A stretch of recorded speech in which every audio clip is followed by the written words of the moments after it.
Vikir van Baskerville, once a loyal hound of the infamous Baskerville family, knelt before the guillotine, betrayed and falsely accused of colluding with the demon clan. As the blade hovered above him, he vowed, if fate gave him another chance, he would never be a submissive hound again. To his shock, the guillotine's finality dissolved, and he awoke, not in the afterlife, but in the fragile body of an infant. Surrounded by the cries of newborns, Vikir realized he was in the Baskerville family nursery. His new life began under ominous circumstances. The cold-eyed patriarch Hugo Le Baskerville entered to inspect the infants.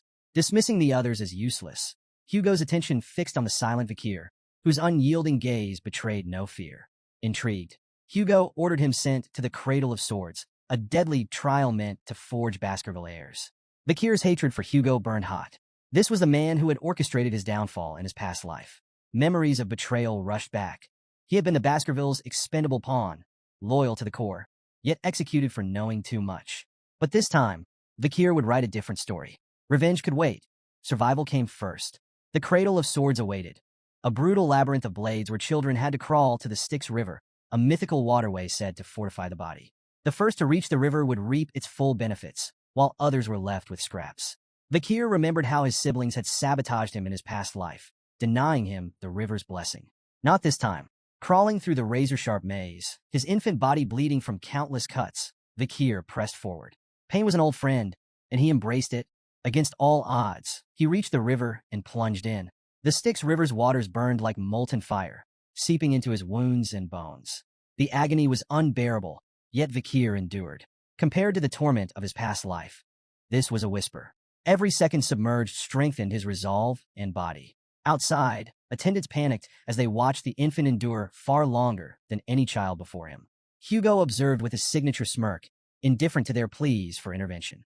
7 minutes, reported John Barrymore, the family's butler. Hugo chuckled, his amusement tinged with grim expectation.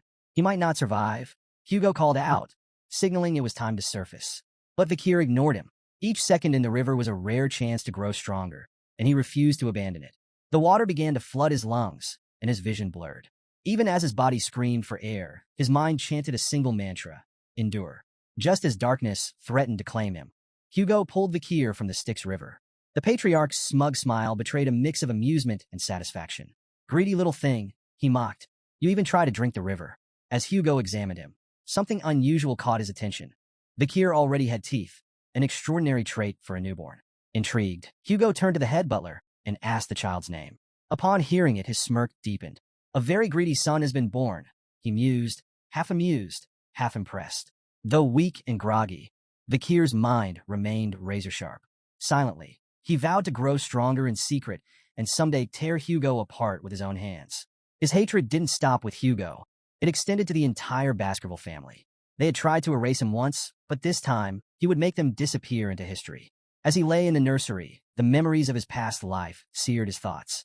He was Hugo's illegitimate son, cursed with low status despite his extraordinary talents. By 20, he had proven himself a master of assassination, espionage, and conquest, earning renown despite the family's disdain. Yet to the Baskervilles, he had always been a tool, disposable and replaceable. At 30, when demonic gates unleashed hell upon the world, Vikir became a pillar of resistance, fighting for 5 grueling years. His efforts turned the tide, but instead of recognition, betrayal awaited him. Accused of treachery and silence for knowing too much, his life had ended on the guillotine. This time, however, Vikir vowed that no one, not Hugo, not the Baskervilles, would get the chance to betray him again. As he fully awoke, the power of the Styx River coursed through his veins, giving him a stronger starting point than in his previous life. Yet his thoughts were interrupted by the soft creak of the nursery door. A maid entered, startled to see him awake, muttering about Madam's unusual request to leave something on his bed. Curiosity piqued. Vikir waited until the maid left before inspecting the small box she had placed beside him. The lid creaked open, revealing 2 venomous mambas, their crimson eyes glinting in the dim light. Vikir's sharp mind pieced it together instantly. This gift was an assassination attempt, orchestrated by one of the few women in the Baskerville family addressed as Madam. The motive was obvious: eliminate competition. If Vikir died, the other infants in the nursery might also succumb to the Viper's fangs, removing all potential rivals. Hatred burned in his chest as the snakes lunged at him. With cold precision, Vikir caught the mid-strike, his tiny hands fueled by a lifetime's worth of rage and survival instinct. The venomous creatures writhed in his grip, but were no match for his iron will. By morning, the snakes lay lifeless beside him as Vakir peacefully dozed. The scene sent shockwaves through the Baskerville household. Chaos erupted as the nannies on duty faced brutal interrogations, their failure deemed an unforgivable crime. They were swiftly executed, but the Viper's origins remained a mystery to all, except Vakir. 8 years passed, and Vakir sat in a classroom, half listening as the teacher droned on about the hierarchy of swordsmanship. The students were captivated by the descriptions of the stages. Sword beginner, unable to imbue their blade with mana. Sword expert, capable of infusing a small amount of mana. Sword graduate, their blade shimmered with a liquid-like mana aura. Sword master, the pinnacle of mastery, able to form and shape solid mana freely. The class erupted in awe as the teacher mentioned that Sir Hugo, the family patriarch, was a sword master, the strongest in the Baskerville line. Vakir, however, paid no attention. His thoughts were consumed by his own goals, not Hugo's accolades. His coming-of-age ceremony was fast approaching, and each day brought him closer to the moment he would regain his full power. To him, the question wasn't if he could destroy Hugo, but when. The teacher glanced at Vakir, mistaking his quiet focus for disciplined dedication. Vakir's unmatched endurance in the Styx River and his remarkable physical development made him a standout. The teacher thought Hugo would be pleased. Vakir, however, cared little for Hugo's approval. He was busy calculating how many years he had left to exact his revenge. After class, trouble came in the form of 3 arrogant boys. Identical in every way, but their misplaced bravado, the triplets, Highborough, Middleborough, and Lowborough Le Baskerville, cornered him.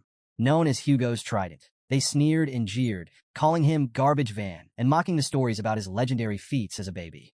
Styx River? Strangling snakes? What a joke, Highborough taunted. The others laughed, feeding off each other's malice. Vakir's sharp memory identified them instantly.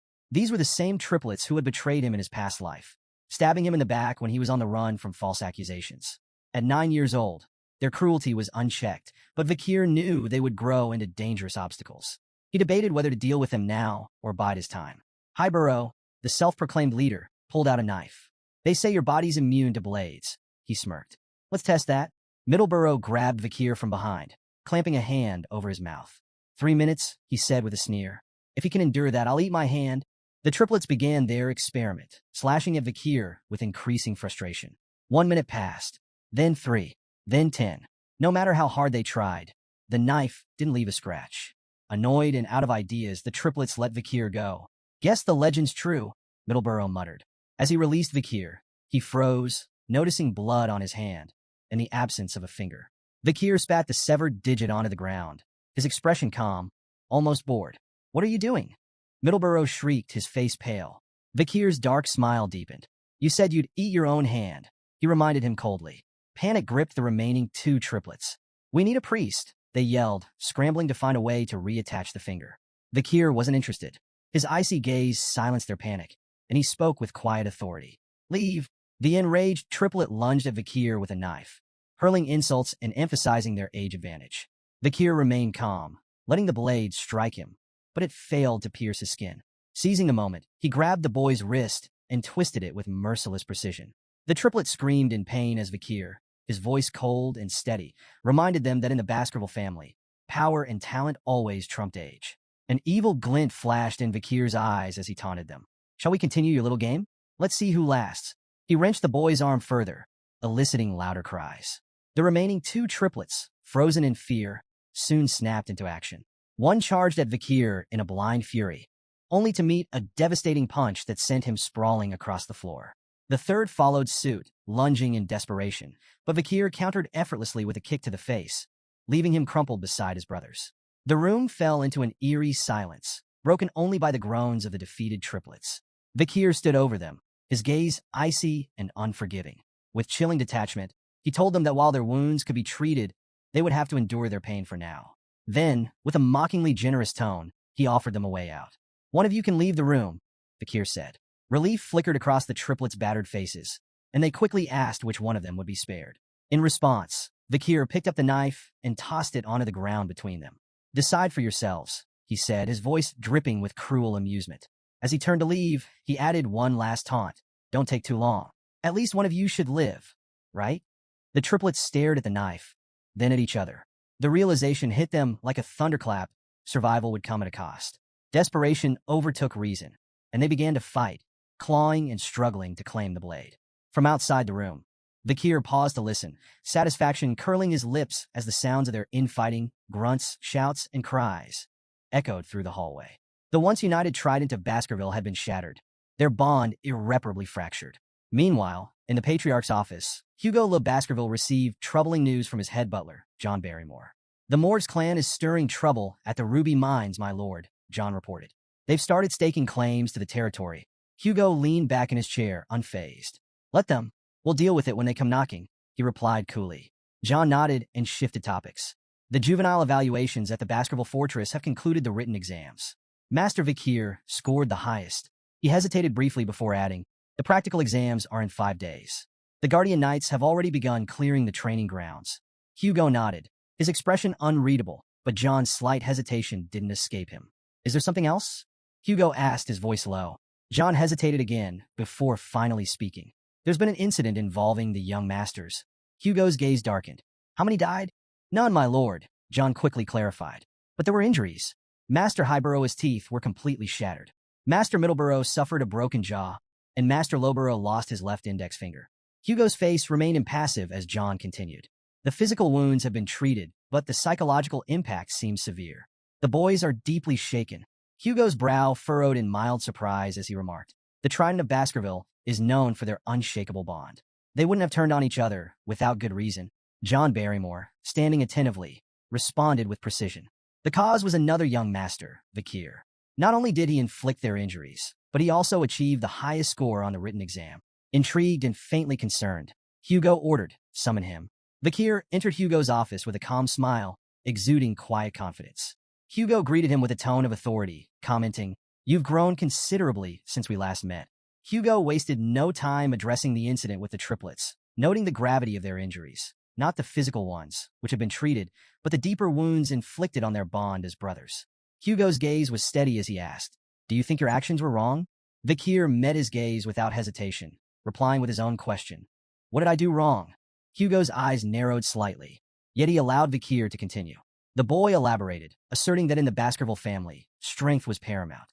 If strength decides all, how can the stronger party ever be in the wrongs? Hugo paused, his expression unreadable, before revealing, "The triplets have already forgiven you." The revelation caught Vikir off guard. "They forgave me?" he echoed, incredulous. An old memory surfaced in Vikir's mind, a scene from his previous life. A young woman, the last survivor of a family annihilated by the Baskervilles, had come to Hugo as a nun. Despite her suffering, she forgave him, citing her faith. Hugo's response, cold and cutting, now rang clearly in Vikir's ears. Forgiveness is merely an excuse for the weak, who lack the strength to seek revenge. Drawing from that memory, Vikir repeated Hugo's own words back to him. Forgiveness is nothing more than a way for the powerless to cope with their inability to retaliate. For a moment, silence filled the room. Then Hugo's stern expression softened into approval, his eyes faintly glowing with satisfaction. "You understand," he said simply. Turning to John Barrymore, Hugo issued an unexpected command. "Let him take whatever snacks he wants from the food storage, so long as he can carry them himself." Grateful but cautious, Vikir made a modest request, chocolates. As he turned to leave, Hugo's voice stopped him. "Perform well in the upcoming evaluation," the Patriarch said, his tone sharp yet almost fatherly, "particularly against the direct descendants of the Baskerville bloodline. Don't disappoint me, son." Vikir's lips curled into a faint smile, though his crimson eyes betrayed a simmering hatred. "Understood," he replied, and left with Barrymore. The head butler led Vikir to the storage room, proudly explaining the premium quality of their chocolates. "These are the finest in noble circles," Barrymore said. The Morgs clan spared no effort in procuring them. Before he could continue, Vikir interrupted firmly. "I don't want anything processed." Barrymore, momentarily taken aback, sought clarification. "Cacao beans," Vikir specified. "The ones with the richest aroma." Though puzzled, the butler complied, arranging for a batch of cacao beans to be brought to Vikir. As he placed one in his mouth, a nearby chef offered an explanation. "Those are bloody beans," the chef said, impressed by Vikir's choice. "They're legendary for their potency. Just one bean can produce up to 100 liters of chocolate. Their aroma and yield are unparalleled." The head butler, Barrymore, watched in bemusement as Vikir chewed on the bitter cacao bean without hesitation.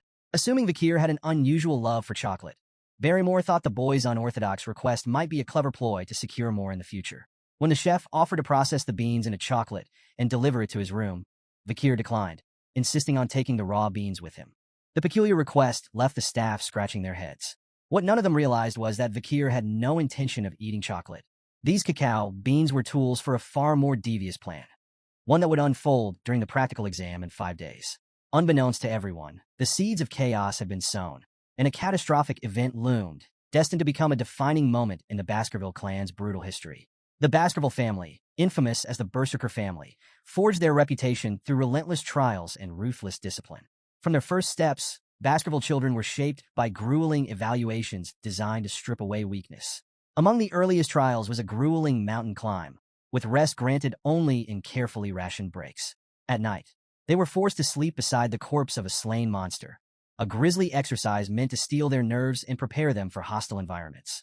This unrelenting training produced warriors feared and respected across the land. However, it was at the age of 8 that the true test began, the deadly evaluation, a rite of passage that would cement their place in the Baskerville hierarchy. On the outskirts of Baskerville territory loomed the life-engulfing forest, a treacherous mountain infested with monsters. This foreboding peak was the site of the deadly evaluation.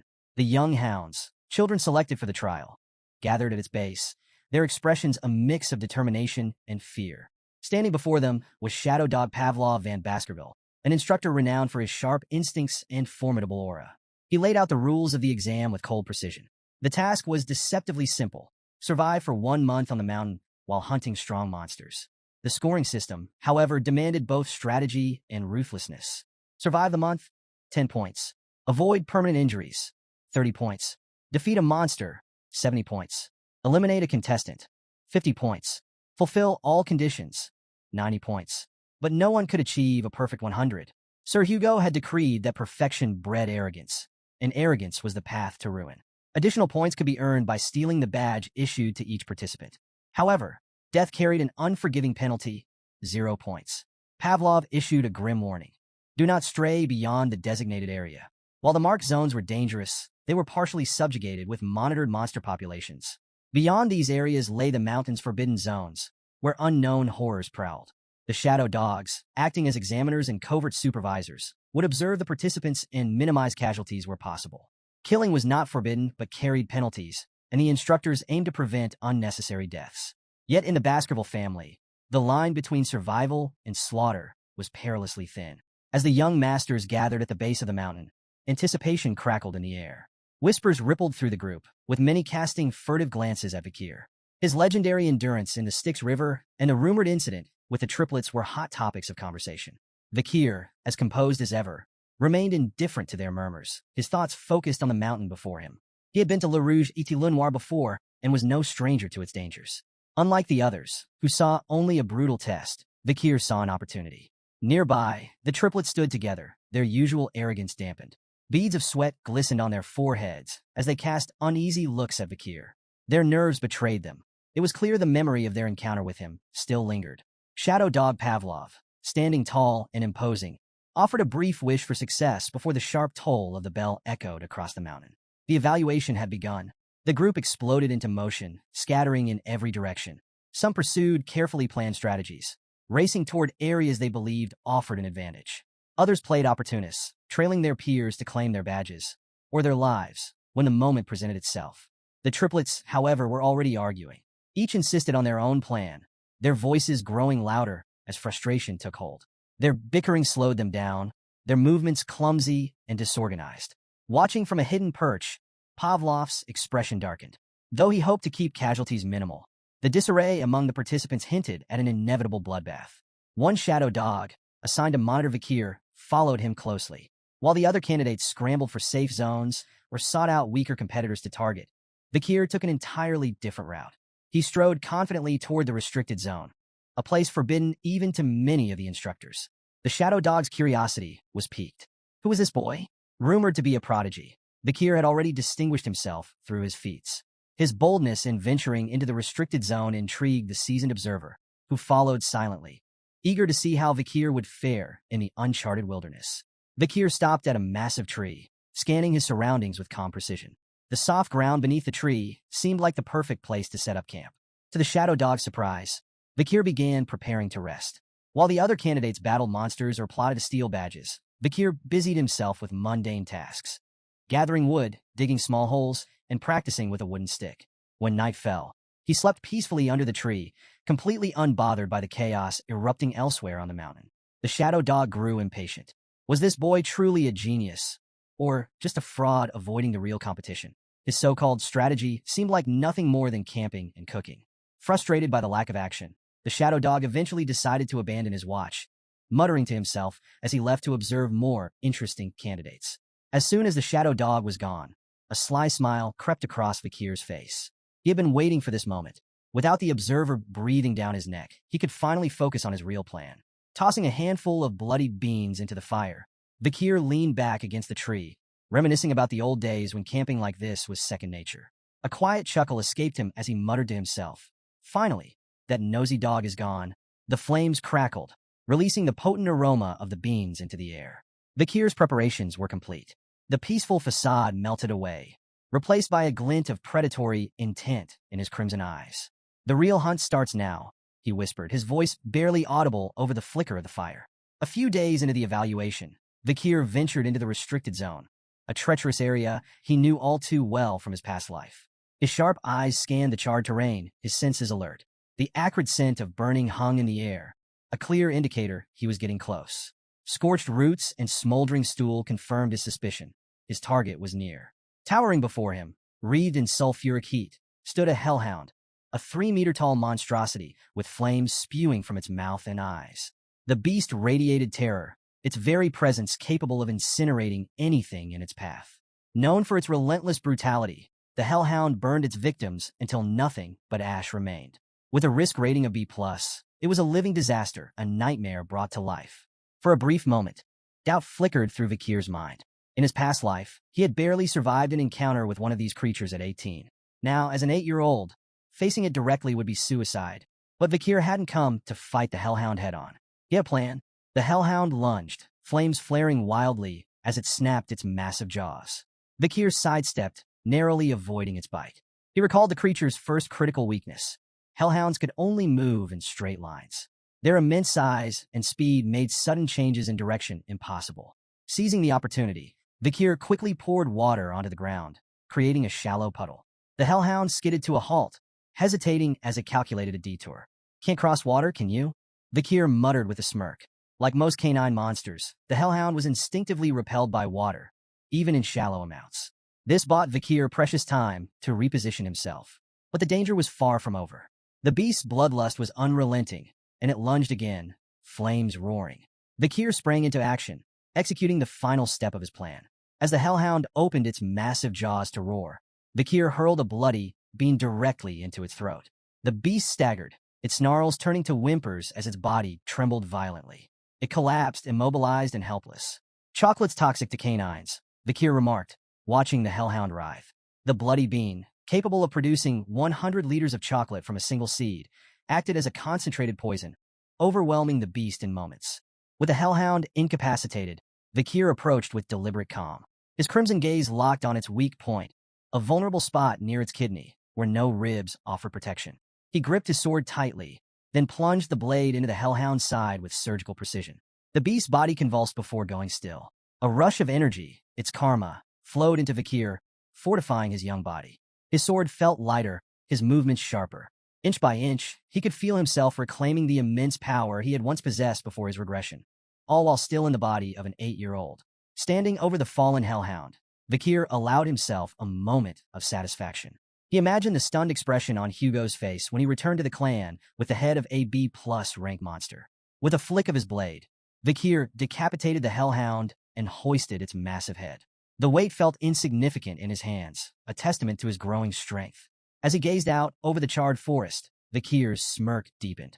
Victory was already in his grasp. He knew that this kill had all but guaranteed him first place in the practical exam. Vikir's triumph was short-lived.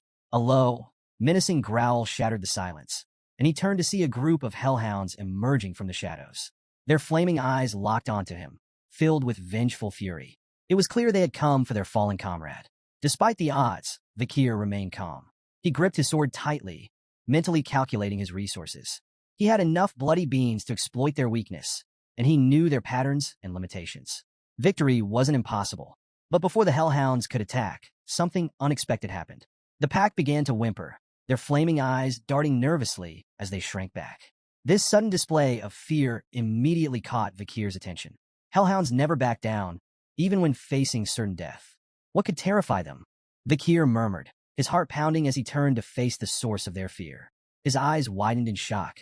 Towering above him was a Cerberus, the legendary three-headed guardian of the underworld. The beast was colossal, 7 meters tall and radiating an aura of unmatched menace. Its 3 heads snarled and snapped, each mouth spewing fiery embers. With a risk rating of A+, Cerberus was leagues beyond the hellhounds in strength and ferocity. Vikir's mind raced. What is a Cerberus doing here?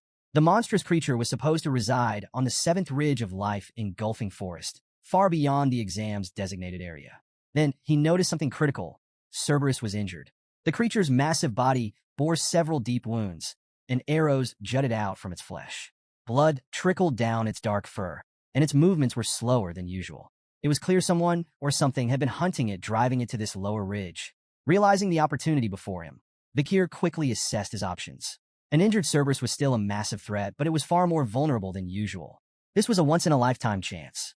With steely resolve, Vikir charged forward, his body moving with precision honed from years of battle in his past life. His blade flashed in the dim light as he landed several strikes on the massive beast.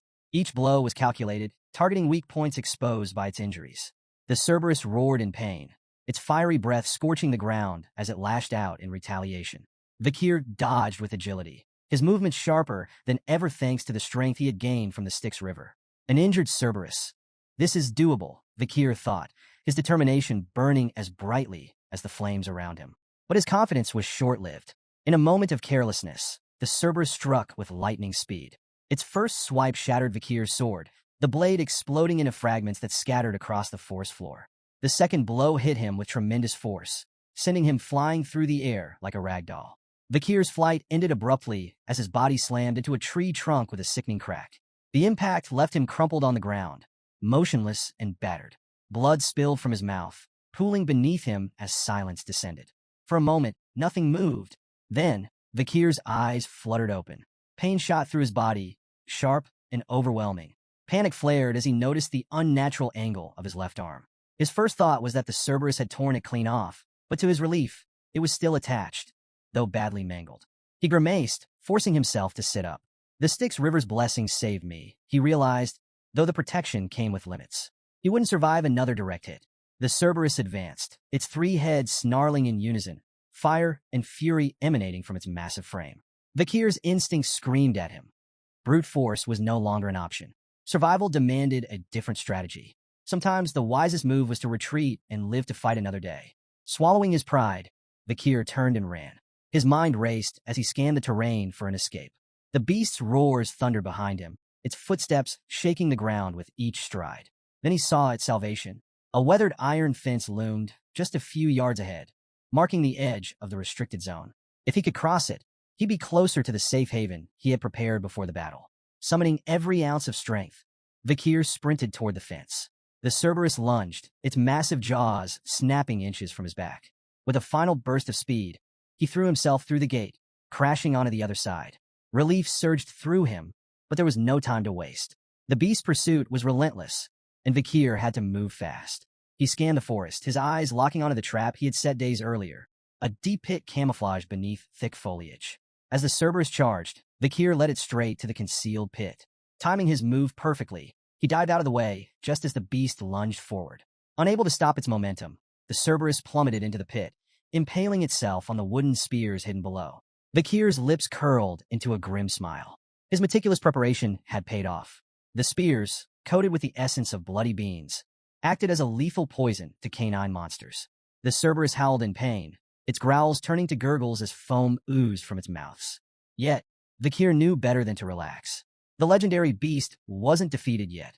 Despite its injuries, the Cerberus began to climb out of the pit, its enormous claws scraping against the sides.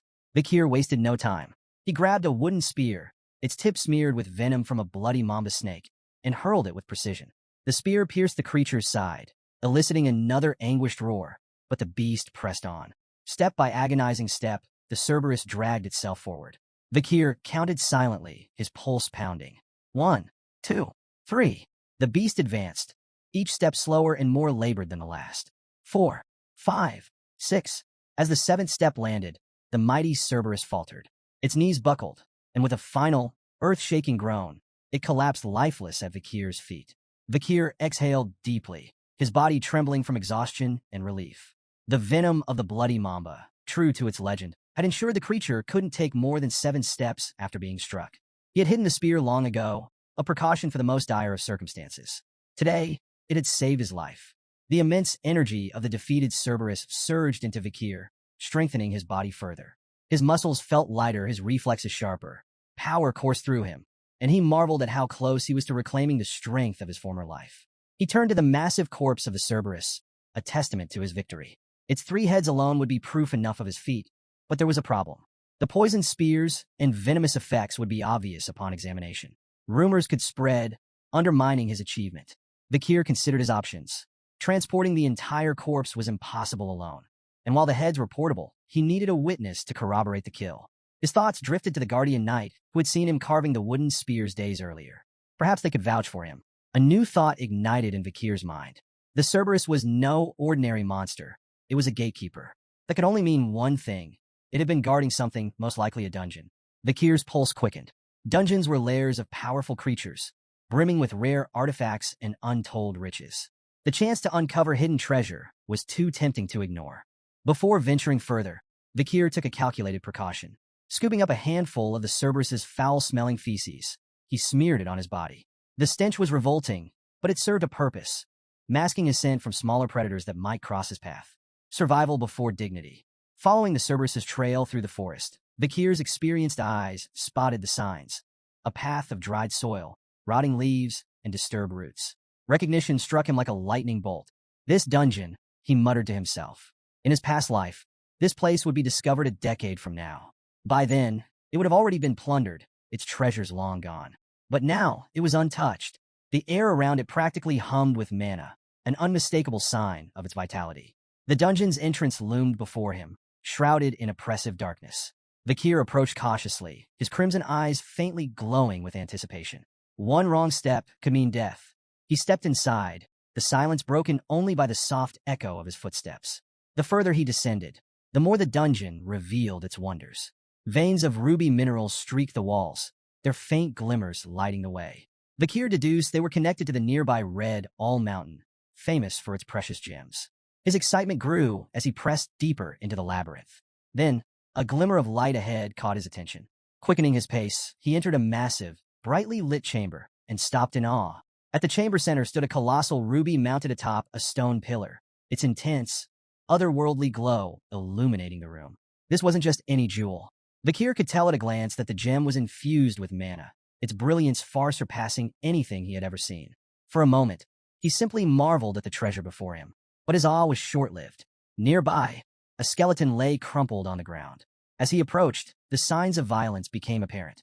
Deep stab wounds marred the brittle bones, and dried blood stained the floor around it, a silent testament to the victim's gruesome fate. Vikir knelt beside the remains, his sharp mind piecing together clues. Lying next to the skeleton was a weathered letter, its edges worn with age. Curiosity piqued, he picked it up and began to read. The writer introduced himself as Cain, but notably avoided providing his full name. The handwriting struck a chord of recognition deep within Vikir. His crimson eyes narrowed. This is Baskerville handwriting, he murmured, his suspicions growing. The letter detailed a harrowing tale. Cain and his brother, Abel, had stumbled upon this legendary chamber, a place spoken of in Baskerville lore for generations. Together, they had navigated countless trials and slain powerful monsters to reach this fabled location. But their journey ended here. The letter revealed they had been trapped by the dungeon's final trial, imprisoned in this chamber for 3 agonizing years. Vikir's thoughts churned as he absorbed the weight of Cain and Abel's grim tale. What treasure could possibly justify such suffering? His attention returned to the massive ruby at the chamber's center. Its mesmerizing glow seemed to call out to him, and Vikir knew instinctively it held the key to the dungeon's final challenge. Approaching cautiously, he read the riddle inscribed on the stone aloud. When entering, it's 1. But once inside, it's 2. When leaving, it's 1. The cryptic words hung heavily in the air, their meaning elusive. Vakir recalled Cain's letter, where the brothers had wrestled with this very puzzle. Cain and Abel, twins separated at birth, had believed the riddle required them to become one again. This interpretation led to tragedy. Cain, driven by desperation, had killed Abel in a futile attempt to solve the riddle. Yet even after his brother's death, the treasure remained inaccessible. Racked with guilt, Cain had abandoned the dungeon empty-handed, his letter warning future adventurers of its cruelty. He called it the Devil's Den, a place designed to prey on human greed, offering despair instead of salvation. Vakir reread the riddle, refusing to succumb to the same despair that had broken Cain. The answer wasn't about people, it couldn't be. His sharp gaze scanned the chamber, noting every detail. The ruby's light, the skeleton's silent testimony, and the phrasing of the riddle itself. 1, 2, 1. Suddenly it clicked. The answer wasn't about twins or sacrifice. It was about shadows. Vakir stepped toward the ruby, his thoughts crystallizing. In the dark passage leading to the chamber, he had cast no shadow. Upon entering the ruby's glow, he became two, himself and his shadow. And when the light disappeared, the shadow would vanish, leaving only one again. It was simple, too simple for Cain and Abel, blinded by their assumptions. Vakir gripped his weapon and struck the ruby with a precise blow. The gem shattered into fragments, its brilliant light extinguished in an instant. The chamber lit up with a final, blinding flash as the ruby crumbled. Then, as silence returned, the treasure the dungeon had guarded was revealed. Vakir's breath caught. At the center of the newly exposed chamber stood a sword embedded in a stone. Its sinister aura filled the air, heavy with malice and power. The blade exuded a dark, otherworldly energy that sent shivers down Vakir's spine. Approaching cautiously, he read the inscription etched into the stone. "Only those with Baskerville's blood may claim me." His eyes widened. This wasn't just any weapon. It was the fabled Beelzebub. The name stirred memories buried deep within him. As a child, he had seen illustrations of the gluttonous fly, Beelzebub, in an old picture book. The monstrous entity was said to devour all in its path, an insatiable glutton tied to ancient legends. The stories of Beelzebub were more than legends. They were warnings. Known as one of the seven calamities, Beelzebub was part of the devil's holy constellation, a force of destruction so immense that 7 great families, including the Baskervilles, had risen to combat them. Each family had faced a fragment of their power, sealing the remnants within their lands. The first patriarch of the Baskerville family had battled Beelzebub, sealing its essence within their territory. Many dismissed these tales as myths, but as Vakir stood before the ominous blade radiating Beelzebub's malevolence, he knew the truth. The sword's existence was undeniable proof that the legends were real. Vakir stared at the blade, its dark aura flickering faintly like the dying embers of a fire. This weapon was more than a tool of destruction. It was a symbol of his family's cursed legacy. Yet, it also represented unparalleled power. He thought of the blood-soaked history tied to its edge. Beelzebub's sword, once wielded by the demon clans, had left countless human lives in its wake. The weapon was both a prize and a threat, but one thing was clear. It could not fall into the wrong hands. "This sword is mine now," Vakir declared, reaching for the hilt. The moment his fingers closed around it, an intense surge of energy shot through his body, forcing a gasp from his lips. The blade reacted instantly, vanishing from sight only to reappear moments later, fused to his hand. Vakir held his breath as the sword materialized again, emerging directly from his palm as if it had always been part of him. Its faint, ominous aura pulsed in rhythm with his heartbeat. He stared at the weapon in awe. The sword wasn't just a relic.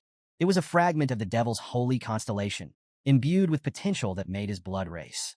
A grin spread across his face as he marveled at the power it could unlock. With such a weapon, his path to vengeance grew clearer. After thoroughly exploring the dungeon and finding nothing else of value, Vakir decided to leave.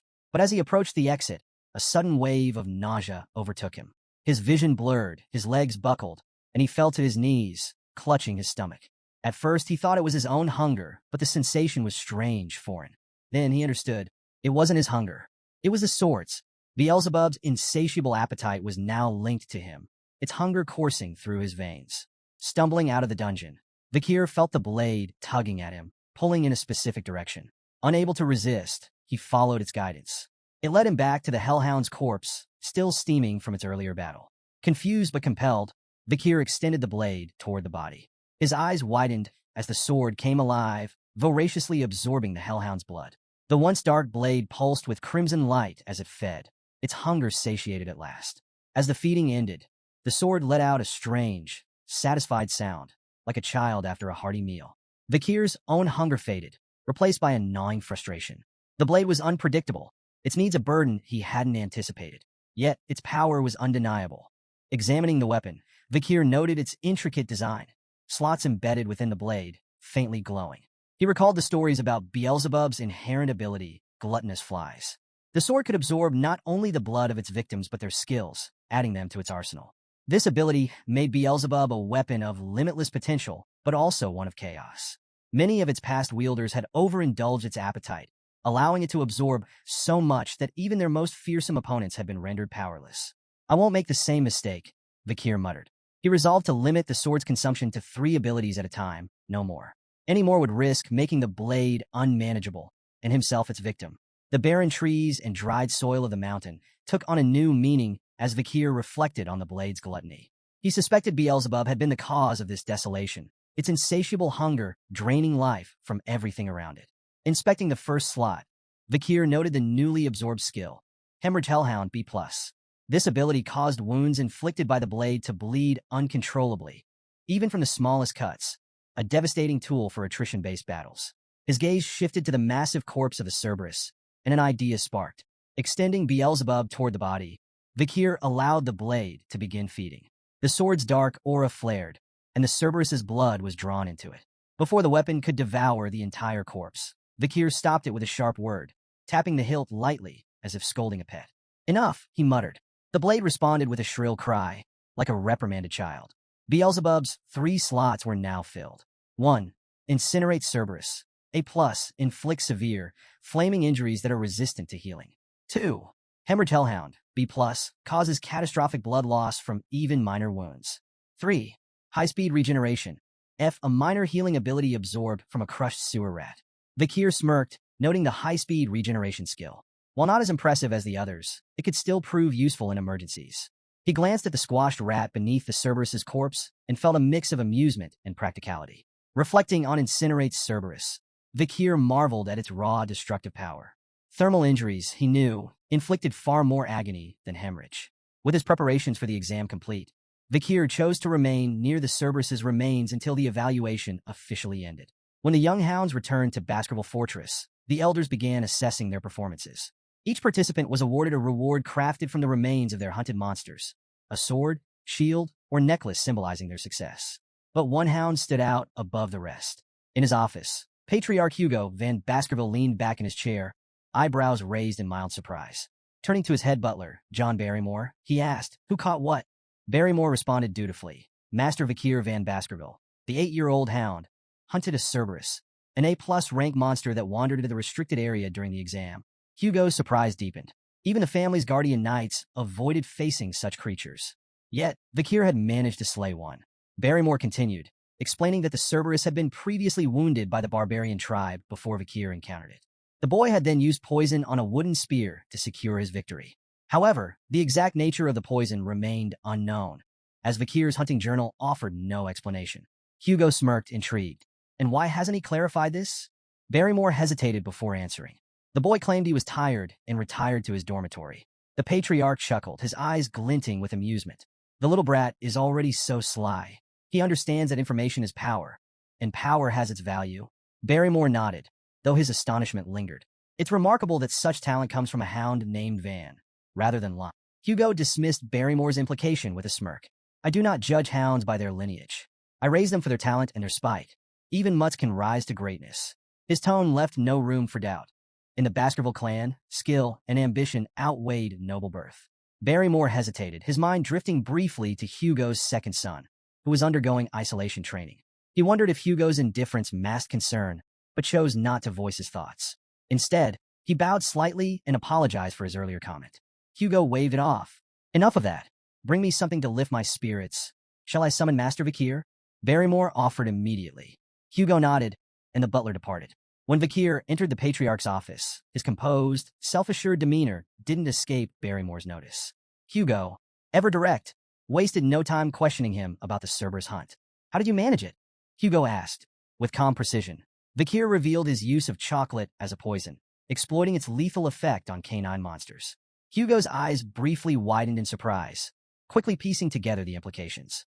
The boy's earlier request for chocolate hadn't been a whim. It had been a carefully laid strategy. Barrymore, standing nearby, was equally astonished but kept his focus on the subtle tension between the two. The lack of formal greetings struck him as unusual. Was this how a father and son truly interacted? As the conversation continued, Hugo shifted gears. Why didn't you explain this to Barrymore earlier? Vakir's reply was curt but deliberate. The butler is not my master. Hugo raised an eyebrow, intrigued. Then who is your master? I belong to the clan, Vakir said without hesitation. The master of the clan is my master as well. Hugo smirked faintly, leaning back in his chair. Well said.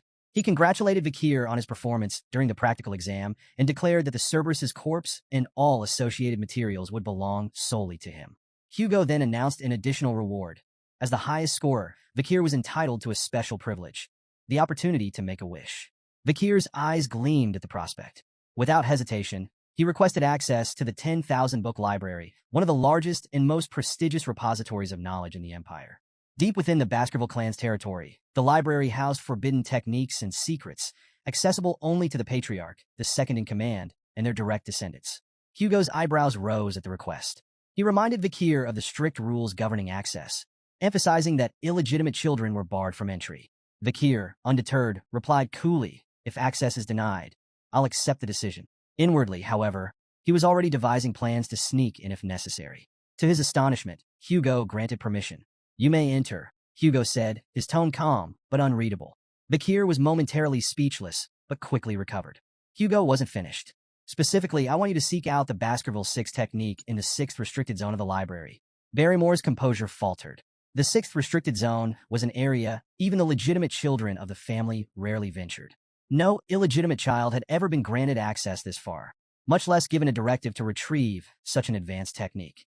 The weight of the moment wasn't lost on Vakir. While he maintained his composure, his mind raced. Why is he giving me this opportunity? Even so, he reminded himself that the 6th technique, while formidable, was still far below Hugo's level of mastery. Before his regression, Hugo had achieved mastery over the Baskerville 7th technique, wielding the legendary power to bear 9 fangs. It was a feat that made him unparalleled within the clan, solidifying his place at its apex. But Vakir's ambitions extended far beyond the 6th or even the 7th technique. His sights were set on the ultimate prize, the textbook of swordsmanship, the foundational manual created by the first Baskerville Patriarch, who had subdued the 7 great disasters. It contained the teachings that had shaped the clan's unmatched legacy, and Vakir believed it held the key to his success. As Hugo offered a faint smile and wished him good luck, Vakir bowed, expressing his gratitude. Inside, however, he marveled at how Hugo had unknowingly handed him an opportunity of incalculable value. He doesn't realize what he's given me, Vakir thought. But it didn't matter. What mattered was what he would do with it. Arriving at the 10,000-book library for the first time, Vakir stood in awe. Towering shelves filled with ancient tomes stretched endlessly before him, each spine bearing a title that sparked his imagination. He read a few aloud, letting the evocative names linger in the quiet air. Severing incisors, grinding molars, piercing canines, snaggle tooth that embeds twice, wisdom teeth that lay down. These were the forbidden secrets of Baskerville swordsmanship he had long coveted but had been barred from learning in his past life. Yet he understood the logic behind the restrictions. The Baskerville clan had deliberately designed their techniques to cap the progress of their hounds at the 4th technique. It was a safeguard, a leash, ensuring no hound could turn their sharpened fangs against their master. Pressing onward, Vakir's steps were purposeful as he navigated the labyrinth of knowledge. Eventually, he arrived at a section guarded by heavy chains. Behind the iron bindings rested a massive tome, its lock glinting in the dim light. Vakir's crimson eyes narrowed. This is it, the Baskerville 6 technique. For a moment, he couldn't believe it. Hugo had truly granted him access to something he could only dream of in his past life. Unlocking the chains, Vakir smirked. He knew why Hugo had allowed him here, because the Patriarch likely believed number 8-year-old could possibly memorize the book's contents in a single day. But Hugo underestimated him. Before his regression, Vakir had already studied the theories behind the 1st through 4th techniques exhaustively. His obsession had even bred frustration. He had grown sick of those early stages, dissecting them endlessly in his quest to deduce the 5th technique. It was then he realized his past mistake. After drawing the 4th tooth, he hadn't stopped the flow of mana. That single oversight had kept the 5th technique out of his reach. The Baskerville swordsmanship followed a unique progression system. Each technique corresponded to a specific number of fangs. The 1st technique bore 1 fang, the 2nd 2, and so on. With each stage, a distinct red sword energy manifested, a visual representation of the user's mastery. The sixth technique, with its immense power, was a treasure Hugo likely thought Vikir could glimpse but never truly grasp. But Vikir's focus wasn't on the sixth technique itself. He wasn't here for what Hugo expected. His goal was far more audacious: to find a way to transcend his current limitations entirely. Leaving the swordsmanship section, Vikir caught the guards off guard. They stared at him in disbelief. "You're already finished reading?" one asked, incredulous. Another guard, clearly impressed, offered to retrieve more advanced texts from the deeper sections of the library. "You should check out the techniques stored in the restricted zones. That's where the real treasures are." But Vikir declined with a polite nod. "I've completed my task." The guards exchanged amazed glances as Vikir walked away. "Does he even realize how valuable those techniques are?" one whispered. "If it were me, I'd spend every second memorizing them," the other added. Vikir smirked to himself, letting them think what they wished. He knew exactly what he was doing. Amid the dusty shelves of miscellaneous books, Vikir searched for the real treasure he sought. His crimson eyes scanned row after row until they landed on an unassuming, tattered book tucked away in a neglected corner. Its title read, "Lurking Embedded Teeth." The book's worn cover and damaged pages made it appear worthless, a relic forgotten by time. Vikir held it in his hands, his expression calm, but inside his heart raced. He vividly recalled the time before his regression when he had served in the Hound Squad. During a mission, his team had stumbled upon a torn page from a Baskerville swordsmanship textbook. The page bore the unmistakable handwriting of a Baskerville ancestor and contained cryptic hints about a forgotten technique. When the page was brought to Hugo, it sent the patriarch into an obsessive frenzy. Determined to find the original text, Hugo scoured the library for years before finally locating it, within the lurking embedded teeth. The book, hidden among useless texts, contained the writings of a Baskerville ancestor and revealed the existence of the legendary 10th Fong technique. Vikir remembered the carnage that followed. Hugo, captivated by the promise of the 10th Fong, declared war on anyone holding the missing pages. He dispatched Baskerville hounds to the 7 great families to recover the remaining 6 pages. The mission came at an unimaginable cost. Hounds died by the dozens, their bodies piling high, drenched in blood. When the pages were finally recovered, Hugo's only acknowledgement was a cold, dismissive phrase: "Good job." Vikir's hands clenched as the memory burned in his mind. The senseless waste of life enraged him. He vowed that history would not repeat itself. He would surpass Hugo, not by mimicking his methods, but by learning from his mistakes.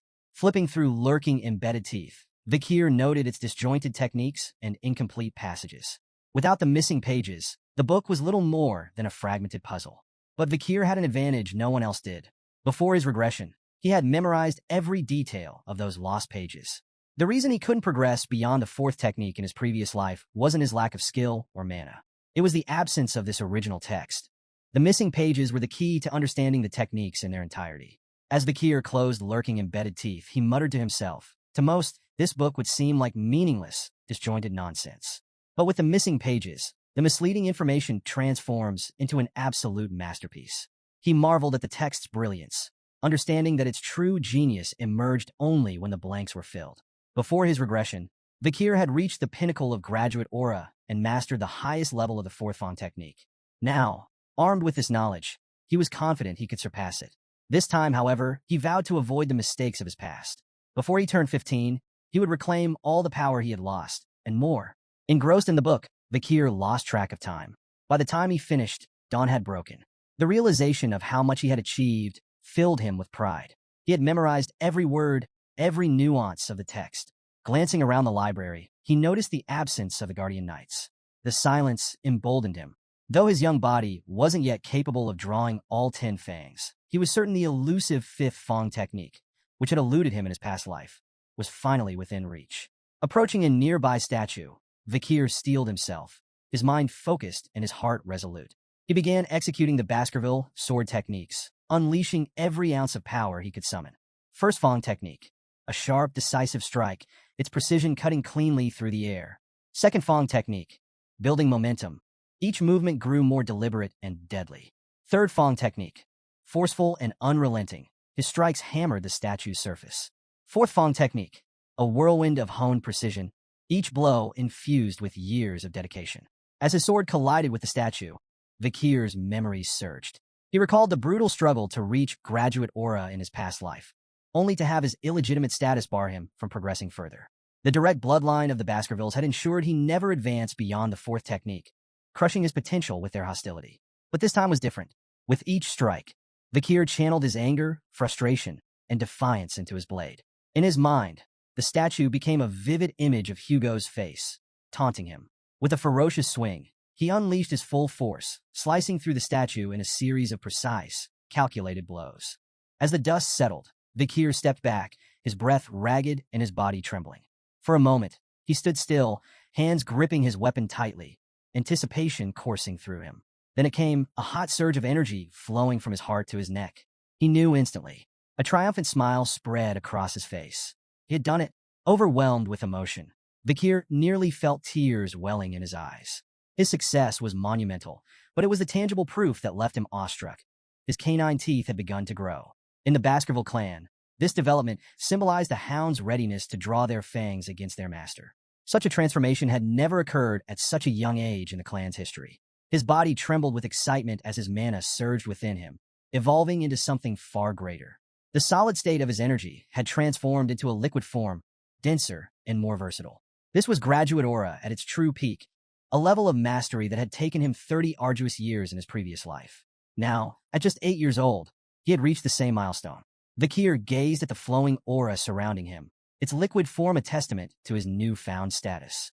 To reach graduate aura was to ascend leagues above sword experts, and the realization filled him with both awe and quiet confidence. Yet this was only the beginning. His gaze shifted back to lurking embedded teeth, the book that had unlocked this monumental progress.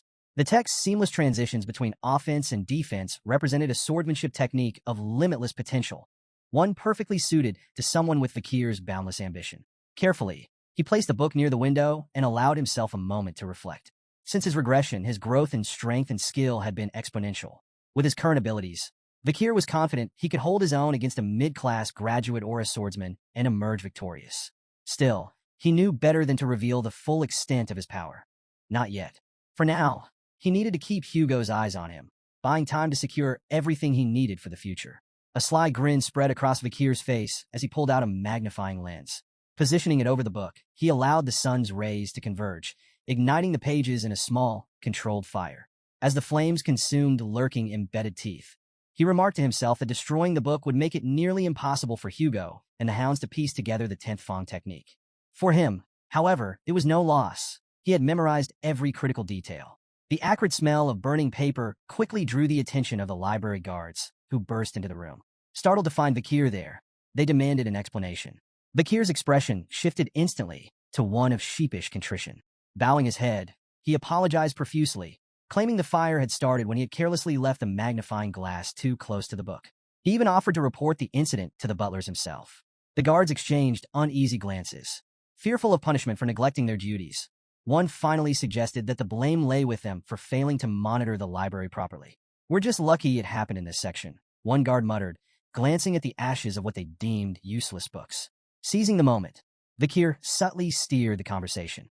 He mentioned their preoccupation with the Morg's clan and the disturbances at the Ruby Mines, suggesting this might explain their absence. The guards nodded in agreement, grateful for the excuse and eager to bury the matter. They promised to keep the incident a secret if Vikir did the same. As he left the library, Vikir apologized again, thanking the guards for their understanding. Once he was out of sight, a mischievous grin spread across his face. The guards' voices echoed behind him, praising him as thoughtful and considerate, someone who deserved respect. Vikir relished their naivety, knowing he had orchestrated the situation perfectly. Later, in Hugo's office, the patriarch leaned back in his chair, his piercing gaze fixed on Vikir. "So," Hugo began, "did you learn anything enlightening from the libraries?" Vikir replied cryptically, "Something warm, sharp, soft, and viscous." Hugo and Barrymore exchanged startled glances. The implications of Vikir's words hit them simultaneously. He might have achieved aura. Aura was the hallmark of a swordsman's true awakening, signifying their official entry into the world of the blade. Even among the most talented Baskerville hounds, reaching this milestone before the age of 15 was unheard of. Hugo, visibly skeptical, reminded himself that Vikir was only 8 years old. Shaking his head, he demanded, "Prove it. Show me what you've learned." Vikir nodded without hesitation, his crimson eyes glinting with quiet determination. In the heart of a massive Colosseum-like structure, Vikir stood alone at the center, his sword steady in his grip. Surrounding him, rows of young hounds looked on, their faces filled with confusion and curiosity. Beside Hugo, the head butler leaned in, his voice low. How do you plan to test the boy's skills? Hugo's smirk was both calculated and unsettling. By releasing a monster, the butler's eyes widened in disbelief. A monster? For an 8-year-old? Hugo confirmed with a nod, his smirk deepening. Hungry and feisty too, the gates before Vikir creaked open, and a chained orc was led into the arena by a guard. The massive, green-skinned creature snarled, its bulging muscles rippling with barely contained rage. Razor-sharp tusks jutted from its mouth, and its beady eyes darted around the Colosseum, assessing its surroundings with animalistic intelligence. A collective gasp rippled through the audience of young hounds. "That's overkill," one whispered. "Do they really need a monster like that to test him?" murmured another. Some muttered their concerns aloud. If things spiraled out of control, would the Guardian Knights have to intervene? But while the crowd buzzed with doubt, Vikir stood calm and composed. His sharp eyes fixed on the orc, he showed no sign of fear.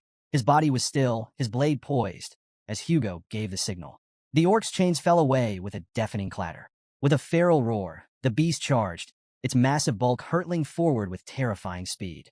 Vikir remained motionless, timing his move with surgical precision. As the orc lunged, he swung his sword in a blinding arc. The strike was fluid and flawless, severing the creature's arm in a single motion. The orc stumbled back, roaring in pain and confusion. Before it could recover, Vikir closed the distance with terrifying speed. Another precise strike followed, this time severing the orc's leg. The monster collapsed, growling in agony, its body writhing helplessly on the arena floor. The Colosseum was frozen in stunned silence. How? How did he do that? One young hound muttered. Did he even use mana? Another asked, incredulous. From his vantage point, Vikir noted the orc's confusion. Its bleeding wounds failed to regenerate, a hallmark of its species. Vikir smirked. He knew why. It wasn't just the severed limbs. Hemorrhage Hellhound, the ability imbued in his blade, was preventing the orc's famed regeneration from activating. A C-class monster like the orc was powerless against the lingering effects of a B-class Hellhound's curse.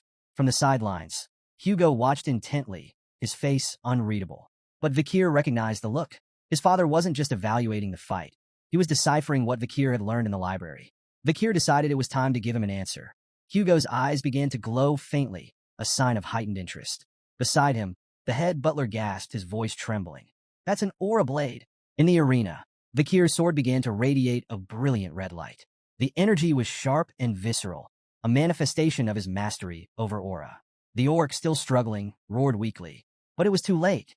Vikir charged forward, his blade slicing cleanly through the air. With a single, devastating strike, he decapitated the orc.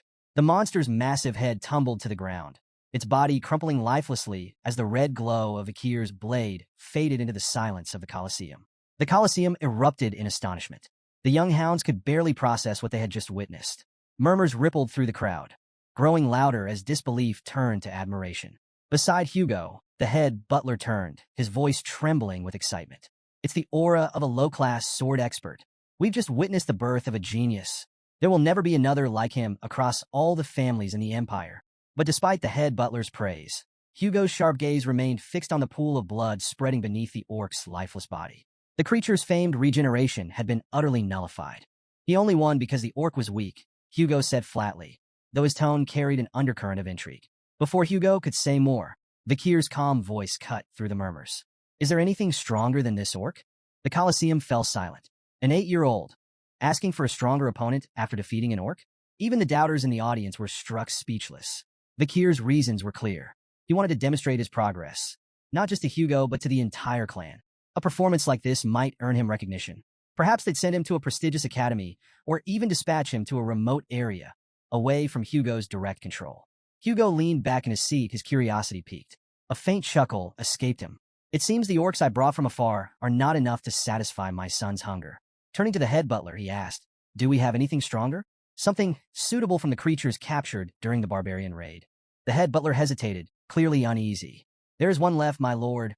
Hugo's smirk widened. Bring it in. The massive gate creaked open again, its echoes amplifying the tension in the Colosseum. All eyes were glued to the entrance as the ground began to tremble with heavy footsteps. A collective gasp spread through the audience as a troll emerged, bound in heavy chains. Vikir stood calmly in the arena, his crimson eyes fixed on the towering creature before him. The troll, with its twice-human size, rippling muscles, and ferocious presence, was a creature designed to instill terror. Vikir turned toward Hugo, seeking silent approval. The patriarch gave a slight nod. The troll's chains clattered to the ground, and the beast roared, the sound reverberating through the Colosseum. It lunged forward, its massive fists swinging down in a punch that could crush a boulder. But Vikir was faster. With almost inhuman agility, he sidestepped the attack, the troll's fist smashing into the ground with a thunderous impact. Dust and debris flew into the air as the crowd gasped at the sheer force of the blow. Moving with calculated precision, Vikir slipped behind the troll, exploiting its momentary confusion. From the audience, a young hound shouted, "That's the perfect moment to attack. Why didn't he take it?" Hugo's calm, instructive voice cut through the murmurs. Trolls have extraordinary regenerative abilities. Only fatal attacks are worth it. Anything less is a waste of effort. A proper plan is essential to hunt a troll. The troll charged again, its massive frame lumbering forward with raw power but sluggish movements. Vikir moved with grace, effortlessly evading every swing, swipe, and stomp. Each step was calculated, each dodge precise. The audience watched in awe as the 8-year-old displayed remarkable poise. Yet their curiosity grew with every second. "Why isn't he fighting back?" someone muttered.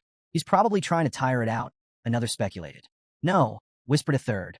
"He's waiting for the perfect moment to strike." Minutes of evasion stretched on, and even Vikir began to feel the tedium of the exchange. Enough, he thought. Time to act. Fully aware that he could end the fight swiftly with his full strength, Vikir deliberately chose a more calculated approach. His goal wasn't just victory, it was to make his progress seem plausible, not overwhelming. As the troll launched another heavy attack, Vikir seized the moment. With a single, precise swing, he sliced deep into the troll's arm, nearly severing it from its shoulder. Gasps rippled through the Colosseum as the audience believed the fight was over. But their astonishment turned to unease as they watched the troll's wound heal before their eyes. The severed tissue reconnected rapidly, and within moments, the arm was as good as new. Vikir frowned slightly. He had expected the troll's regeneration to kick in, but seeing it firsthand confirmed the challenge he faced. The hemorrhage skill of Beelzebub could nullify this, he thought, but he couldn't rely on such an obvious technique. It would reveal too much.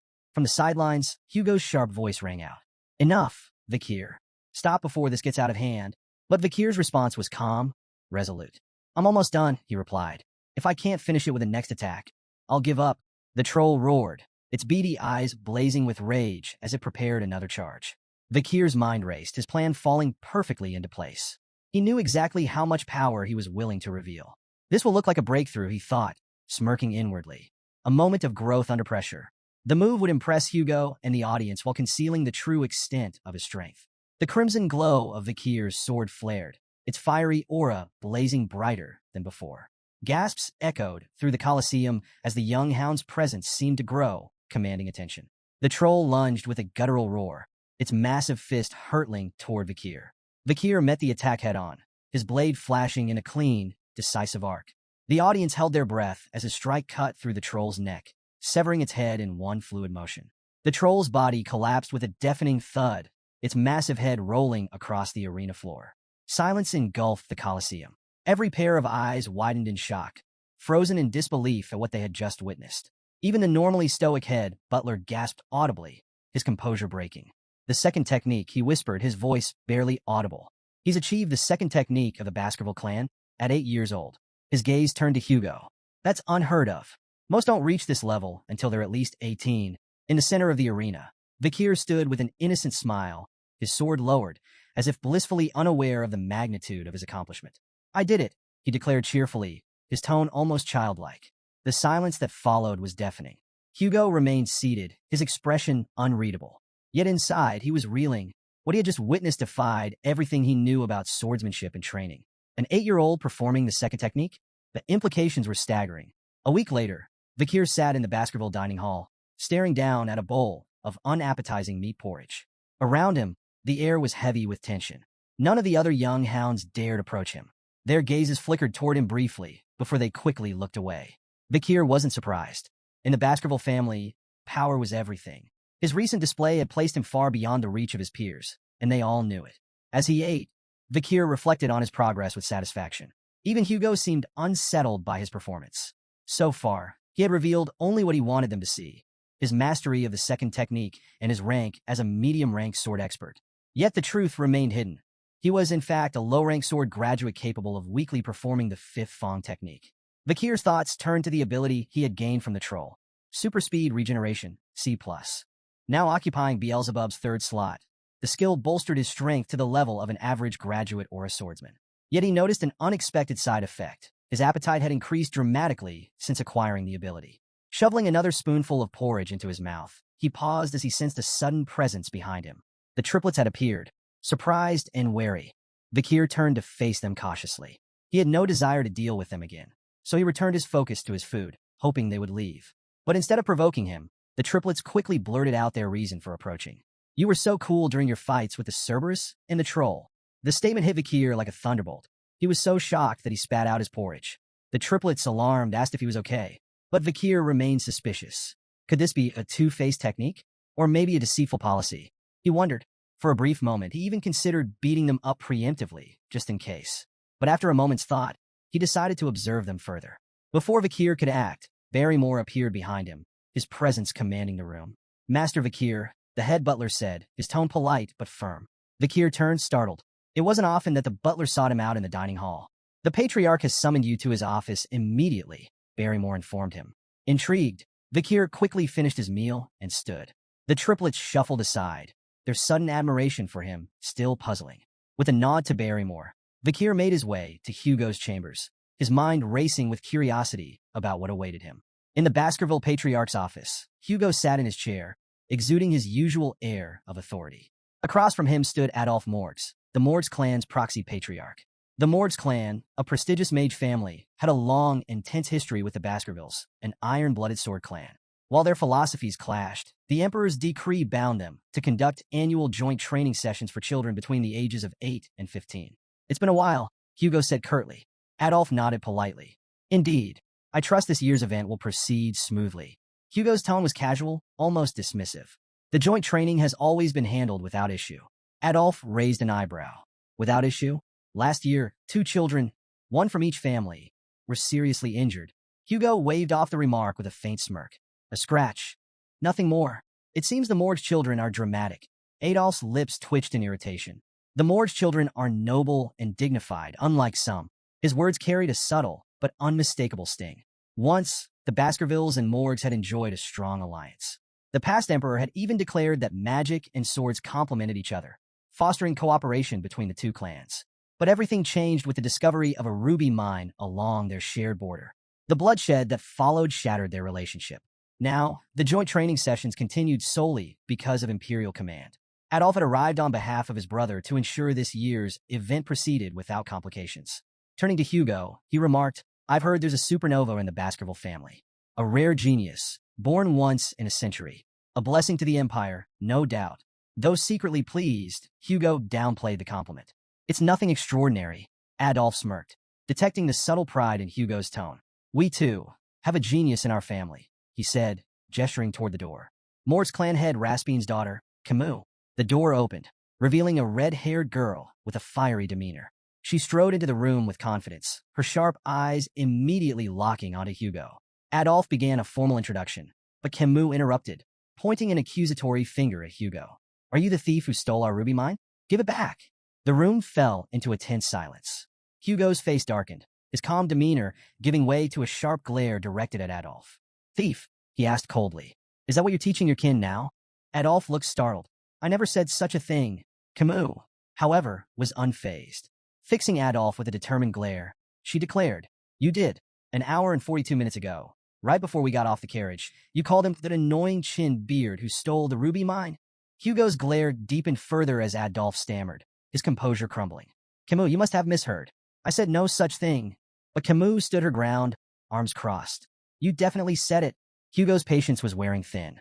"It seems the Mords clan struggles with teaching children proper etiquette," he remarked, his voice laced with irritation. Adolphe, scrambling to salvage the situation, tried to defuse the tension. "It's simply a misunderstanding, Patriarch Baskerville. Camus is young and spirited." Hugo's sharp gaze remained fixed on him. "There's no need to explain the Mords clan's problems with education to me," he said icily. Camus, undeterred, persisted. Crossing her arms, she repeated her demand, her fiery tone cutting through the air. "Our research is impossible without those stolen rubies." Adolphe's voice turned warning. "Camus," but she ignored him, stepping closer to Hugo. Hugo's patience finally snapped. His voice was sharp, tinged with barely concealed anger. "It seems the Mords don't teach manners at all. Adolf bristled at the comment, his composure cracking. And what do you plan to do? He retorted, his words biting. Threaten an 8-year-old girl? The insult struck a nerve. Hugo's proud Baskerville dignity prevented him from stooping to such behavior, leaving him momentarily speechless. Before the tension could escalate further, a calm but cutting voice sliced through the heated exchange. It seems the morgues don't teach their children not to envy what belongs to others. All eyes turned toward the speaker, Vakir. He stood in the doorway alongside the head butler, his composed demeanor stark against the tension in the room. The butler formally announced his arrival as Hugo turned to see his son, standing steady and unruffled. Adolf, startled by Vakir's sudden appearance, quickly connected the dots. This boy had to be the rumored Baskerville supernova. His thoughts were interrupted when he noticed something odd. Camus, who had been sitting beside him moments earlier, was no longer there. Camus had moved swiftly, now standing directly in front of Vakir. Her fiery demeanor was on full display as she demanded, "What did you just say?" Adolf called her name sharply, trying to stop her from causing a scene, but Camus ignored him entirely. Vakir, meanwhile, remained unruffled, studying her intently. As Vakir observed her, memories of Camus' future self surfaced in his mind. In time, she would rise as the Morgues clan's legendary iron-blooded empress, a figure revered and feared across the empire. Renowned as a genius of geniuses, Camus would create an era of unprecedented power for the Morgues clan.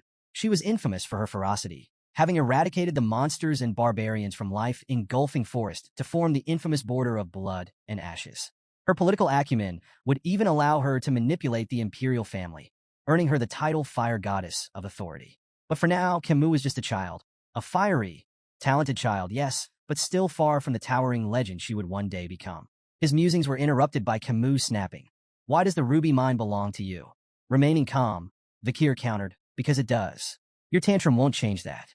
Don't you think your behavior is childish?" Camus bristled at the remark, her irritation palpable. Without a word, she began casting a spell. Vakir instinctively prepared for an attack, but to his surprise, Camus conjured an intricate ice sculpture instead. She pointed at the sculpture, her tone defiant as she began explaining. "This is the joint security area," she said, using the sculpture as a visual aid. She pointed to a small cave carved into the icy representation. The mine entrance lies within Morgue's territory, but the vein itself runs beneath Baskerville land. This prevents you from claiming it entirely, but it also makes it impossible for us to mine freely without crossing into Baskerville territory. Her finger traced the icy veins with precision, her voice steady but laced with frustration. "We've offered, repeatedly, to pay rent for the use of the land, but your family rejects every proposal. You treat us like trespassers, interfering with our work." She turned to Vakir, her fiery eyes locking with his. "The ruby vein belongs to the Morgues clan," Camus declared firmly, "but your people keep claiming it's yours." Adolf nodded approvingly at Camus' explanation, his pride evident. Meanwhile, Hugo's expression darkened, annoyance brewing beneath his stoic exterior. Vakir, still calm and composed, interjected, "Rubies are common magic ingredients. The Baskervilles don't need them." Camus turned to him, her frustration evident. "Then why not rent your land if you don't need the rubies?" Vakir met her fiery gaze, his tone even. "The Baskervilles are fiercely protective of their land. We're uninterested in letting others profit from it. Entering Baskerville territory will bring losses, not gains, for your clan." Camus refused to accept his reasoning. With a determined glare, she placed her hand over the portion of her ice sculpture representing Baskerville land. "Then whose arm is this?" she asked defiantly. Vakir moved swiftly, catching her wrist in his grip. His confident smile returned. "It's my arm," he said coolly, "because it's in my land." Camus' face flushed crimson, caught off guard by his unexpected reply. She stammered, "What are you talking about? How could I belong to you?" Clearly amused, Vakir tilted his head, his grin turning mischievous. "Who said you're mine?" he teased, his tone ambiguous. Before Camus could respond, Vakir reached behind him and produced a knife. The sudden motion startled everyone in the room, Camus, Adolf, and even the head butler. Vakir's grin darkened, and his voice dropped. "What I'm saying," he said ominously, "is that your arm is mine." Camus froze, her fiery confidence shaken. "What?" she stammered, her voice trembling. Hugo, observing from his seat, broke into a cold sweat. The room grew thick with tension, the only sound Camus' faint, nervous hiccup. As Vakir moved the knife closer to her hand, Camus screamed, "Uncle, help!" Adolf appeared behind Vakir in an instant, his expression fierce. "Step away from my niece," he commanded, his voice full of protective fury. Camus seized the distraction to wrench her arm free, retreating quickly to Adolf's side. Shaken but defiant, She clung to her uncle's arm, glaring at Vikir. Adolphe turned his anger toward Hugo, his voice rising. What is going on here? Hugo, still sweating, turned his stern gaze to Vikir. You've gone too far with your joke, he said in a reprimanding tone. Vikir chuckled, raising the knife to reveal its harmless edge. It's just a toy, he explained, a Baskerville children's knife, given to us to practice with from a young age. The room fell silent for a moment. Adolphe's outrage returned with full force. A dangerous toy like that for children? This is unacceptable. Vikir bowed his head, his tone contrite. I apologize if I frightened Camus, he said. That wasn't my intention. Camus, however, was far from convinced, her fiery glare fixed on Vikir. Adolphe's frustration simmered. This boy fails to take anything seriously, he snapped. Hugo stepped in, his tone light but firm. Adults shouldn't meddle in the affairs of children, he said. Let's focus on the ruby mines and move on to the friendly duels. Adolphe hesitated, but seeing Hugo's resolve, he relented with a sharp nod. Camus, still upset and wiping away tears, turned to Vikir, her voice trembling with indignation. I won't forget this. Vikir met her glare with a faint, unreadable smile. Good, he said simply. Camus' fist clenched, her frustration bubbling over. But before she could respond, Adolphe guided her away. Vikir remained in place, his calm demeanor unwavering, his crimson eyes gleaming faintly in the dim light of the office. The day of the friendly duels had arrived. Children from both the Baskerville and Morgs clans, aged 8 to 15, gathered in the grand arena to showcase their skills. The younger participants displayed theoretical techniques and mana sensitivity, while the older children engaged in live combat. Yet, this year, all eyes were on one match. Camus Morgs versus Vikir van Baskerville. Camus stood confidently in the arena, her fiery red hair catching the sunlight. She turned to Vikir, her expression sharp and determined. Get ready, she said firmly. I won't hold back. Without hesitation, Camus began casting a spell. Her intricate hand movements and the shimmering glow of mana captivated the audience. Spectators murmured in awe as her magical energy grew more intense. A voice in the crowd broke through the noise. Is she casting quadruspells? The exclamations turned to gasps of astonishment. Quadruspell casting, the ability to cast 4 spells simultaneously, was a feat that eluded even many adult mages. Seeing an 8-year-old achieve it left the audience awestruck. She really is the Morgs clan's genius mage, one spectator remarked. Exactly what we'd expect from someone like her. Camus unleashed a flurry of attacks, casting 4 powerful spells simultaneously. Fire, ice, wind, and earth magic surged toward Vikir with precision and force. But Vikir dodged effortlessly. His movements were fluid, almost casual. Shaking his head slightly, he spoke with a faint tone of criticism. Instead of showing off with flashy spells, maybe focus on mastering just one. Camus sneered. Her pride stung. Why do you even care? You're just an idiot who doesn't understand magic. With a swift incantation, she conjured a sand wall, a thick barrier of swirling grains, to separate them. But Vikir, unimpressed, broke through it with a single kick. The wall crumbled like paper, scattering in the wind. Camus froze, stunned. Is this the strength of someone who's bathed in the river Styx? Her mind raced, recalling the tales of the infamous Baskerville trial. But before she could regroup, Vikir moved in with lightning speed. Realizing too late that the attack was unavoidable, Camus shut her eyes, bracing for the blow. But it never came. When she opened her eyes, she found herself propelled backward.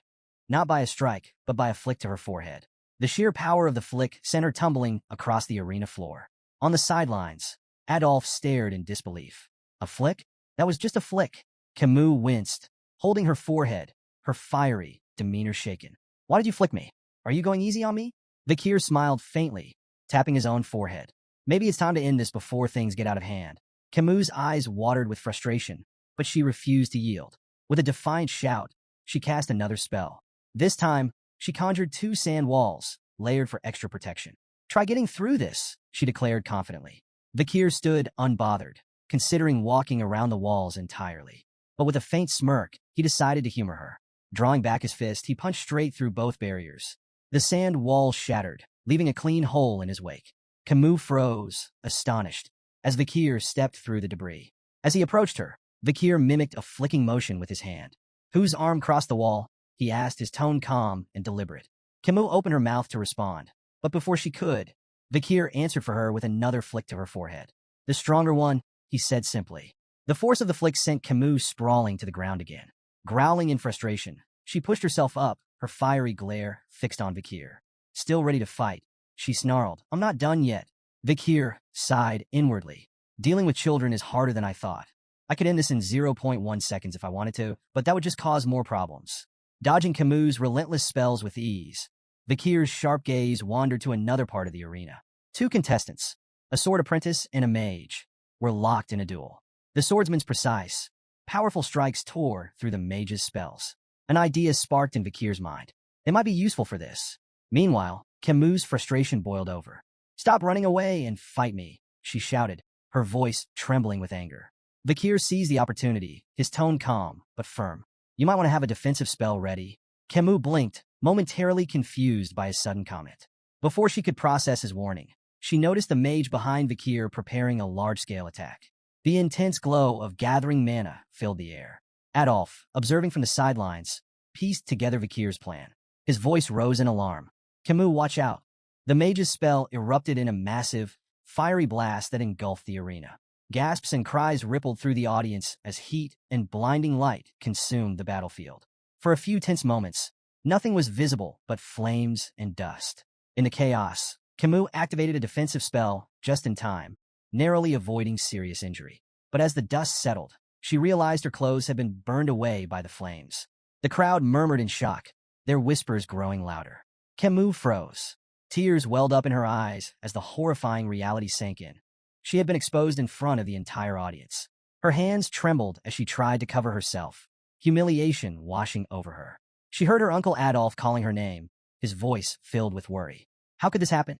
She thought, her shame overwhelming. As the smoke began to clear, Vikir stepped forward. His calm figure emerged from the dissipating dust, unscathed and composed. The audience fell silent, their attention fixed on him. Vikir approached Camus, shrugging off his jacket as he reached her. To the crowd's surprise, he draped it over her shoulders. "You'll need this," he said simply, his voice steady. Camus stared at him in shock, her face flushed. "But you'll be exposed if you give me your only jacket." Vikir brushed off her concern with a faint smile, his tone light but resolute. "It doesn't matter." Camus, still reeling from the chaos, struggled to understand why her supposed rival would offer her kindness. Her confusion deepened when she noticed a thin line of blood trailing down Vikir's arm. "You're hurt," she said, pointing at the wound. Vikir glanced down, momentarily surprised. He hadn't expected his body, strengthened by the river Styx, to be scratched. Examining the cut more closely, he realized the swordsman's blade in the adjacent duel must have carried lingering aura. As the dust fully settled, the scene came into focus for the audience. Camus sat on the ground, wrapped in Vikir's jacket, her fiery demeanor momentarily subdued. Beside her stood Vikir, his shirtless figure revealing a small but noticeable wound on his arm. The crowd murmured in awe, their gazes drawn to Vikir's impressive physique. Despite his young age, his toned muscles and disciplined build stood as a testament to the brutal training of a Baskerville hound. Among the spectators, admiration for Vikir was growing. But for Camus, the situation was more complicated. Her cheeks burned with a faint blush as her gaze kept drifting toward Vikir. "Why am I feeling like this?" she wondered, her earlier anger replaced by an unfamiliar sensation. Even as her uncle Adolf pulled her into a protective hug, her thoughts remained on Vikir. Later, Vikir walked alongside Hugo down a dimly lit hallway, breaking the silence. Hugo's voice was calm but probing. "How was the battle with the Morg's girls?" Vikir answered thoughtfully. "It was interesting. I learned the purpose of the event once again." Hugo nodded slightly. "A battle with a mage is different from a duel between swordsmen. Why didn't you go for a decisive blow?" Vikir hesitated before admitting. "I wasn't sure how to handle a lady in battle." Hugo's expression hardened. "Letting your guard down will only lead to injury. Take this scratch as a lesson." The unexpected concern in Hugo's tone gave Vikir pause. This isn't the Hugo I remember, Vikir thought. The Hugo he knew had been strict, cold, and brutal, his emotions as unyielding as stone.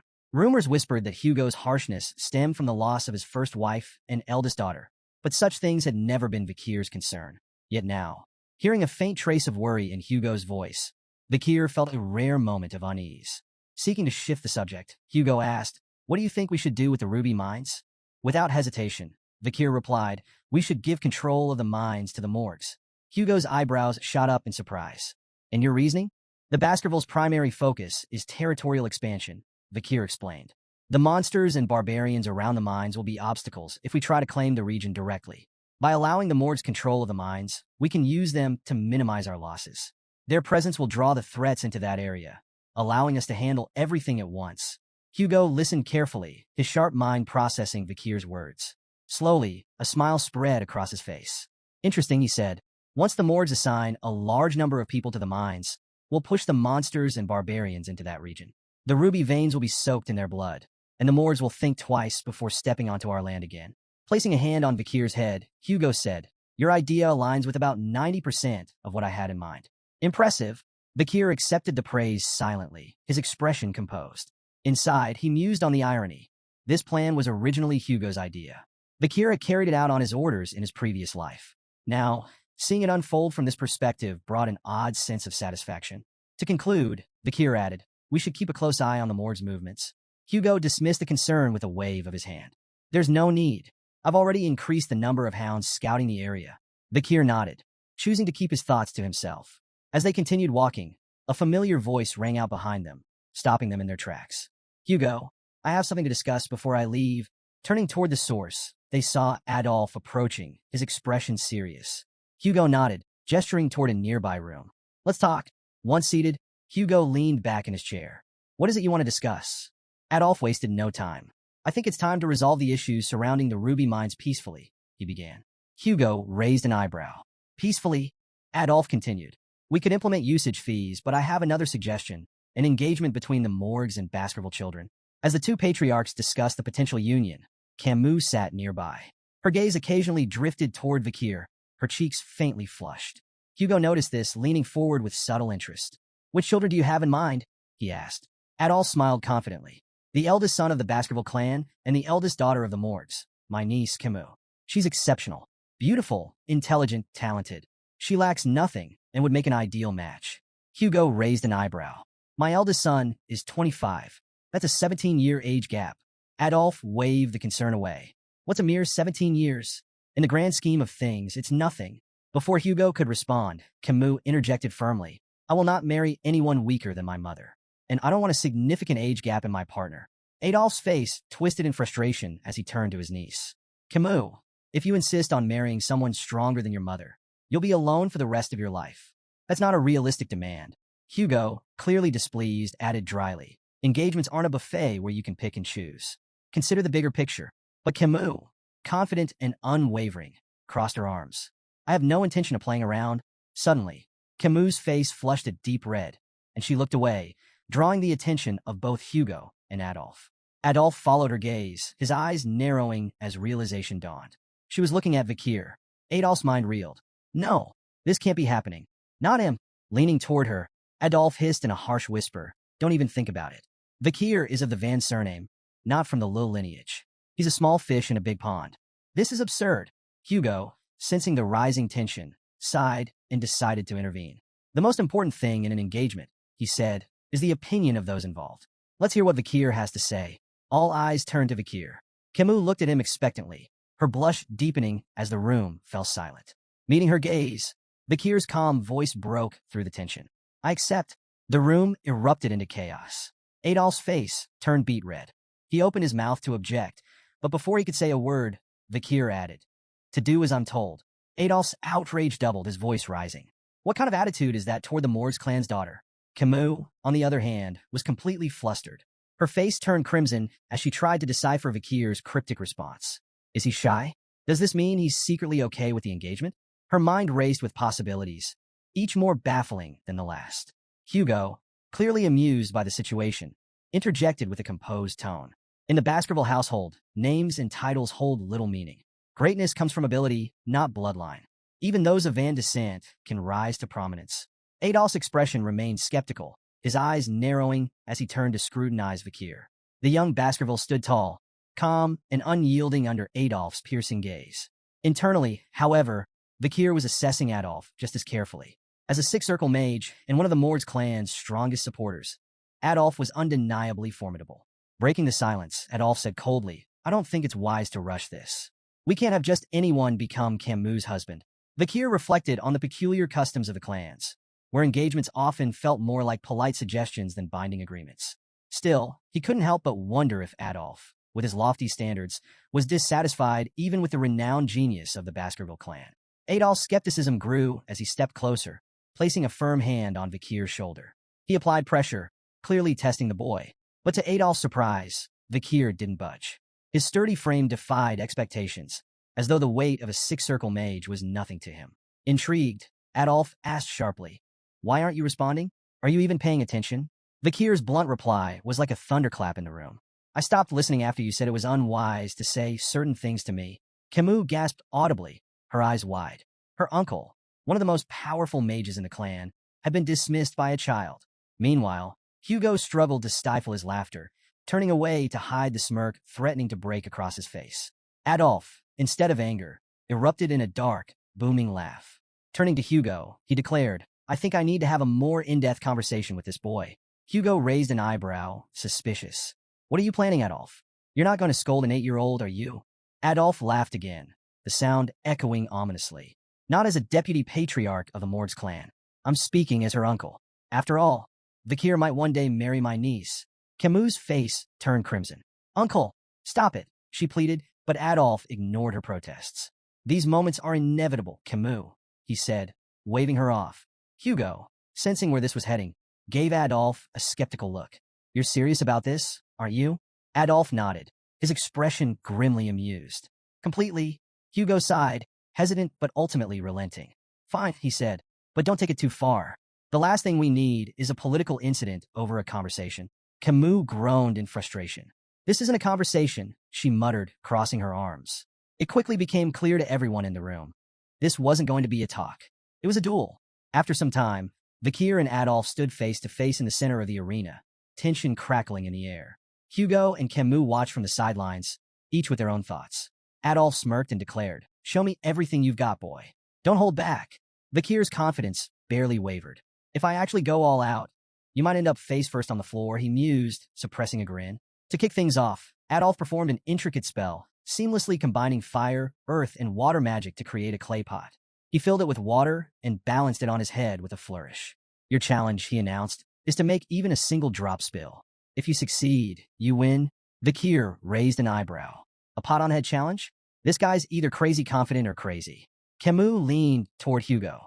"This is classic Adolf," she explained. "His control is basically unmatched." Vikir analyzed the setup. Charging straight at Adolf might not work, but it'd give him valuable intel. Without hesitation, he lunged forward, sword in hand, aiming directly for his opponent. "Vikir, no!" Camus cried, horrified by his reckless approach. Adolf didn't flinch. He raised a hand, casting a shimmering barrier that effortlessly absorbed Vikir's strike. "Rookie mistake," Adolf said smugly, glancing at Camus. "Why are you helping him? Shield magic makes swordsmen like him obsolete." Vikir clicked his tongue, frustrated but unfazed. Adolf, clearly enjoying himself, launched a series of flashy spells. Fireballs, wind blades, and earth spikes flew toward Vikir, but he dodged them all with cat-like agility. From the sidelines, Camus seethed. "He never used this much magic against me," she shouted. Adolf turned to her, feigning betrayal. "Et2, Camus? My own niece, rooting for the enemy." He returned his gaze to Vikir, playful menace gleaming in his eyes. "You'll pay for that." Hugo stayed quiet, watching intently. Vikir's movements were sharp, his strikes precise. "Let's see how far he can push Adolf," Hugo murmured to himself. Vikir observed Adolf's techniques closely, replaying memories from his past life and adapting them to his current form. Adolf bragged, "No sword can break my shield." But cracks began to form as Vikir struck the same spot over and over, his attacks like a perfectly tuned machine. Adolf's smug grin faltered. Persistent little, before he could finish, Vikir's sword shattered. Adolf immediately regained his composure. "Amateur mistake," he taunted. "You ignored your weapon's durability." But the air shifted. Hugo and Camus exchanged knowing glances as Adolf continued his mockery, oblivious to the danger. Water poured down Adolf's face, soaking him completely. He froze. "What the?" He glared at the shattered pot above him. "How did a shard pierce my shield and the pot?" Vikir, calm and composed, simply shrugged. "Maybe it was too full." Camus stood frozen, cheeks flushed as the weight of the moment hit her. Vikir had defeated her invincible Uncle Adolf. Her thoughts spiraled. "He's amazing. Is this fate?" Images of wedding bells and matching outfits flashed through her mind. Meanwhile, Hugo stood in silent contemplation, his gaze fixed on Vikir. This wasn't just talent or luck. It was raw potential. Am I raising a hound far more powerful than I imagined? 7 grueling years passed. The young hounds, now honed by relentless training, faced their ultimate test, a monstrous horn bear. The beast charged, its roar shaking the ground. In perfect unison, the hounds launched their attack, swords slicing with precision. From the sidelines, their instructor, Staffordshire Baskerville, watched with a calculating eye. "Stop wasting your energy on its vital points," he barked. "Go for the hind legs, slow it down first." The triplets responded instantly, their crimson auras flaring as they executed synchronized strikes. The beast staggered, its movements slowing. Staffordshire nodded in approval. "Good. That's how Baskervilles fight, as a pack." With the monster weakened, the remaining hounds moved in for the kill, finishing it with a coordinated assault. Staffordshire clapped his hands. "Congratulations. You're now lower-ranked sword experts and have mastered the first Baskerville technique." But his tone turned grim. This was a controlled environment. Out there in the life-engulfing forest, the oxbears won't be caged or predictable. One mistake, and you're dead. Your bloodline strength is your lifeline. Don't waste it. His words hung heavy in the air as the young hounds absorbed the harsh truth. Their 7-year training had officially ended, but their journey was only beginning. The newly minted hounds buzzed with excitement, discussing their futures. 2 of them debated their preferences for the Baskerville clan's 7 night orders. "I'm all about the Wolfhound order," the first said, puffing his chest. "Guarding the Patriarch? That's peak prestige. Wolfhound's cool," the second replied, "but I'm eyeing the Doberman, Pitbull, and Rottweiler orders. Assassination and all-out warfare? Now that's my vibe." Their banter shifted to a figure sitting atop the massive carcass of a slain oxbear, Vikir. "Who's that?" the second asked, intrigued. The first gestured toward Vikir. "That's the Vikir. Took down an oxbear twice the size of ours." He leaned closer, voice filled with awe. "He's already a high-level sword expert and mastered the third Baskerville technique. He's on par with the Shadow Hounds." Sitting on the slain beast, Vikir stared into the distance, lost in thought. His progress had been substantial. He'd reached the 5th Baskerville technique and graduated as an intermediate-rank swordsman. But to him, it felt agonizingly slow. 7 years, and still, I'm far from where I need to be. His brooding was interrupted by the arrival of Barrymore, the head butler. "Master Vikir," Barrymore said with a bow, "the Patriarch requests your presence.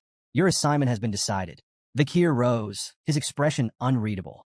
"All right," he replied, sheathing his sword. The time for training was over. A new chapter awaited. Vikir stepped into the Patriarch's office, greeted by Hugo's signature grunt. His sharp eyes immediately caught a small cut on Hugo's nose. "Rough fight?" Vikir asked, curious. Hugo smirked. "Barbarians in a life-engulfing forest. Outmatched by an archer," he admitted, before adding with a satisfied grin. "But I left her a matching souvenir." After a brief silence, Hugo congratulated Vikir on his graduation, but his tone carried an edge. "Things will only get tougher from here," he warned. Vikir's mind wandered. This had to be about his new assignment. Memories of his previous life surfaced. Back then, as a junior knight of the Pitbull Order, he'd endured 21 brutal months in a life-engulfing forest. Just another expendable soldier in the Baskerville clan's ruthless system. At 15, Baskerville children were divided into 2 paths, elites or expendables. The expendables, like Vikir before his regression, were sent to the front lines, survival being their only measure of worth. Meanwhile, the elites received political and administrative training, protected by the expendables who lived long enough to serve them. Vikir knew the 5th Baskerville sword technique was designed to close the gap between the elite's polished training and the expendables' hard-earned battlefield experience. Before his regression, he'd never progressed beyond the 4th technique. Worse, as an illegitimate child, he'd never been considered for the elite path. Hugo's voice cut through his thoughts. "I want you to try the lower house of Parliament." Vikir blinked. "What?" "The lower house manages the clan's regional administration. Law enforcement, infrastructure, economic oversight, its politics and pragmatism combined. Far from the battlefield." The idea shocked Vikir. Hugo, the patriarch of the Baskerville clan, was offering an illegitimate son an elite position? It felt like a cruel joke. As if reading his thoughts, Hugo leaned back. "Your achievements by 10 surpassed our so-called geniuses. You've earned this." Vikir listened as Hugo explained his role. Deputy Consul of Underdog City, a city notorious for its challenges. Both the consul and deputy consul positions were vacant, leaving Vikir with a clean slate. "Do you want it?" Hugo asked. After a moment's consideration, Vikir nodded. "I'll take it." Before the conversation could end, Vikir shifted topics. About the Mord's clan and the Ruby Mines, Hugo's lips twitched, clearly aware. "Outmaneuvered Adolphe Morgs, didn't you?" Vikir nodded and made a bold request. To borrow his reward from the incident. The head butler froze, his shock evident. But Hugo didn't flinch. Stamping a document, he handed it over. "Don't make me regret this." "I won't," Vikir said firmly, though his stomach churned at the sound of Hugo's final words. "Good luck, son." The word hit like a thunderclap. Before his regression, Hugo would never have called him son. As Vikir and the head butler walked down the hallway, the butler's grave tone broke the silence. Master Hugo holds you in high regard. Assigning a consulship before a battle posting, unprecedented. It's part of the disciplines of kingship. His words implied that Hugo was grooming Vikir for far greater responsibilities. Vikir, however, wasn't one to bask in praise. He knew this appointment wasn't a reward but a challenge. This was a chance to sharpen his skills in a less dangerous environment. Even so, memories of his past life refused to let him relax. The cold sensation of the guillotine's blade haunted him. That vivid memory fueled his resolve. Someday, Hugo La Baskerville would feel the same icy despair. Meanwhile, in Underdog City, a bustling villa buzzed with activity. A bald man barked orders at two workers. The villa must be spotless by tomorrow. The new deputy consul arrives then. One worker, wiping sweat from his brow, muttered, "I hope he knows business." His companion snorted. "Business? The guy's only 15. Their speculation was interrupted by a boy approaching the villa. Mistaking him for a servant's child, one worker placed a hand on his shoulder. "Hey kid, whose son are you?" The boy's glare was icy. "Remove your hand." The workers exchanged glances, taken aback, as the boy produced a document. "I'm Vikir van Baskerville," he announced coolly, "your new deputy consul." The men stood dumbfounded, their eyes darting between Vikir and the papers. One finally stammered, "But you're early." Ignoring their confusion, Vikir strode inside, issuing his first order. "Prepare food and drinks. We're hosting a party tonight." By nightfall, the villa was a whirlwind of celebration. Nobles mingled, tables groaned under feasts, and laughter echoed through the halls. Yet not everyone was in a festive mood. Chihuahua Baskerville, the general secretary of Underdog City, was pacing in his office. From his window, he could see the lavish party raging below. His fists clenched. "Unbelievable," he muttered. The city was already reeling from corrupt officials, and every deputy consul before Vikir had been sacked for bribe-taking. Now, the new appointee, just a kid, was throwing a party on his first day? Chihuahua's indignation turned to alarm as he suddenly felt a presence behind him. "Are you the general secretary?" Chihuahua whirled around, nearly tripping over himself. Standing in the shadows, calm and composed, was Vikir. Yes, that's me," Chihuahua stammered, trying to regain his composure. Vikir stepped into the light, his piercing gaze unsettling. "Vikir van Baskerville, your new deputy consul." Chihuahua swallowed nervously, but managed to introduce himself. Vikir repeated his name thoughtfully, his sharp eyes narrowing slightly. "No middle name?" Vikir mused aloud, his tone light yet pointed. Chihuahua braced for ridicule. In Baskerville hierarchy, a missing middle name marked one as an outsider, an employee, not family. He had endured years of discrimination because of it. When Vikir placed a hand on his shoulder and said, "Nice," he flinched internally, expecting sarcasm. Instead, Vikir's tone was calm. "I reviewed your background on the way here. Born and raised in Underdog City, right? You've done well. I won't interfere with how you manage things." Chihuahua blinked, his confusion palpable. "Okay," he muttered, unsure if this was a genuine compliment or some strange new form of harassment. Vikir's tone shifted, growing more serious. "Your management of the personal law system is commendable, but the judicial system here is another matter. The problem isn't just illegal businesses. It's that the underground economy has more power than the law." Chihuahua hesitated before replying. "So, shut down the illegal businesses? That won't be enough," Vikir countered. "The heads of these operations need to be removed. And to do that, we need a new law." "A new law?" Chihuahua repeated, startled. Vikir nodded. "Within a week, the underground economy will be in shambles. But I need a cause, something to justify creating and enforcing this law." Chihuahua furrowed his brow. "Why do you need a cause? Isn't it enough to act against illegal businesses?" Vikir smirked, his gaze sharp. "I'm a 15-year-old deputy consul. Without a strong performance, I'm just a kid with a fancy title. This isn't about acting. It's about proving I can win." His expression twisted into a mischievous grin as he added, "To put it simply, I'll lay out poop for the flies." Chihuahua stood there dumbfounded. What in the world was this kid planning? The next day, Vikir arrived at Dort Smile Street, Underdog City's bustling downtown hub. Crowds had already gathered, their curiosity piqued by the rumors of their new deputy consul's first public action. Standing on a makeshift stage, Vikir held a large stake in his hand, his calm demeanor commanding attention. Chihuahua and the other officials stood nearby, exchanging puzzled glances. Since dawn, Vikir had been on that stage, silently biding his time. Finally, he stepped forward and introduced himself. "I am Vikir van Baskerville, your new deputy consul." The crowd buzzed with surprise, their whispers swelling like a tide. Many found it hard to believe that someone so young could hold such a high position. While a few onlookers murmured that Vikir was cute, Most questioned what someone his age could possibly achieve. Undeterred, Vikir raised his voice, addressing the crowd with confidence. He reminded them of the Baskerville family's long-standing laws, unwavering and as strict as ever, regardless of who held office. But skepticism was thick in the air. Doubts about his age, ability, and resolve rippled through the crowd. Some muttered bitterly about the corruption of past officials, assuming Vikir would inevitably fall into the same trap. Standing beside him, Chihuahua clenched his fists. Unable to stay silent, he snapped at the crowd, demanding respect for the new deputy consul. His sharp tone momentarily hushed the murmurs, though many still whispered that Chihuahua seemed better suited for the role than the boy standing on the stage. Then, Vikir acted. With a display of raw strength, he hoisted the large stake high above his head. In one powerful motion, he drove it into the ground with such force that the earth seemed to tremble.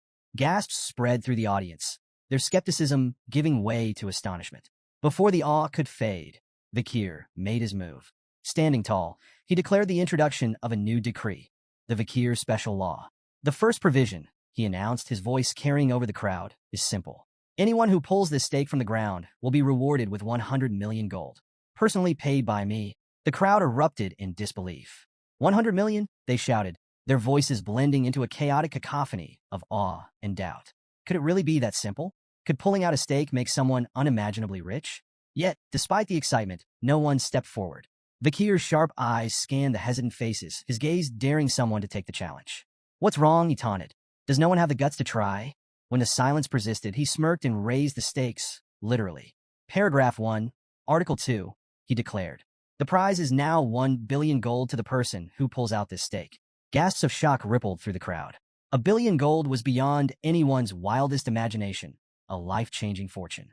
The murmurs turned feverish as the audience grappled with the sheer magnitude of the reward. Amid the tension, a loud, mocking laugh cut through the noise. An overweight man lumbered forward, his face twisted in disdain. What is this nonsense? Do you take us for fools? He barked. No one's going to fall for such a ridiculous stunt. But someone in the crowd, quieter yet no less intrigued, muttered, 1 billion isn't exactly pocket change. The mood shifted. Whispers of curiosity and hesitation rippled through the audience. Behind Vikir, Chihuahua was more perplexed than ever. Why weren't they the ones embarrassed by this spectacle? Why was the crowd the one feeling the pressure? Unfazed by the noise, Vikir remained calm, his presence commanding. He stepped forward, his voice cutting through the whispers. So, he asked, his tone sharp and direct, is there no one brave enough to accept the challenge? The crowd fell silent once again, the weight of his words hanging heavy in the air. When no one stepped forward, Vikir raised the stakes once more. His calm voice carried over the hushed crowd. The reward is now 10 billion gold. The crowd collectively froze, their disbelief palpable. Whispers rippled through the gathering. This has to be a joke, someone murmured. Don't be stupid, another cautioned. Look at his sword. If you seem too greedy, he might cut you down. Despite the unimaginable prize, fear and hesitation kept everyone rooted in place. Beside Vikir, Chihuahua leaned in, whispering anxiously. Deputy Consul, there isn't enough money in the city to back that promise. Before Vikir could reply, a small hand shot up from the crowd. I'll try, said a timid voice. Gasps echoed through the audience. All eyes turned to the source, a frail young girl clutching a basket of flowers. Judy? The flower girl, an old man muttered, stepping forward as if to stop her. Child, don't. But Judy shook her head, determination flickering in her eyes. My mother is sick. I have no choice. The crowd whispered in astonishment as she approached the stage, her movements hesitant yet resolute. Standing before the massive stake, Judy glanced nervously at Vikir, who towered over her with an unreadable expression. Vikir spoke a single word, pull. His voice was calm, devoid of any hint of mockery or encouragement. Judy couldn't tell if he was serious or testing her. With trembling hands, she wrapped her fingers around the stake. Taking a deep breath, she pulled with all her strength. To everyone's shock, the stake slid out effortlessly, as though it had been planted in sand. A stunned silence fell over the crowd. Mouths hung open, eyes wide in disbelief. How could a frail little girl succeed where no one else dared to try? Judy stared at the stake in her hands, unsure of what to do next. She glanced nervously at Vikir, her heart racing when she saw him reach for his sword. Tears welled up in her eyes as she thought of her sick mother and the consequences of her boldness. But instead of cold steel, something warm and heavy landed in her hands. Startled, she opened her eyes to see Vikir kneeling before her, holding out a small bag. For now, here's 100 million gold, he said calmly. Judy froze, clutching the bag tightly as the weight of his words sank in. Was this real? Bakir rose to his feet, his tone businesslike. Where's your home? He asked. 10 billion gold is too heavy to carry. I'll have it delivered with a guard to protect it. Placing a hand gently on Judy's head, Bakir spoke with quiet authority. This is the law. It must always be obeyed. The crowd erupted into a cacophony of murmurs and gasps. Bakir had done the unthinkable. He had kept his outlandish promise. Even Chihuahua, standing on the stage, was left slack-jawed, unable to process what he had just witnessed. This bold performance was a turning point. The Bakir special law swept through the city, becoming the talk of Underdog. It overshadowed even the Baskerville clan's long-standing governance law. For the first time, people saw the young deputy consul as more than just a figurehead. He was someone who kept his word, no matter how audacious it seemed. Citizens were deeply moved by the simple fairness of the law, rewards for those who upheld it and consequences for those who broke it. Word of Bakir's commitment spread like wildfire. Unlike his corrupt predecessors, Bakir wasn't about greed or empty promises. He was earning the city's respect. In a matter of weeks, the atmosphere in Underdog City began to shift. Crime rates plummeted, and for the first time in years, the streets felt safer. The people began to take pride in their leadership. In the deputy consul's office, Chihuahua was scribbling on a board when Bakir approached, noting that the text was written in the Eastern language. Impressive handwriting, Bakir remarked casually, sparking a conversation. Still reeling from the earlier spectacle, Chihuahua confessed, Deputy Consul, I've lived in this city for 2 decades, and I've never seen anything like today. It was inspiring. Bakir offered a faint smile. Fear and wrath can only go so far. Trust in the law is what matters. Today wasn't about theatrics. It was about trust. Chihuahua, visibly moved, stepped forward and bowed deeply. You have my loyalty, sir. From this day forward, I will serve you for the rest of my life. Relax, Chihuahua. You're going to overheat, Bakir teased, but his thoughts were already drifting. Reflecting on his success, Bakir couldn't help but think of a future that once was. He remembered Camus Morgues, whose iron-fisted rule had once brought crime rates to an impressive 1%. But her methods relied on fear, alienating the people she ruled. Bakir was determined to forge a better path, one that earned loyalty, not resentment. Turning to the map spread out on his desk, Bakir marked several locations. These were potential hideouts and operational bases for illegal groups. The real challenges are just beginning, he murmured. The 10 billion gold reward had already been spent. Now it was time to recover those funds. Pointing to the marked areas, he laid out his plan to monitor these locations and confiscate the dirty money fueling the city's criminal networks. Chihuahua leaned over the map, intrigued. How do you know these are their bases? With a smirk, Bakir tapped his nose. I can smell them. The truth, of course, was far less mystical. Bakir's memories from before his regression had provided him with precise knowledge of these operations. While Chihuahua marveled at his investigative prowess, Bakir kept his advantage to himself, confident that his next steps would tighten his grip on the city's underground economy. Their conversation was interrupted by a staff member bursting into the room.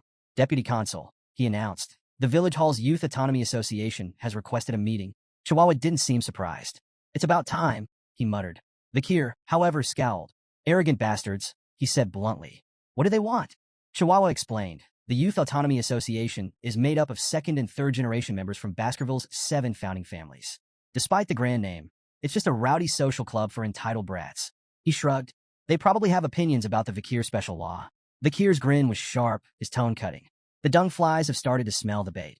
Both Chihuahua and the staff member blinked, momentarily speechless. Bakir's cold smirk deepened. Let's deal with the pests gnawing at the city's foundations. Meanwhile, deep within the burning suspension, a high-end club in Underdog City's most luxurious hotel, a raucous party was underway. In the VVIP lounge, rented for a staggering 10 million gold for just 6 hours, the 7 key members of the Youth Autonomy Association reveled in extravagance. These second and third generation heirs of Baskerville's most influential families were steeped in privilege. The room buzzed with laughter as they built a pyramid of glasses, pouring expensive wine over it and letting the liquid cascade dramatically across the table. The blonde ringleader of the group smirked as he turned to the waiters. Drink it, he ordered, gesturing to the wine pooling on the table. Without hesitation, the waiters complied, lapping up the spilled wine like obedient dogs. Thank you, sir, for the privilege, one muttered, wiping his mouth. Reclining on a plush sofa, the blonde man chuckled. No matter how recklessly I spend, my money always comes back to me, he bragged. One of his companions nodded, raising a glass. Thanks to the Baskervilles, of course. All that territorial expansion gives us an endless supply of barbarians to kidnap and sell as slaves. Another laughed. The Baskervilles' ambitions are a blessing. They're like our personal hunting dogs, always there to protect us. Protect us, the blonde man scoffed. They're just sword-wielding idiots we can manipulate. Leaning forward, he added with a grin, remember when we orchestrated that conflict between the Mesamadrano and Baskerville clans? The Baskervilles wiped them out without even realizing they'd been played. The group burst into laughter, toasting their cleverness. As the laughter died down, one of them brought up the new deputy consul. What about this Vikir van Baskerville? The blonde man sneered. Oh, never heard of him. The group shook their heads, equally unimpressed. Well, the blonde man said, his grin widening. How about we teach the boy a lesson? We'll invite him to a lavish party, ply him with expensive drinks and women, and then stick him with the bill. The group roared with laughter at the thought. Think about it, the blonde continued. The kid wouldn't dare report us. A 15-year-old deputy consul? He'd ruin himself trying to pay. As they finalized their plan, the waiter entered with a group of women in tow, their arrival announced with a flourish. The group's attention shifted immediately, their laughter giving way to eager anticipation for the night's indulgences. As the party raged on, one of the companions noticed an unfamiliar young man standing among the women. His brow furrowed. Who's that kid? He demanded. The waiter stammered nervously. He entered with so much confidence that no one stopped him. The young man stepped forward, and the room fell silent as recognition began to dawn. It was none other than Vikir himself. The blonde man, smirking to hide his unease, gestured for a waiter to handle the situation. The waiter grabbed Vikir by the hair, yanking him forward. Who do you think you are, barging in here? He snarled. Vikir's cold, glowing eyes froze the room. A tension so thick it felt like suffocating blanketed the space. Without a word, Vikir twisted the waiter's arm at an unnatural angle, eliciting a howl of pain that sent shivers through the group. The companions froze, staring in disbelief as Vikir calmly stepped forward. One of them, his voice shaking, stammered, Deputy Consul Vikir? Why are you here? Vikir's reply was short and cutting. You invited me. The blonde man forced a laugh, his tone overly jovial. Well, isn't this incredible? The Deputy Consul has graced our humble party. What an honor. Vikir didn't respond. He sat silently, his sharp gaze scanning the room as the blonde man leaned in to whisper to a companion. Their hushed tones weren't subtle enough to escape Vikir's trained ears. Let's move ahead with the plan, the blonde man murmured. Keep him here, and when it's over, stick him with the bill. The companion smirked. Let's see if he even tries to fight it. Vikir's patience snapped, slamming his hand down on the table. The entire surface exploded with a deafening crack, sending glass, drinks, and the champagne tower crashing to the floor. The room descended into chaos as the stunned partygoers struggled to process what had just happened. The blonde man's eyes widened in shock. He stared at the shattered remnants of the table, his mind racing. Did he use mana for that? The realization hit him like a blow. Vikir wasn't just a child. He was a trained Baskerville, one of the most dangerous warriors in the territory. One companion, trembling, whispered angrily, "We underestimated him." The blonde man snapped back, "Do something." But the companion shook his head, visibly terrified. "We don't stand a chance." Vikir leaned forward, his hand landing heavily on the shoulder of one of the companions. The man froze under his icy gaze, panic flooding his features. "Well, we'll pay for the drinks ourselves," the man blurted out desperately. Vikir's expression darkened. "Were you planning to make me pay for everything?" His voice was cold, each word a dagger of accusation. The companion's face shifted from panic to regret, realizing the depth of their mistake. Another companion nervously laughed, trying to diffuse the tension. Who would even dare think of doing something so ridiculous? The blonde man forced an awkward laugh, jumping in. "It's all a misunderstanding. We were just testing you, to see if you're strong enough to resist the city's corruption." "Exactly," another chimed in hastily. "And it looks like you've passed. You're just the kind of leader Underdog City needs." Vikir's piercing gaze silenced their excuses. Without warning, he lunged at the man sitting closest to him. In one swift motion, his palm struck the man's stomach with a claw-like grip, driving him backward with devastating force. The man gasped in pain as Vikir leaned in, his voice low but firm. "An owner can test their dog," he said coldly, "but a dog should never test its owner. Ever." The room plunged into an uneasy silence as Vikir's icy gaze swept across the group. His voice was calm, but razor-sharp. "Have you grown so complacent with your wealth and power that my actions don't move you?" His eyes narrowed. "You have no idea what real fear looks like." Without hesitation, he threw the man beneath his grip to the ground and stomped on his face. The sickening crunch reverberated through the room. Vikir straightened and looked back at the others. "Do you even know why I'm doing this? If not, perhaps you all need the same lesson." The blonde man's face turned deathly pale. Stammering, he insisted, We understand perfectly. There's no need for more." Vikir's expression darkened. If you really understood, you'd already know what's coming next. He delivered a sharp kick to the downed man, eliciting a groan of pain. Tension boiled over. The blond man spat. "You bastard." Another sneered, his voice dripping with scorn. "Do you really think you can get away with this?" In an instant, Vikir closed the distance between them, standing mere inches from the second man. His voice was cold and unyielding. "You're guilty of abduction, kidnapping, illegal slave trafficking, and insulting Baskerville authority." The room froze. The companions' faces contorted in shock. How could Vikir possibly know the details of their crimes? Before they could react, Vikir's fist collided with the second man's face, sending him sprawling to the ground. "Animals don't learn until they're taught," Vikir said, his tone dripping with disdain. His lips curled into a sinister grin. "And now, I'll teach you disobedient creatures what happens when you defy the law." In the dim confines of a prison cell, two figures stood in stark contrast. Vikir, calm and composed, regarded the scene with indifference, while General Secretary Chihuahua looked visibly shaken. Before them, the blond man, his face swollen and bloodied, screamed profanities. His voice echoed harshly off the stone walls. "You think this ends here?" The blond man snarled, venom in his tone. "The moment I'm out of here, I'll have both of your heads on spikes. My father will never forgive this." Chihuahua, unnerved by the outburst, turned to Vikir. "Deputy Consul," he began cautiously, "did you really have to go this far?" Vikir glanced at him, his faint smirk betraying no remorse. "Do you think I overdid it?" Chihuahua's response was emphatic. "Yes. Look at him. He's barely human anymore. You've turned him into a meat bag." Vikir's smile didn't waver. He strode toward the cell, his voice calm but laced with menace. This is nothing. I haven't even started." Chihuahua's unease deepened. "What are you planning?" he asked, his tone wary. Vikir's response was chilling. "I'm going to purge all the corrupt civil servants who've twisted the Baskerville system into something monstrous." He gestured toward the prisoners behind the bars. "Look at them, arrogant smug. They've trampled the clan's authority for far too long. This is what happens when education is neglected." The blond man and his companions, finally grasping the severity of their situation, dropped their bravado. Desperation etched their faces as they begged for mercy, offering Vikir anything he wanted in exchange for their lives. Chihuahua, ever the pragmatist, voiced his concern. "You do realize their families won't sit quietly, right? They may be cowards, but they're bold enough to retaliate if pushed too far. This could spiral out of control." Vikir's confident smile didn't waver as he reassured Chihuahua. "These men are deeply tied to the criminal underworld of Underdog City," he explained. "Their families are just as complicit. None of them would dare raise a complaint. They'd be incriminating themselves." Chihuahua wasn't convinced. "But what about evidence? Without proof, this could blow up in our faces." Vikir's reply was calm and cryptic. "I have ways of finding evidence. And if none exists," he let his words linger before finishing, "I'll create it." Despite his composed demeanor, Vikir's mind was racing with calculations. He wasn't concerned about backlash. The world was shifting, and soon he'd either be sent to battle or depart for the academy. Either way, time was on his side.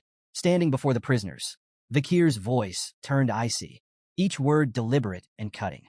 Human trafficking, kidnapping, bribery, blackmail, assault through intermediaries, murder. The crimes fell from his lips like hammer blows in the stifling silence of the cell. The blond man's desperation mounted. "Where's your proof?" he demanded, his voice cracking. Vikir smirked. "If I presented evidence, would you accept your punishment?" The blond man averted his gaze, the weight of his guilt unmistakable. His defiance crumbled into a silent plea, his expression screaming, "I'll never shame my family, even if I die here."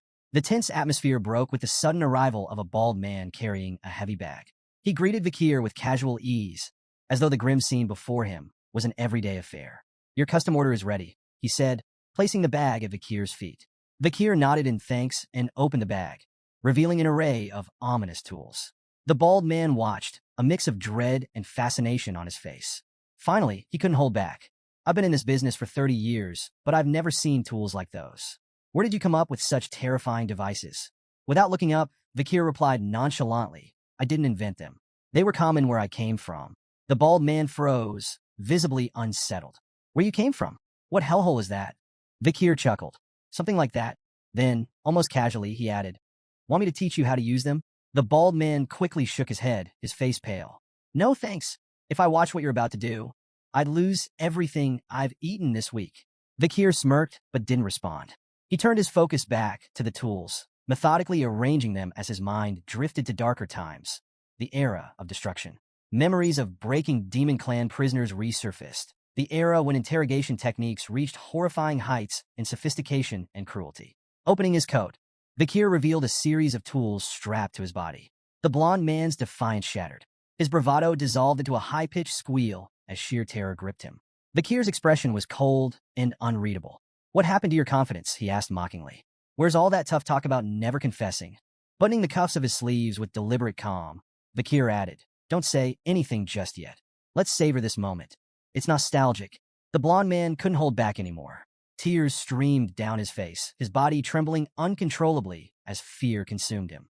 Rumors of the arrests of the 7 wicked gangs spread like wildfire through Underdog City. In every corner of the city, taverns, markets, and alleys, the topic dominated conversations. At a dimly lit tavern, a group of patrons argued over the shocking news. "Good riddance," one man spat. "Those gangs treated ordinary folks like pests." Another, more skeptical voice chimed in, "Don't get your hopes up. The new deputy consul might make some noise, but he'll release them soon enough. They're too tied to the native families." "But the charges are serious this time," a third patron countered. "They might actually be executed." The room fell into uneasy murmurs as patrons debated whether the children of the native families could truly face such dire consequences. One man leaned in, his voice low but resolute. "Don't underestimate Vakir.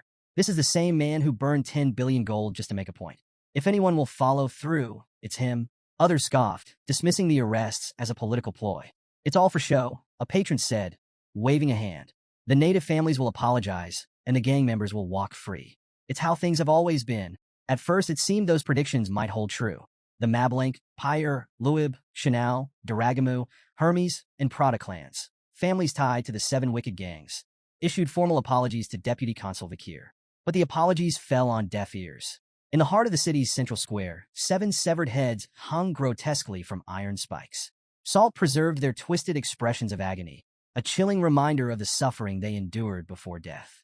Above the heads, a public notice detailed their crimes and punishments under the Baskerville Family Autonomy Constitution, a set of laws infamous for its strict and unforgiving penalties. Clause 1. Banning illegal brothels. Punishment: tattooing the word sex across the criminal's face. Clause 2. Banning illegal gambling. Punishment: wrist amputation, repeated 72 times, 1 for each offense. Clause 3. Banning illegal private loans. Punishment: eye removal. This penalty was suspended after pleas from victims. Clause 4. Banning illegal lobbying. Punishment: exile. Since the criminals were already dead, their headless bodies were discarded outside the city walls. The crowd stood frozen, staring in silent horror at the grisly display. The severed heads of the 7 wicked gangs and the brutal enforcement of the laws left the city in shock. In his office, Vakir addressed Chihuahua, who was visibly shaken. "There's no need to look so surprised," Vakir said, his tone cold. "These laws have always existed. The only difference is that this is the first time the so-called native families are facing the consequences." Chihuahua swallowed hard, struggling to process what had just unfolded. "Do you really think this will work?" Vakir turned his gaze to the window, watching the flickering torches of the central square below. "This is only the beginning," he said. "This enforcement will spark a chain reaction. Underdog City is on the brink of a violent shift." His voice grew darker. "When the destruction begins, this city will become a bloodbath." Turning back to Chihuahua, Vakir's tone sharpened. "Brace yourself. You're joining me for the next step of the plan."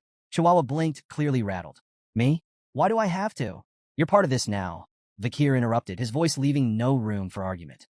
Chihuahua let out a resigned sigh, his face pale as the weight of what lay ahead settled over him. The scene shifted to a dimly lit tent buzzing with anticipation. Chihuahua, now donning a sinister mask that only made him more jittery, stood among a crowd of similarly veiled figures. Turning slightly, he whispered nervously to a figure caged behind him. Vakir, exuding his usual unbothered confidence. "Are you sure this plan isn't insane?"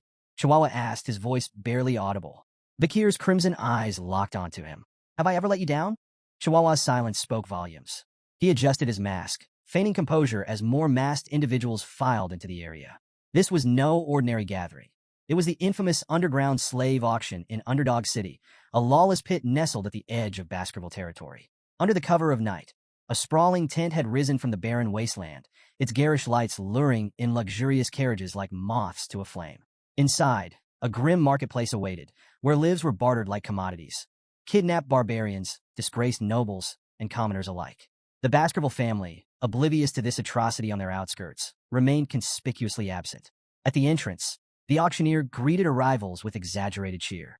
His tone shifted slightly upon noticing Chihuahua's group, recognizing the telltale insignias of the Mablin clan, one of the auction's most esteemed customers. "You're here as sellers this time," the auctioneer remarked, glancing at their credentials. "I trust you've brought something to impress. Last time, the clan wasn't exactly thrilled with our offerings." Chihuahua's lips curled into a nervous smirk beneath his mask. "No complaints here. Quality is never a problem." The auctioneer's gaze fell on Vakir, trapped in a cage among the other merchandise. His striking black hair and piercing crimson eyes drew the man's attention like a shark to blood. "Now that's a rare gem," he murmured, his greedy eyes glinting. "I'll make sure he fetches a premium." Feigning agreement, Chihuahua nodded and let the auctioneer handle the rest.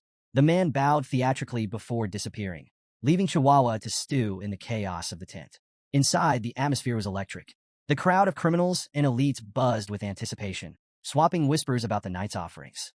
From exotic slaves to tragic nobles, everyone had their preferences, though all shared the same ravenous hunger for novelty. The auctioneer took the stage, his flamboyant energy rivaling that of a carnival barker. "Ladies and gentlemen," he boomed, "our first item, a beast straight from the nightmares of hell itself." With a dramatic flourish, he unveiled an A-rank monster, the Mercy Lego. The crowd gasped as the towering creature, part cow, part devil, growled menacingly. Its 19 hearts made it nearly impossible to kill, a fact the auctioneer didn't fail to exploit. "Every part of this beast is valuable," he announced, listing its leather, meat, bones, and even intestines. "The bidding starts at 100 million gold." Excitement rippled through the audience as the bids climbed. 140 million, 200 million, 250 million. "Sold for 250 million gold," the auctioneer bellowed, slamming his gavel with a theatrical bang. The crowd erupted into applause, eager for the next spectacle. As the auction continued, a variety of bizarre and horrifying products paraded across the stage, each commanding the audience's morbid fascination. However, the crowd's murmurs hushed when a worker approached the auctioneer, whispering in his ear. A wicked grin spread across his face. "Ladies and gentlemen," he announced, his voice laced with excitement, "we have a special addition to tonight's lineup. From the savage tribes of the life-engulfing forests, a warrior of unparalleled ferocity." The girl was dragged onto the stage, her fierce glare defiant even as the chains bit into her wrists. The auctioneer wasted no time hyping her up as a wild beast begging to be tamed, urging the crowd to prove their dominance. "Bidding starts at 5 million gold," he declared, his voice booming. Silence. "All right, 3 million," he tried, his enthusiasm wavering. The crowd exchanged uninterested glances. "Fine, 1 million gold. She's a steal," he shouted, desperation creeping into his voice. Still nothing. Murmurs of boredom rippled through the tent. Frustrated, the auctioneer waved the guards over. "Take her away. Let's get to something worth their time." The guard stepped in, but the girl wasn't about to go quietly. She thrashed violently, almost breaking free, until one guard struck her in the stomach. She crumpled to the floor, unconscious, and was unceremoniously dragged backstage. The auctioneer cleared his throat, forcing a smile as he tried to salvage the moment. "Apologies for that little incident, but fear not. I present to you the crown jewel of tonight's auction." The crowd stirred as the spotlight swung to Vakir, seated calmly in his cage. He radiated a quiet, commanding presence that silenced even the most restless attendees. "Behold," the auctioneer proclaimed, "a pure blood with striking black hair and crimson eyes, beauty, strength, and obedience in one perfect package." Before the bidding officially began, a woman in the crowd, smitten by Vakir's striking appearance, raised her hand. 600 million gold. The auctioneer blinked, momentarily caught off guard. "We haven't even announced the starting price." 800 million. Another bidder cut in, a gruff man with an imposing presence. The woman whirled on him, her tone sharp. "Why would you need him?" The man smirked. "I'll make him a gladiator. He'll be worth twice the price by the time I'm done." The two traded barbs as the bids climbed rapidly. 900 million, 1 billion. The tent buzzed with energy until a new contender, masked and silent, raised their plate. Number 99. 6 billion gold. The masked bidder said coolly, silencing the room in an instant. Gasps rippled through the crowd. Someone whispered, "That's Baron Gambino. He's swimming in money after taking over the underground funds from the granary." While the audience admired the Baron's bold move, his attendant leaned in, her tone cautious. "That's a dangerous sum for a slave. You'll only profit if he stays unscathed." The Baron shot her a withering glare. "I saved you from the streets, and this is how you repay me? Keep your mouth shut." The auctioneer slammed his gavel. "Sold. To customer 99 for 6 billion gold." Guards hauled Vakir from the cage, presenting him to Baron Gambino. Up close, Vikir's presence was even more intimidating, his crimson eyes practically daring the Baron to test him. "You're mine now," Gambino said, a twisted grin spreading across his face. "But don't worry, I'm not a bad guy." Vikir's stoic expression didn't falter, though the Baron's lecherous tone was enough to make the air in the room feel heavy. "Relax," Gambino purred. "I'll find all sorts of ways to enjoy you." If looks could kill, Vikir's glare would have struck him down on the spot. Vikir raised his bound hands toward the Baron, a subtle smirk playing on his lips. The Baron blinked, misinterpreting the gesture. "Oh, do you want me to unlock those for you?" Before the Baron could finish his sentence, Vikir's wrists tensed, and the cuffs snapped apart with a metallic crack that echoed through the room. "What?" The Baron sputtered, eyes wide. Vikir wasted no time. He delivered a thunderous kick to the Baron's chest, sending him sprawling across the floor like a discarded rag doll. Gambino's attendant, Cindy, froze in shock as the Baron writhed on the ground, gasping for air. Striding over, Vikir grabbed the Baron by the back of his collar, lifting him like a sack of grain. "Let's play a game," Vikir said, his voice calm, yet icy. "It's called Spear and Shield. I'm the spear. You're the shield. Let's see how long you last." With that, he slammed the Baron into the floor with bone-crunching force. Gambino screamed, flailing and calling out, "Cindy, do something." But before Cindy could react, the Baron had already gone limp. Vikir released him, standing over his unconscious form. "Game over," Vikir announced, his tone devoid of emotion. The shield failed. The room erupted into murmurs as Vikir reached up and removed his mask. Gasps rippled through the crowd as his identity was revealed. "Vikir van Baskerville," someone exclaimed in disbelief. Cindy stumbled back, her face pale. "A Baskerville here?" Vikir ignored her and crouched near the Baron's crumpled body, inspecting him with cold detachment. "Is he dead?" he asked flatly, as if the answer barely mattered. The crowd broke into whispers. "If he's here, then who's the new deputy consul of Underdog City? Why would a Baskerville hound come to this auction?" Amid the chaos, Chihuahua stood in the shadows, his heart pounding. He stared at Vikir, trying to make sense of what he had just witnessed. This isn't just an incident anymore, he thought, his mind racing. It's a catastrophe. Vikir straightened, surveying the tent with a chilling smile. "A circus," he muttered, his crimson eyes gleaming with menace. "That's what this place is. But don't expect the clowns to survive the show." Tension gripped the room. Vikir stood unarmed at the center, surrounded by a sea of guards.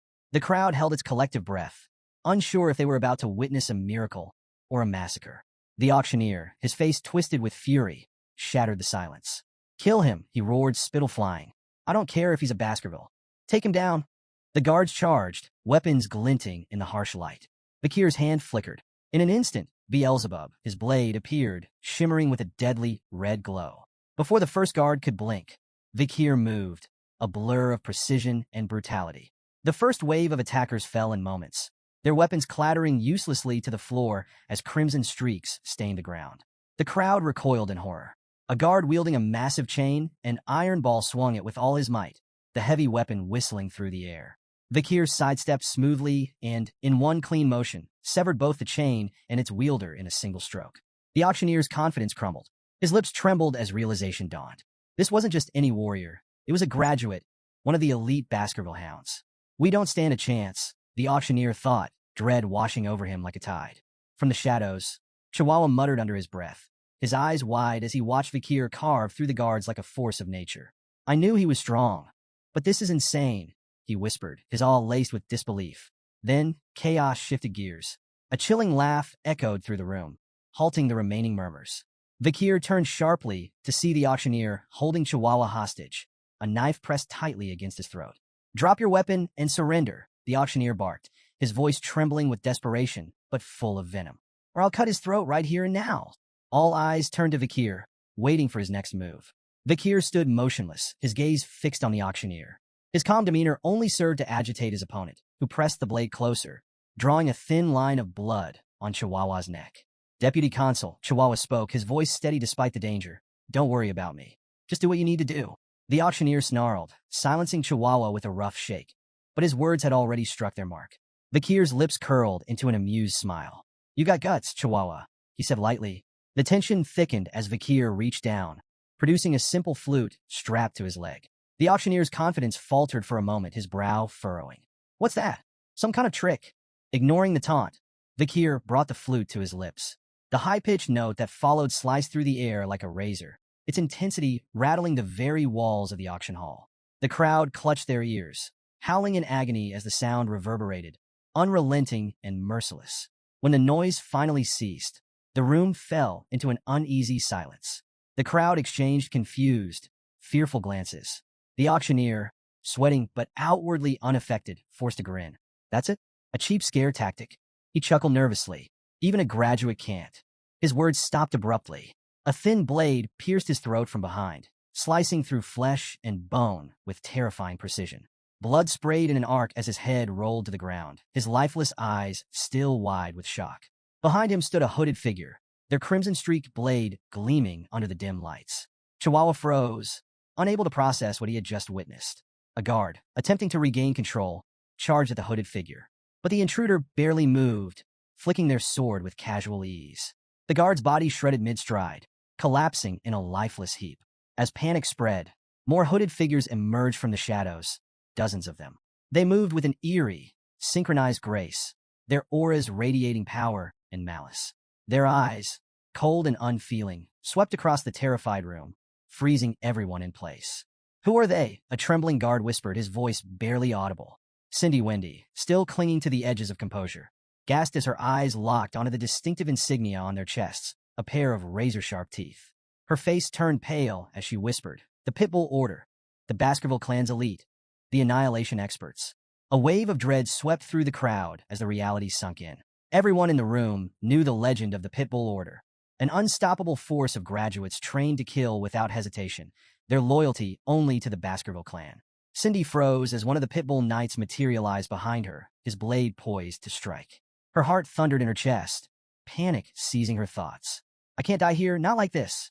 But just as the knight's sword began to fall, Vakir's voice cut through the chaos. "Leave her alive."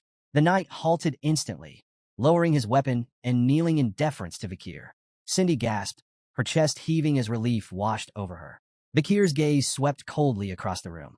"Rip the rest of them to shreds," he ordered, his tone sharp and unyielding. "But spare those lying still. If anyone flinches, kill them without hesitation." The knight nodded and vanished into the shadows like a specter. The hall erupted into a cacophony of screams as the Pitbull Knights carried out their master's commands with ruthless precision. Blades flashed, flesh tore, and pleas for mercy were silenced in an instant. Amid the slaughter, one trembling man lay prone, desperately willing himself to stay motionless. "Don't move. Don't breathe. Just stay down and maybe, just maybe I'll survive this." A knight loomed over him, an imposing figure radiating lethal intent. "I'll wear the cuffs. I'll do whatever you want," the man sobbed, clutching at the last strands of his life. The knight's voice was cold and devoid of empathy. "We don't carry cuffs." The man stammered, confusion breaking through his terror. "Then, what will you do to me?" The answer came without hesitation. The knight's blade flashed, severing the man's legs in a swift, brutal motion. The man's screams echoed through the hall as the knight moved on, uninterested in his suffering. "Those sentenced to execution don't need legs," he muttered flatly. Meanwhile, a figure puffing on a cigar stepped up beside Vakir. It was Boston Terrier Le Baskerville, the formidable commander of the Pitbull Knights. He took a long drag, his sharp gaze appraising the young warrior. "So, what do you think of the Pitbull Knights?" Boston Terrier asked, his tone casual but laced with pride. Vakir gave a curt nod. "They're effective." Boston Terrier smirked. "If you need anything else, just say the word." As he studied Vakir, his thoughts churned. No wonder Brother Hugo is so invested in this kid. At 15, he's already this sharp. Fierce and ruthless, a natural fit for us. Placing a hand on Vakir's head, Boston Terrier grinned. "Come join us. I'll raise you into a proper knight." Vakir hesitated briefly before responding, his tone polite but firm. "I'll think about it." Turning, he added, "I have urgent matters to attend to." Boston Terrier watched him leave, a faint frown tugging at his lips. He's ignoring me, he thought, but instead of irritation, he felt a growing sense of intrigue. That just makes me want him even more. Vakir slipped into the shadowy storeroom, his eyes narrowing as they adjusted to the dim light. "It's here somewhere," he muttered, prowling between crates and barrels with the precision of a predator. In the corner, a hulking safe caught his eye. For a fleeting second, he considered if it held the nobles' contributions. The thought of dragging it to City Hall for some bureaucratic taxation ritual briefly crossed his mind. "Yeah, no," he dismissed, smirking to himself. "I'm not here to play accountant." His attention shifted to a cage covered with a tattered cloth. As he stepped closer, a faint whimper reached his ears. His smirk vanished, replaced by a grim determination. Yanking the cloth away, he revealed a bruised and battered girl huddled inside. She flinched at the sudden exposure, her tear-streaked face a picture of fear and pain. Vikir let out a frustrated sigh, reaching into his pack. "You're lucky I have this," he muttered, pulling out a shimmering potion, a relic from the Pitbull Knights, known for its legendary healing properties. Carefully tilting the vial, he let a few drops trickle into her mouth. The transformation was almost instant. Wounds knitting together, bruises fading like ink washed away. Her eyelids fluttered open, but the sight of Vikir made her retreat further into the cage, trembling. Vikir frowned. "What's with the fear? Do I look like the bad guy here?" The girl remained silent, staring as if weighing her odds of survival. Vikir stood, unlocking the cage with a practiced twist. "Go," he commanded, his tone firm but not unkind. When she didn't move, he switched to halting barbarian. "Run. Away." Her eyes widened slightly, the recognition of her native tongue flickering in her expression. Yet she hesitated, mumbling something in barbarian that sounded soft, almost pleading. Vikir crossed his arms. "Look, I'm not fluent, but this isn't a language test. The exit's that way." He pointed emphatically. Finally, the girl rose, still limping but steadier with each step. At the doorway, she paused and turned back to him, her voice trembling as she spoke again in barbarian. Vikir couldn't make out the words, but the gratitude in her tone was unmistakable. Once she disappeared into the night, Vikir exhaled and pulled another cloth aside. Beneath it lay his real target, the carcass of Mercy Lego, an A-rank monster. Still fresh, he noted, crouching down to inspect the massive beast's remains. A red aura began to shimmer from his hand, and moments later, Beelzebub materialized, a faint grin stretching across its sinister form. "It's been a while, hasn't it?" Vikir said casually, as though addressing an old friend. "An A-rank snack. Try not to take all day. The Pitbull Knights will be here soon, and they don't like to share." Beelzebub let out a guttural, pleased sound, its hunger palpable. The aura around it flared as it descended upon the corpse, feasting with voracious glee. Vikir stood watch, arms crossed, his mind already calculating his next move. As dawn broke, the name Deputy Consul Vikir became the city's most chilling buzzword. Stories of his brutal crackdown on the criminal underworld spread like wildfire. Nobles and other elites involved in the illegal slave trade were now prisoners in Underdog City's notorious jail, minus a few limbs. The infamous Burning Suspension Club, once the crown jewel of the city's vice, had been reduced to smoldering ruins. Its VIP patrons hadn't fared any better. Their heads now adorned stakes in the main square, a grim display of justice that sent shockwaves through the city. The 7 original clans, whose heirs had been among the casualties, were quick to react. Their indignant letters of protest flooded Vikir's office. But his response was as cold and final as the guillotine. The death penalty is the only justice for violating the imperial family's ultimate decree. Vikir's assault wasn't just physical, it was financial. Bank drafts, incriminating ledgers, and records seized from Burning Suspension were handed over to the Baskerville clan. These documents detailed everything from bribes to secret transactions, implicating powerful players. With evidence mounting and reports heading to the imperial family, even the proudest clans found their protests turning to silence. In a desperate move, the patriarchs of the 7 original clans personally arrived at Vikir's office to beg for mercy. Their pleas were met with the same icy resolve. "The black ledgers don't lie," Vikir said, unflinching. "Your family assets will be confiscated. For the crime of treason, 3 generations of your bloodlines are sentenced to eradication. That's final." The city itself felt the shockwave of Vikir's iron rule. Execution grounds flowed red as the corrupt elite were purged. Freed from criminal strangleholds, public offices and contractors began hiring again, slashing unemployment. The destruction of the underground auction house funneled newfound tax revenue into public welfare. Businesses flourished, and even the stock market felt the effects as optimism surged. Underdog City transformed almost overnight, its people celebrating a newfound hope. Meanwhile, Vikir's popularity skyrocketed, and the once embattled deputy consul became a beacon of progress. One morning, Chihuahua entered Vikir's administrative office, carrying a steaming mug. "Coffee delivery," he announced with a grin. Vikir looked up, raising an eyebrow. "You're the office manager, not my errand boy." Chihuahua waved off the remark. "Call it gratitude. You saved me at the auction, remember?" That clown's knife was way too close for comfort. A rare smirk tugged at Vikir's lips. "Coffee? That's a bit cheap for a life debt." Chihuahua laughed. "Hey, it's not just any coffee. 2 spoons of sugar, extra creamer, and barely any water. Top shelf stuff." Their banter filled the room with an unusual warmth before Chihuahua shifted gears. "How's the transcribing going? Still practicing your writing?" Wordlessly, Vikir handed him a sheet of paper. Chihuahua scanned it, his eyes widening. Wow, you've only just started learning, and this is incredible. Your handwriting is nearly perfect. Vikir shrugged, downplaying the compliment. Still a long way to go. Besides, you're the one running this office like clockwork. Chihuahua chuckled, but couldn't help feeling awed. Beneath Vikir's stern demeanor lay a man capable of reshaping the city's foundations. He didn't just enforce laws.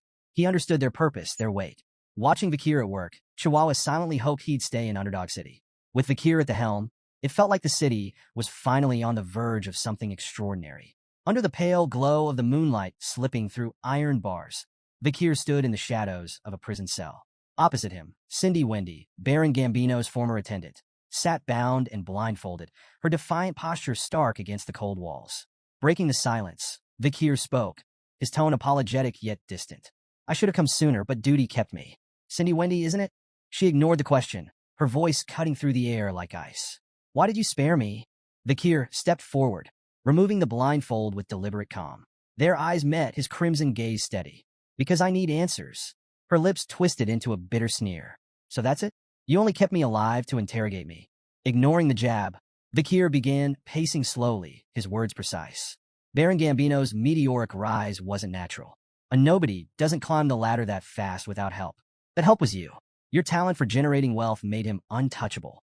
If you'd chosen a different path, you could have been a respected merchant, maybe even a banker. He stopped in front of her, dragging a chair noisily across the floor. Sitting down, he locked eyes with her. Let's keep this simple. Answer my questions honestly, and you'll walk free. Refuse, and his voice trailed off ominously, leaving the alternative to her imagination.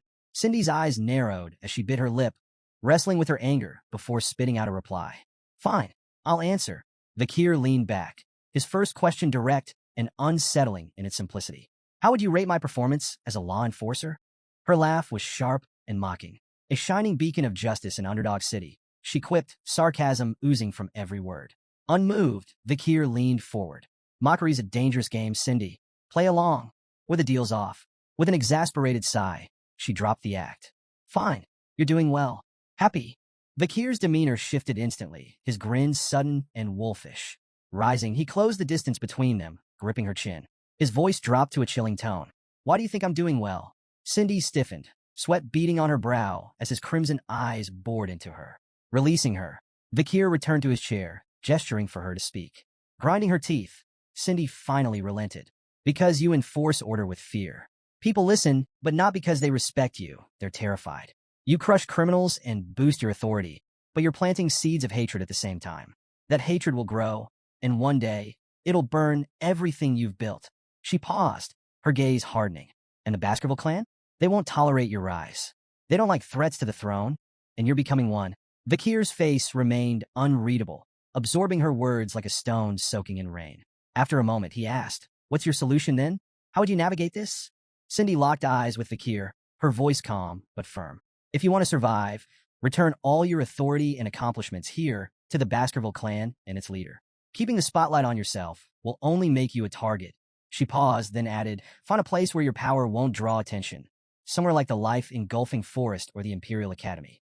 Among your peers, you can blend in, hide your strength, and slip out of the Baskerville clan's crosshairs. Cindy's tone softened slightly. If you do this, the clan leader will eventually bear the consequences in your place. Vikir said nothing at first, his gaze distant. The silence grew heavy, and Cindy's breath hitched as an overwhelming wave of bloodlust radiated from him. The air turned suffocating, the weight of his unspoken menace pressing down like a predator, sizing up its prey. When he finally spoke, his voice was calm, but laced with steel. I understand your suggestion, he said. It's like asking a loyal hunting dog to turn its fangs on its own master. His crimson eyes locked onto hers, the mix of bloodlust and cold calculation behind them unyielding. Yet Cindy, despite the shiver crawling up her spine, held his gaze with an unsettling calm. It's the only way to escape the Baskerville clan's hatred, she said evenly. A faint smile tugged at Vikir's lips. Not bad, he remarked. Your thoughts align suspiciously well with my own. To Cindy's surprise, Vikir stepped forward and unlocked her handcuffs, the metal clattering to the floor. She stared at him in disbelief. You're really letting me go? Vikir nodded, his expression unwavering. I keep my promises. Cindy hesitated as she walked past him, glancing back. I hope you never come to regret this. Before she could leave, his voice stopped her cold. Do you know the Messamid Inaro clan? Cindy turned, her expression puzzled. Bakir's tone was measured, deliberate. Among the founding families of Underdog City, everyone knows the 7 original clans. But there was an 8th, a prosperous merchant family, the Messamidinaro clan. They were as wealthy and influential as any of the 7. His voice darkened as he continued. Their rise ended in a single night. During a grand birthday celebration, the clan's youngest son showed off his newly learned sword technique. It stunned the onlookers because it was the secret Baskerville sword art, knowledge that only bloodline members of the Baskerville family are allowed to possess. Cindy's body tensed as she listened. Bakir's words carried the weight of history and bloodshed. The Baskerville clan leader deemed it a betrayal of the highest order. Their response was swift and merciless. The hunting dogs were unleashed, and the Messamidinaro clan was erased from existence. Cindy's unease grew, but she managed a forced smile. And what does this have to do with me? Bakir's eyes sharpened, his tone cutting. There's more to the story. That technique wasn't leaked by accident. It was stolen by the young masters of the 7 clans and taught to the boy as a cruel joke. The Messamidinaro clan was nothing more than a scapegoat, a victim of their malice. Cindy's forced smile faded entirely as Bakir stepped closer, his voice heavy with grim resolve. There was one survivor, a 1-year-old girl pulled from the ruins of her family's massacre. Beautiful, even as an infant, but beauty brought her no mercy. She endured unimaginable torment at the hands of those who took her. Cindy's fists clenched as anger flashed across her face. I don't want to hear any more of this, she snapped, turning away and striding toward the exit. But Bakir's voice cut through the silence, stopping her in her tracks. The story doesn't end there, he said, his tone measured but unrelenting. A new deputy consul uncovered the truth and brought justice. The 7 young masters who orchestrated the fall of the Messamidinaro clan were captured, interrogated, and forced to confess.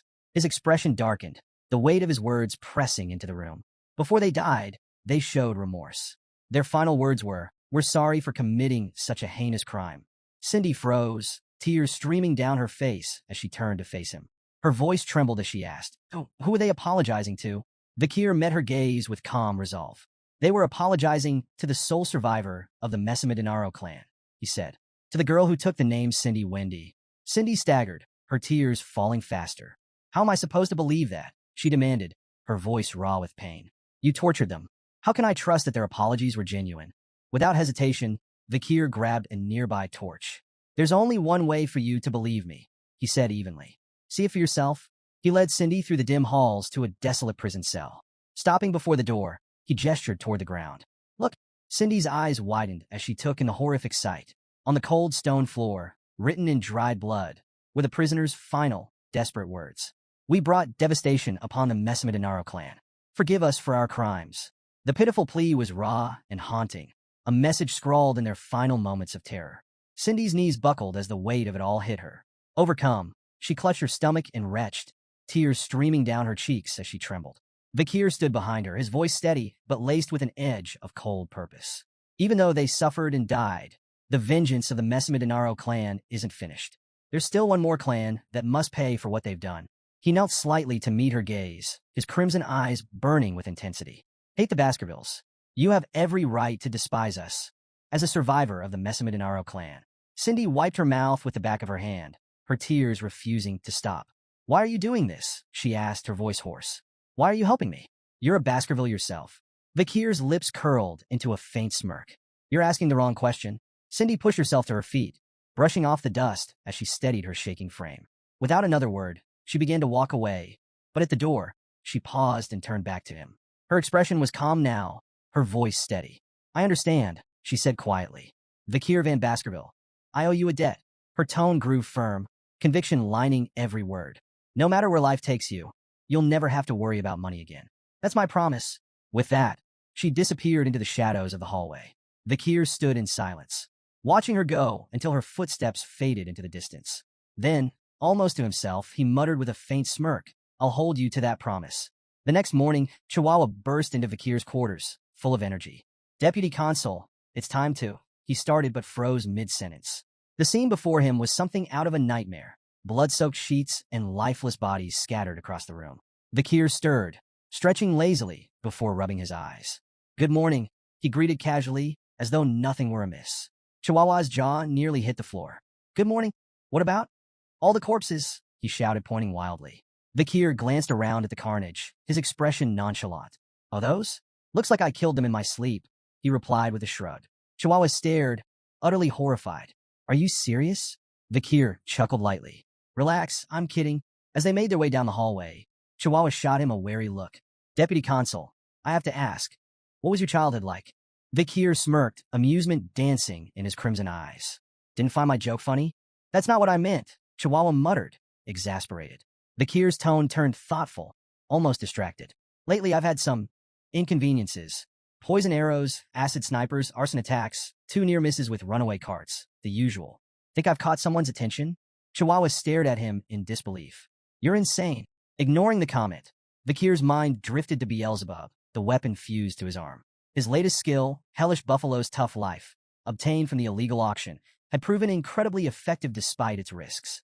With Beelzebub's slots now filled by Burn Injury Cerberus, Hemorrhage Hellhound, and Tough Life Hellish Buffalo, Vikir's body was enhanced beyond recognition. Combined with the River Styx's modifications, his skin had become so resilient that even elite assassins had failed to harm him. But while the power was satisfying, the relentless attempts on his life were becoming more than just an irritation. I need to figure out who's behind these attacks and deal with them, Vikir muttered, his tone sharp.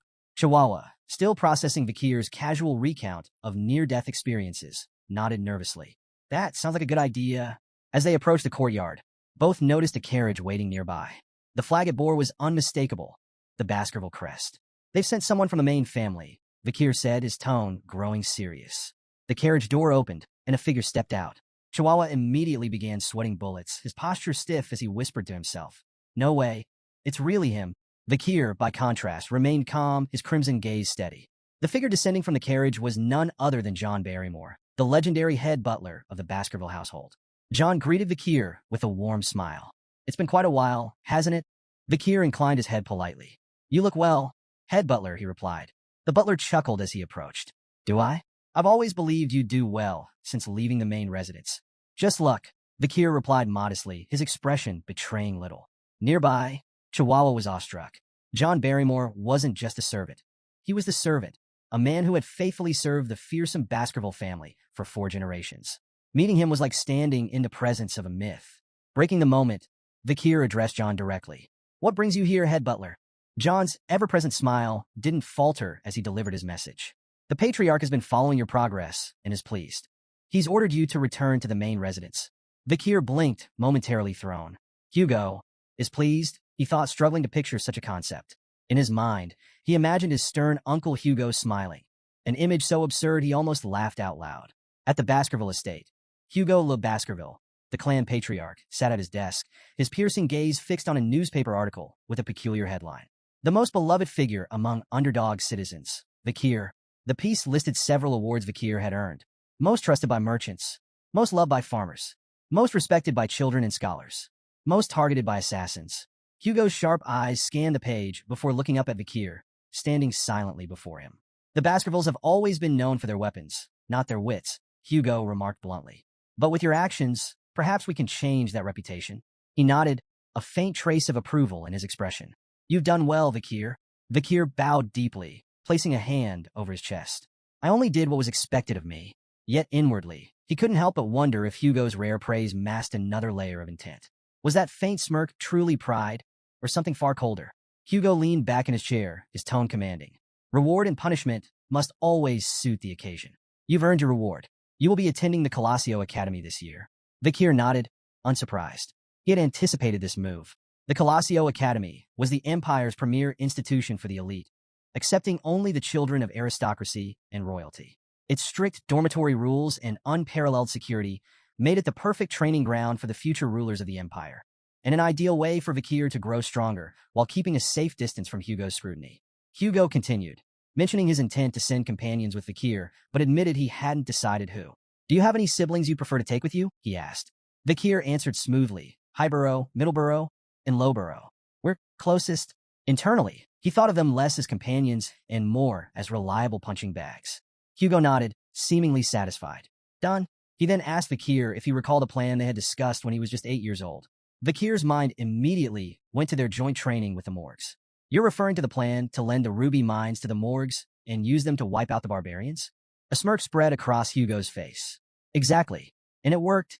Intrigued, Vikir pressed for details. Hugo explained that the morgues, seeking Baskerville support for a joint raid, had approached them with humility. The alliance was already yielding promising results. Switching topics, Hugo added one final task before Vakir's departure. Inspect the territory. Ensure the laws you implemented are being upheld. It will be educational. Vakir bowed once more. I'll follow your orders, Patriarch. The next day, Vakir and Chihuahua stood at the city gates. Tears streamed down Chihuahua's face as he waved frantically. Deputy Consul, I'll do my best to manage everything while you're gone. Vakir turned slightly, glancing back at the emotional Chihuahua. Though he said nothing, he silently noted that this parting was likely permanent. As Vakir and his small group traveled farther from the city, the quiet was broken by his voice, sharp and commanding. Come out, now. In an instant, dozens of figures dressed in black emerged from the surrounding trees and rocks, encircling the group. One of them stepped closer to Vakir, removing his head covering to reveal his face. The man stepped forward, removing his hood to reveal a sharp face and an air of confidence. Staffordshire Baskerville, he introduced himself. Knight of the Pitbull Order. Vakir nodded in acknowledgement. Thank you for waiting. I wanted the departure to proceed in an orderly fashion. Staffordshire waved off the apology. No trouble at all.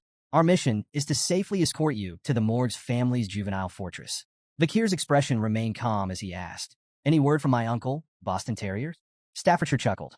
He's doing well, but he's been relentless about trying to recruit you into the Pitbull Order ever since the slave auction incident. A faint smirk tugged at Vakir's lips. Internally, he couldn't help but feel uneasy about his uncle's obsession. It bordered on fanatical. The group eventually reached a hilly region where farmers worked the land with quiet diligence. Vakir gestured toward the fields. Is this the territory we lent to the morgues? Staffordshire nodded. That's right. Everything seems peaceful here. No signs of trouble. Vakir's eyes swept across the farmland, his sharp gaze taking in every detail. Though the stated purpose of their mission was a routine inspection, Vakir knew the real goal, to eliminate the barbarians. As they moved on, Staffordshire provided more information. The Morgue's family has assembled quite the force. 3 delegates, 30 members of the lower house parliament, and around 100 unaffiliated mages. Vakir noted the Morgue's efforts, contrasting it with the Baskervilles' modest contribution. Just himself, a dozen knights, and the elite forces stationed on standby beyond the mountains. Hugo's parting words echoed in his mind. Observe the barbarians' way of life. It'll serve you well. The fortress came into view, looming in the distance. Its surroundings were grim. Dead trees littered the landscape, their branches adorned with skeletons swaying in the breeze. Vakir observed the macabre scene. A mage's handiwork, he remarked. Clearly a message from the morgues to the barbarians. Staffordshire shuddered. It's unsettling to say the least. But Vakir's thoughts drifted to Camus morgues. How much had she changed since their last encounter? As they neared the gates, 3 figures appeared on top of the walls. A stern voice called out, State your business. Vakir and Staffordshire looked up, surprised. Standing above them were 3 identical girls, their expressions equally defiant. One stepped forward confidently. No one passes without our permission. The other 2 immediately echoed her words in perfect unison. Vakir sighed inwardly. The 3 flowers. The infamous morgue's triplets, high cis, middle cis, and low cis, were well known for their chaos and unpredictable behavior. People often joked that their combined insanity could rival the gods themselves. Steeling himself, Vakir stepped forward. I am Vakir of the Baskerville Envoy team, here to inspect the territory and strengthen relations. Open the gates. High cis crossed her arms, unimpressed. I need to report to the person in charge first, she said smugly. You'll get your response tomorrow. Irritation flickered across Vakir's face. You're denying me entry into my own land? High cis smirked, and the other 2 followed suit. Tenant protection law, she retorted, her tone dripping with mockery. Don't look down on us just because we're renters. That law, it's from your family after all. Vakir's temple throbbed with annoyance as the mocking tone of High cis grated against his nerves. A familiar red aura flickered faintly around his hand, a reflection of his growing irritation. He exhaled slowly, reining in his anger before it boiled over. Keeping his voice calm, but icy, Vakir replied, I've amended the law. It now allows me to evict tenants I dislike. His words were sharp enough to cut through the tension. Open the gates. Now. A wave of killing intent radiated from Vakir, slamming into the triplets like a physical force. The sudden surge of bloodlust made them hesitate, a flicker of fear flashing across their faces. High cis, recovering quickly, glared at Vakir and sneered. We've heard about the psycho kid running Underdog City, but we've dealt with enough lunatics to know how to handle you. With a swift motion, she cast a spell, aiming it near Vakir. The explosion shook the ground, sending his horse rearing in fright. From above, Lo Sis shouted, "Don't even think about stepping on a morgue's territory without permission." Her insults sharpened. "Stupid swordsman. You think you can handle us? I'd love to see the so-called rising star of the Baskervilles try." Beside Vakir, Staffordshire's expression darkened as he instinctively drew his sword. "This won't end with words," he muttered grimly. Vakir signaled his readiness, a cold resolve settling over him. But before they could act, voices erupted from their group. "These girls don't even know their place." One member spat angrily. Another chimed in, his voice dripping with disdain. "Their words are absurd." The familiarity of the voices caught Vakir's attention. He glanced toward the hooded figures in his group, his thoughts turning. "I've heard those voices before." The morgue's triplets exchanged amused glances, their confidence unshaken. High Sis scoffed. "Mere underlings." Middle Sis smirked. "You think you outrank us?" Low Sis sneered. "You don't even know your place." But the three hooded members of Vakir's group stepped forward, their movements deliberate. "Not us," they declared firmly. In unison, they removed their hoods, revealing their identities. Vakir's eyes narrowed. Of course, it was the Baskerville triplets, High Burrow, Middle Burrow, and Low Burrow. Standing tall and radiating confidence, the triplets pointed toward Vakir and declared in unison, "He is the symbol of Baskerville." Turning to Vakir with matching grins, they added, "Leave this to us." Vakir's expression twisted into one of exasperation. "Great," he muttered, pinching the bridge of his nose. "My annoyance has just doubled." Despite his irritation, the scene unfolded with the over-the-top theatrics only the Baskerville triplets could provide. Vakir, though thoroughly vexed, knew their motives well enough. High Burrow glanced back at Vakir, his tone brimming with gratitude. "Thanks for recommending us to the Academy. Don't worry, we've got this handled." Vakir's thoughts raced as he pieced together their intent. "So, this is about the Academy?" Typical. To him, they were glorified sandbags, clumsy, brainless, but undeniably loyal. With the right training, they could at least be molded into effective soldiers. A faint smirk crossed Vakir's lips as he decided to humor them. "Fine, I'll leave this to you, older brothers." The Baskerville triplets practically glowed with pride at Vakir's begrudging acknowledgement. They stood straighter, their confidence soaring. Meanwhile, Mord's three flowers looked on with disdain. High Sis sneered, her voice dripping with contempt. "Pathetic," clinging to each other like scared little children. The Baskerville triplets, unfazed by the insult, responded in perfect unison by flipping them off. "No, you're the fools," they retorted, their defiance as synchronized as their gestures.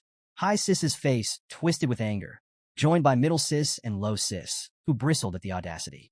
"They need to be taught a lesson," High Sis growled, her tone promising retribution. As the tension thickened, Vakir's thoughts wandered to memories of the morgue's triplets before his regression. He remembered them as formidable mages, each with a distinct affinity, water, earth, and nature. Individually strong, their combined magic was devastating, amplifying their spells to an extraordinary level. It was this seamless synergy that earned them the title Morgue's Three Flowers. Proving their reputation, the Morgue's triplets summoned their power, combining magic to create a colossal barrier of intertwining vines and earth. The massive wall loomed over their opponents, its dense structure exuding raw magical energy. High Sis perched atop the barrier, laughing triumphantly. "Let's see you get past this," she jeered, her sisters joining in to mock the Baskervilles. Undeterred, High Burrow drew his sword with a confident smirk. "This," he said coolly, nodding toward the vine wall. "It's nothing." Without hesitation, he executed the Baskerville first technique. His blade cut through the air with precision, slicing the vine barrier apart in one devastating strike. The once imposing wall crumbled into ruin, its shattered remains scattering across the field. From a distance, Staffordshire's eyes widened in admiration. "A flawless execution of the first technique," he murmured, impressed. But High Burrow's victory was short-lived. Before he could fully recover, a vine whip lashed out with blinding speed. He managed to block the strike with his sword, but the force sent him staggering backward. High Burrow, Middle Burrow, and Low Burrow shouted in alarm, rushing forward to assist as their brother struggled to regain his footing. Perched atop the wreckage of her barrier, Low Sis smirked down at the Baskervilles. "Your pathetic swords will never reach us," she taunted, her voice brimming with confidence. The Baskerville triplets' expressions darkened, their anger flaring like hunting hounds scenting blood. The air between the two groups grew heavy with unspoken tension, the promise of further violence thick in the atmosphere. Staffordshire turned to Vakir, observing his calm demeanor amidst the chaos. "Enjoying the show?" he asked, a trace of amusement in his tone. Vakir raised an eyebrow, unimpressed. "What exactly do you mean by show?" Staffordshire gestured toward the clash. The age-old debate. Magic versus swordsmanship. Magic channels mana from the surroundings to amplify elemental power, while swordsmanship focuses a warrior's own energy for pure, explosive strength. Watching the two collide, it's fascinating, don't you think? Vakir sighed, his crimson eyes narrowing in exasperation. If you put it like that, I'm part of this debate too. Staffordshire smirked knowingly. True, but let's face it, you've already left everyone else in the dust. Vakir, however, was far from entertained. His expression hardened with frustration as he glanced at the ongoing clash. They're all wasting my time. If only they'd wipe each other out and save me the trouble. I've got more important things to deal with than refereeing a squabble between overgrown children. His thoughts drifted to his mounting responsibilities. Between managing the chaos of Underdog City and finding a capable supervisor, his patience for pointless bickering had long since worn thin. A fiery explosion erupted across the battlefield, silencing the chaos in an instant. A commanding voice, filled with anger, cut through the smoke and flames. What are you fools doing in front of my territory? High Burrow, momentarily distracted, tried to seize the advantage against High Sis, but the battle's tide shifted dramatically as a massive wall of fire surged forth. The blast shook the ground, leaving everyone momentarily stunned. Staffordshire tensed at the overwhelming display of magic, while Vakir stood unfazed, a faint smirk on his lips. If we're lucky, that might have incinerated them all, he muttered dryly. To his annoyance, the Baskerville triplets emerged from the smoke, coughing and stumbling, singed but alive. Vakir clicked his tongue in irritation, glaring at them. High Burrow wiped soot from his face, still in shock. What the hell was that? Middle Burrow, equally rattled, spun toward the source of the attack. Who's behind this smoke wall? He shouted. As the haze began to dissipate, the morgue's triplets came into view. High Sis and Middle Sis, usually so smug, were visibly shaken, their confidence cracked. If I dodged a second later, I'd be dead, High Sis muttered, trembling. Low Sis clung to her sisters, her voice shaking. What kind of monster uses fire magic like that? From atop the fortress gate, a figure stepped forward, flames still flickering in her hands. Her presence exuded authority, silencing the battlefield. Camus Morgs. Her voice sliced through the tension. I can't forgive anyone who causes trouble in the territory I manage. She leapt down gracefully, landing in front of the Morgue's triplets. Her cold gaze pierced through them, and High Sis scrambled to explain. We were trying to stop the invaders, she stammered. Low Sis pointed accusingly. It was their fault. They started it. Camus didn't flinch, fixing them with a withering glare. First of all, address me properly. I'm the vice head of this fortress, not someone you can call Camus so casually. Her sharp tone sent Middle Sis into a panic. Hastily, she corrected herself and addressed Camus with the proper honorific. Camus' gaze shifted to the skeletons swaying ominously in the trees.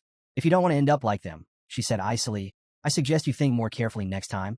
Middle Sis squeaked in fear, bowing repeatedly as she apologized on behalf of her sisters. Camus turned her attention to Vakir, her eyes narrowing before recognition dawned. Her expression softened slightly as she approached him, a faint smile tugging at her lips. It's been a long time, she said softly, her voice carrying a touch of warmth. 7 years, hasn't it? Vakir nodded, his expression relaxed. It has, he replied. As Camus studied him, Vakir's gaze briefly lingered on her. She looked more mature now, and he found himself noting her increased allure. He recalled how, in his previous life, Camus had captured the attention of countless men in high society. Rumors and scandals swirled around her, some involving even married men. But in this timeline, there were no whispers of such stories. Dismissing the thought, Vakir returned to the matter at hand. Open the gates, he said bluntly, his tone firm. Words won't work on the triplets. Camus blinked at Vakir's bluntness, her expression darkening. That's all you have to say to me after all this time, she snapped, her voice edged with frustration.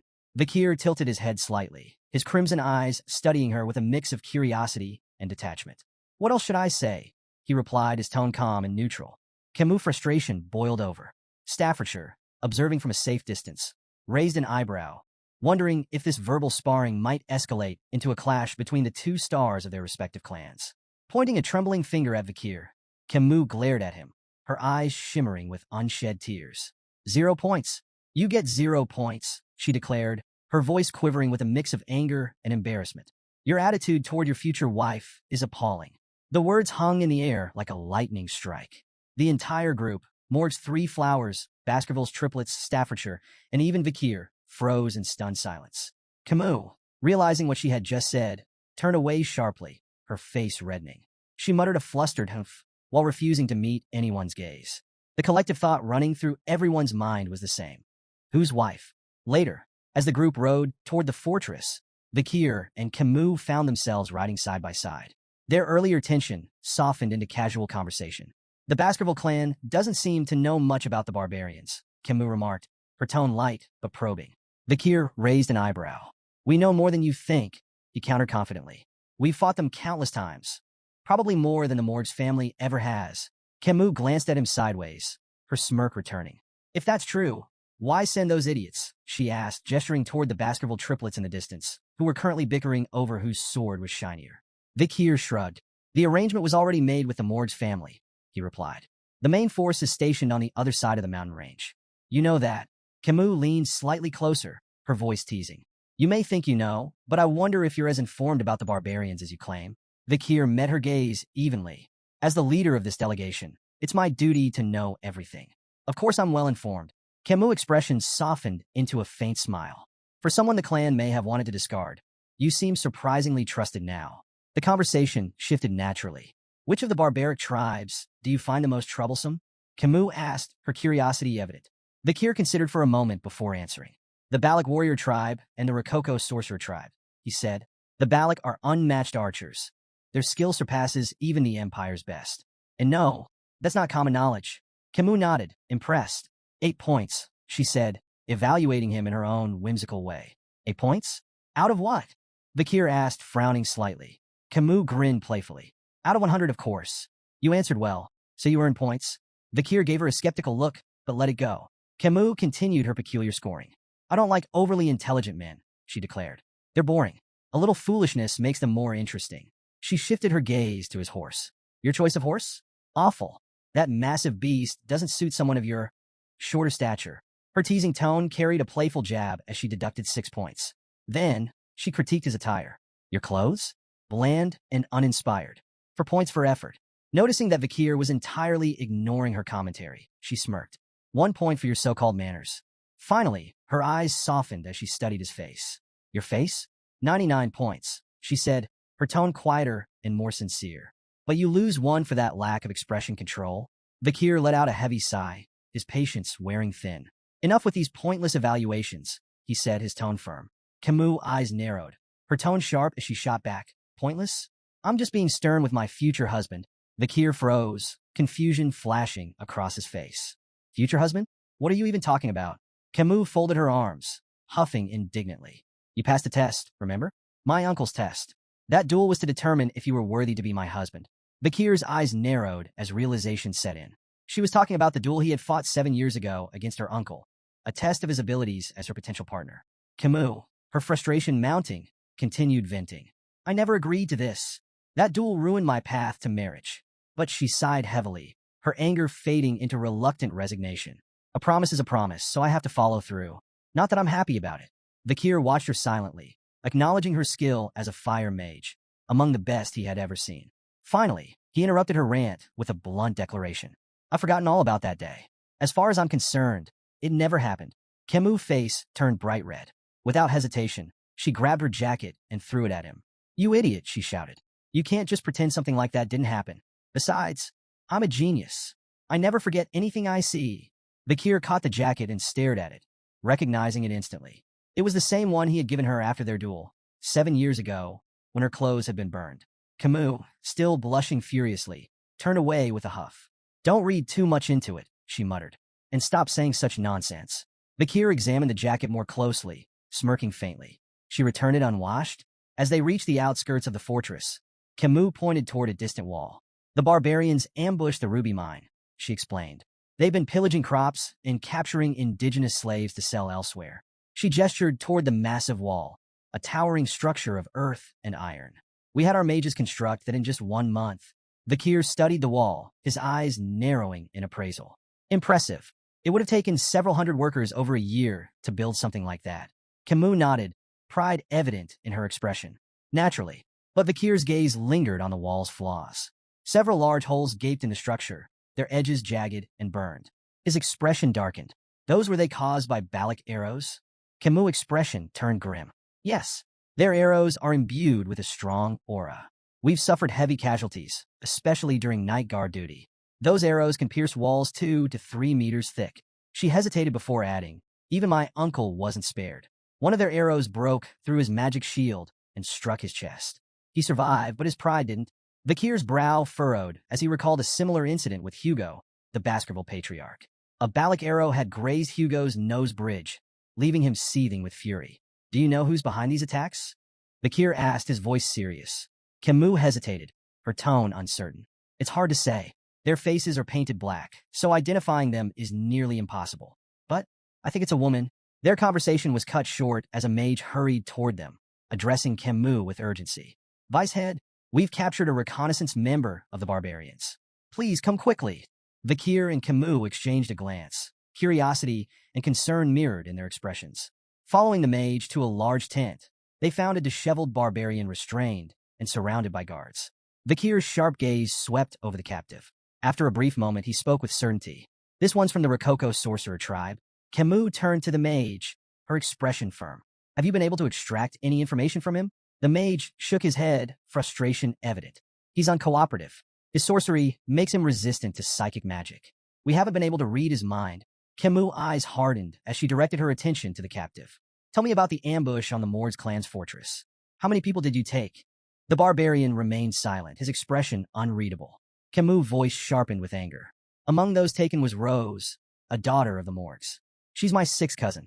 Tell me, what have you done with her? A twisted grin spread across the barbarian's face, and he muttered something in his native tongue. Camus frowned, turning to the mage. What did he say? Is there anyone here who can translate? The mage shook his head again. We don't have anyone available who understands his language. Vakir's calm voice broke the tension. I know a little Rococo. Camus raised an eyebrow, surprised. Is there anything you don't know? I'm not fluent, Vakir replied, his tone measured. But I understand the basics. Camus nodded, her voice steady but strained. Then ask him. Ask him where my cousin is. She's 12 years old, with red hair, red eyes, and white skin. Vakir stepped forward, his voice firm, as he questioned the barbarian in his native tongue. The barbarian's grin widened, and he replied curtly, his tone dripping with mockery. Vakir's expression turned grim. He closed his eyes for a moment before looking at Camus. Your cousin is dead, he said quietly. Camus' face contorted with fury and grief, her hands balling into fists. She straightened, her voice cold and resolute. With the senator of the audience hall recovering and the senator of the temple away, the decision falls to me. She took a deep breath and declared, I, Camus Morgs, a member of the Middle House and the vice head of this fortress, issue the verdict. Immediate execution. Without hesitation, a sharp spike shot through the barbarian's body, followed by a torrent of flames that consumed him entirely. As the fire raged, the barbarian cried out in his language, his voice weak and filled with venom. Camus' voice was icy as she dismissed his final words. After this war, your language will only be spoken in hell. The barbarian's screams faded into silence as the flames reduced him to ashes. Nearby, another restrained barbarian watched in silent terror, his wide eyes reflecting the flames. Camus, her rage still smoldering, turned abruptly to Vakir. Follow me, she ordered, her tone leaving no room for argument. As Vakir exited the tent, he spotted Camus some distance away. Her shoulders trembled, and muffled sobs escaped her as she cried openly. Despite her formidable exterior, Vakir was reminded that she was still just a 15-year-old girl. He approached her slowly, his voice soft. Were you close with your cousin? Camus nodded, her tears falling freely. Very close. She was so pure, nothing like the rest of us. Unlike the cold-hearted Morgs, she didn't belong in a place like this. Vakir hesitated before offering comfort. I believe she left this world peacefully. Camus turned to him, her tear-streaked face clouded with doubt. Don't lie to me, she said, her voice trembling. I'm not stupid. I'm a genius. I understood a little of what he said. Her voice cracked as she pressed him. Tell me the truth. What did he really say? Vakir froze, unsure of how to respond. He had hoped she hadn't caught the barbarian's chilling words. We ate her. Camus' knees buckled, and she fell to the ground, her cries raw and full of anguish. I couldn't protect her, she whispered, guilt consuming her. I'm so sorry, Rose. Vakir stood silently, his expression unreadable as he watched her grief unfold. For a moment, he extended a hand toward her, but then he hesitated, pulling it back. Camus' heart-wrenching cries echoed through the air, and Vakir remained lost in thought, contemplating the weight of the moment. After a while, Camus managed to steady herself. Wiping her face, she stood and took a deep breath, her composure returning. This isn't a bad thing, she said, her voice steady despite the lingering tremor. If anyone had given me half-hearted sympathy, I'd have killed them on the spot. She turned to Vikir, her tear-streaked face now filled with resolve. This isn't the time to mourn. I need to focus. I need to prepare for revenge. Vikir studied her steely determination, a faint glimmer of admiration surfacing in his mind. Heroines really are built differently, he thought. He extended his hand toward her, nodding silently in agreement. Before Camus could take his hand, a loud, bell-like sound rang across the fortress, shattering the moment. Vikir frowned. What's that? Camus stood up abruptly, her expression serious. It's the signal for a barbarian attack. Vikir smirked faintly. Seems your time for revenge has come sooner than expected. Outside the fortress, a group of barbarian girls astride massive white wolves prepared for battle. Each was armed with a bow, their leader standing at the front. The leader, her face painted black, knocked an arrow. Drawing it back, she aimed toward the guards on the fortress walls and released. The arrow struck its mark with deadly precision, detonating in a fiery explosion that sent guards scattering in disarray. She raised her voice, commanding her companions. Attack! The barbarian girls launched into battle, their wolves charging with terrifying speed. The massive beasts tore into soldiers with relentless ferocity, while the barbarians themselves struck with brutal efficiency. Ropes flew through the air, lassoing soldiers by the neck and dragging them down with startling precision. The fortress descended into chaos. Vikir arrived at the scene, his sharp eyes scanning the battlefield. The gruesome sight before him, a storm of blood, smoke, and bodies, was something he had seen countless times before. Did I get here too quickly? He wondered, assessing the chaotic scene. His focus sharpened as he prepared to enter the fray. Suddenly, a rope shot toward Vikir, wrapping tightly around his neck before he could react. His crimson eyes narrowed as he turned his gaze forward, spotting two barbarian girls expertly holding the ends of the rope. In their native tongue, one of them grinned and said, "We've caught a good one. This hunt for husbands is going well." Vikir immediately understood their intention. The barbarians were capturing men to breed stronger offspring for their tribe. Without missing a beat, Vikir grabbed the rope with one hand and yanked it forcefully, sending the two girls flying through the air. "Sorry," he said dryly, "but I'm not available. I might already be engaged." The barbarian girls crashed to the ground with a heavy thud, eliciting shocked gasps from the male barbarians nearby. "What? Who is this guy?" one of them muttered in disbelief. The others quickly readied their arrows, uncertainty flickering in their eyes as they debated whether Vikir was friend or foe. Despite the tension, Vikir remained calm. Hugo's warning rang in his mind. Avoid engaging in battle before meeting up with the main force. Vikir hesitated briefly, considering whether to hold back, but his decision came swiftly. Drawing his sword, he strode forward confidently, unbothered by the arrows flying toward him. With precision and agility, he cut through the barrage with ease, each strike precise and deadly. His movements were fluid, almost mesmerizing, as he deflected every projectile aimed at him. The barbarians' shock turned to panic. "How is that possible?" they whispered among themselves. Their awe, however, was short-lived. A wave of fire suddenly erupted across the battlefield, engulfing the barbarians in searing heat. Cries of pain echoed as flames consumed their surroundings.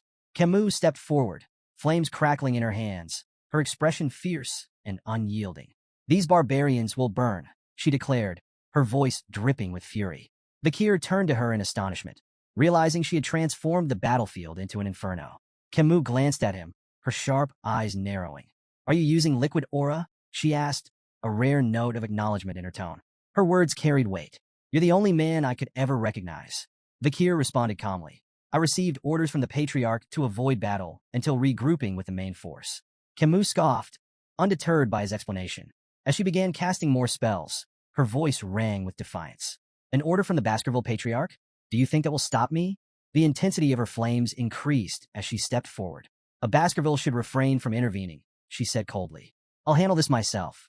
Every last barbarian here will burn." Camus unleashed a series of devastating fire spells, setting the battlefield ablaze. The sheer heat distorted the air as flames roared across the terrain, consuming everything in their path. Vikir watched in astonishment, quickly recognizing her technique. "Burned," a powerful fire spell. His sharp gaze caught the details of her casting. She was using a quadra-casting method, layering 4 simultaneous fire spells to amplify their destruction exponentially. Driven by her rage and thirst for vengeance, Camus poured her all into the attack, leaving a scorched wasteland in her wake. Suddenly, from the shadows, a barbarian perched on a wolf's back raised a blowgun and fired. The poison needle struck Camus in the neck before she could react. Her body stiffened, and she winced as the poison coursed through her veins. Her legs buckled, and she collapsed to the ground, her movements sluggish and uncoordinated. Through blurred vision, she spotted her attacker, the barbarian grinning smugly as he reloaded his blowgun. Vikir observed the scene, clicking his tongue in annoyance. She's more trouble than I thought. A rope shot toward Camus, aiming to ensnare her, but Vikir's hand snapped out, catching him midair with ease. Camus, despite the poison weakening her, managed a faint smile. Nice catch, she murmured. Vikir glanced down at her, his voice blunt. We should retreat. Camus' eyes flashed with defiance. What about the farmlands? The captives? It's wiser to wait for the Baskerville main force, Vikir replied firmly, his tone leaving little room for argument. But Camus shook her head, her resolve unshaken. I won't retreat. I can't. Not after what the barbarians did to my cousin. Vikir sighed, frustration flickering across his face. You need to make a rational decision. Before he could say more, his instincts flared. Spinning on his heel, he ducked just as an arrow whizzed past his head, narrowly missing him. His sharp gaze locked onto the attacker, a barbarian girl with piercing, focused eyes, her bow poised for another shot. Could this be the destructive power Camus mentioned? Vikir wondered, noting the precision of her attack. Lost in thought, Vikir was caught off guard when another barbarian lunged forward, grabbing Camus and retreating swiftly into the chaos. Vikir! Camus cried out, her voice filled with desperation as she was pulled away. Vikir's expression darkened, frustration boiling beneath his calm exterior. Memories surged of a younger Camus Morgs, once held captive by barbarians. He recalled her fierce return, wiping out an entire group of captors and earning the title of queen. Snapping back to the present, Vikir knew he couldn't let history repeat itself. The barbarian girl he had spotted earlier lunged at him with startling agility, breaking his train of thought. Her movements were swift, deliberate, and precise. Vikir evaded her strike, his focus sharpening. To his surprise, she wielded her bow as a melee weapon, swinging it with deadly force. She followed up with a chi-infused kick, catching Vikir off guard and sending him sliding backward across the dirt. Regaining his footing, Vikir quickly assessed the situation. Her technique was far more refined than the other barbarians he'd encountered. She wasn't just another warrior. She was elite. Do I need to go all out? He wondered. Before he could act, the barbarian girl surprised him further. Attempting to speak his language, she said haltingly, We meet again. Vikir's eyes narrowed as recognition dawned. She was the same girl he had freed at the slave auction. Though he had once shown her mercy, he couldn't help but inwardly label her a troublemaker. The girl met his gaze with a sly smirk, as if enjoying the unexpected reunion. Memories of that fateful auction flickered through Vikir's mind, of shattering her chains and granting her freedom. Now, faced with her again, he hesitated. Breaking the tense silence, he asked coldly, Is this how you repay kindness? With revenge. The girl chuckled, her smirk widening. Not revenge for you, she said, her tone steady despite her broken grasp of the language. For them, the Morgs. They captured me, enslaved me. I repay them now. Her words were clear. Their paths had crossed by chance, not intent. Mounting her wolf with effortless confidence, she glanced down at him. Your girl, Camus. She's next leader of Morg's clan. She pointed into the distance where the chaos of battle raged. If you want her back, follow.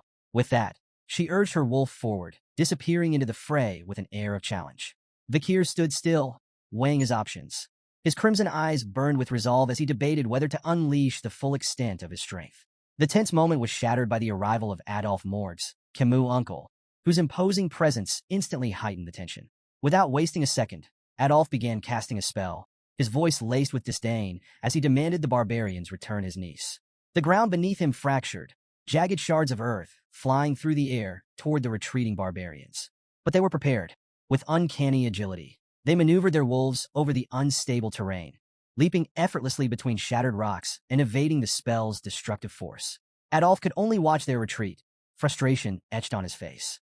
His curses echoed across the battlefield, a vent for his mounting anger. The ambush had unraveled mere minutes after the warning bell, a testament to his force's inexperience and lack of preparation. As he seethed, a mage approached, bearing troubling news. The barbarians have fled into the restricted area of life-engulfing forest, the mage reported grimly. At the mention of the forest, Adolphe's rage shifted to grim concern. Life-engulfing forest, deep within the mountains, was infamous for its deadly ecosystem. It was a perilous region no sane person would enter at night, a place where survival was nearly impossible. Even with his niece's life at stake, Adolphe hesitated. The risks were staggering, and the thought of losing more lives weighed heavily on him. Before he could voice his uncertainty, Vikir's calm voice broke through. We can still pursue them, he stated simply, his tone steady and confident. Adolf turned to Vikir, incredulous. Are you serious? You know as well as I do that forest is a death trap after dark. Unfazed, Vikir nodded. I've navigated terrain like this since childhood.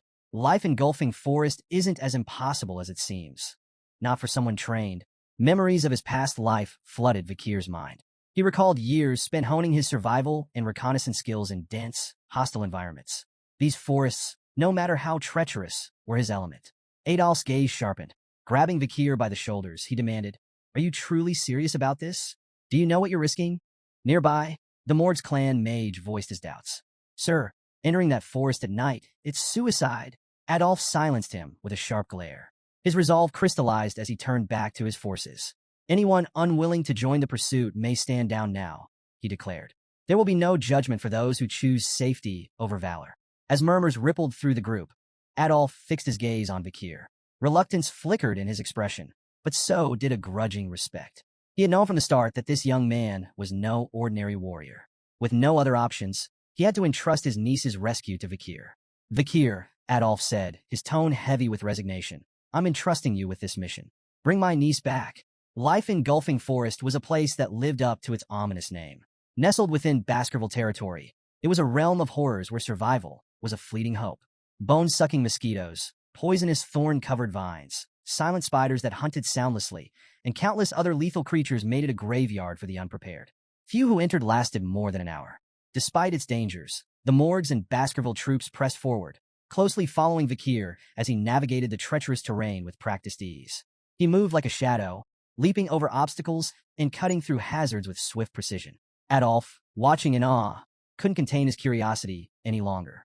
Are all Baskerville boys like this? He asked, his voice tinged with disbelief. Staffordshire Baskerville chuckled, shaking his head.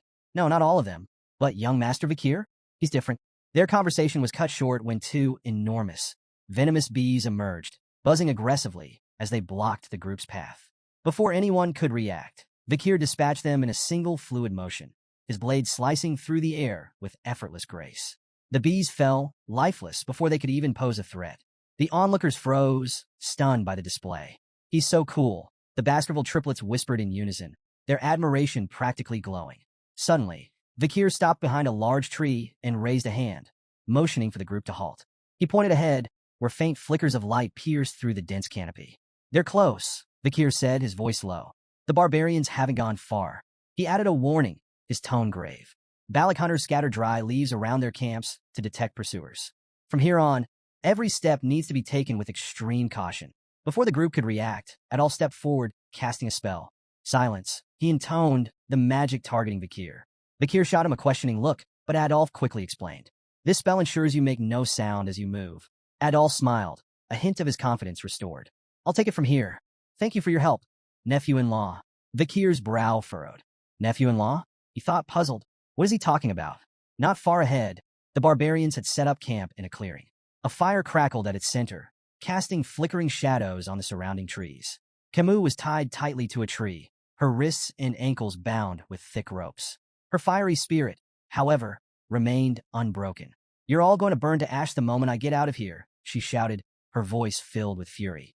I'll make you regret capturing me with my special fireball. Her captors paid her no mind, likely unable to understand her language. Nearby, two barbarian girls chatted casually. One spoke of her interest in the man they had encountered earlier, while the other lamented her lack of success in husband hunting. Camus gritted her teeth, her frustration mounting. They're not even listening to me, she thought bitterly. She caught snippets of their conversation and pieced it together. Husband hunting? Wife hunting? Realization dawned. Is that why they've been ambushing us this whole time? Her thoughts were interrupted as the male barbarian who had captured her approached. Smirking, he addressed Camus in his native tongue. An excellent catch like you.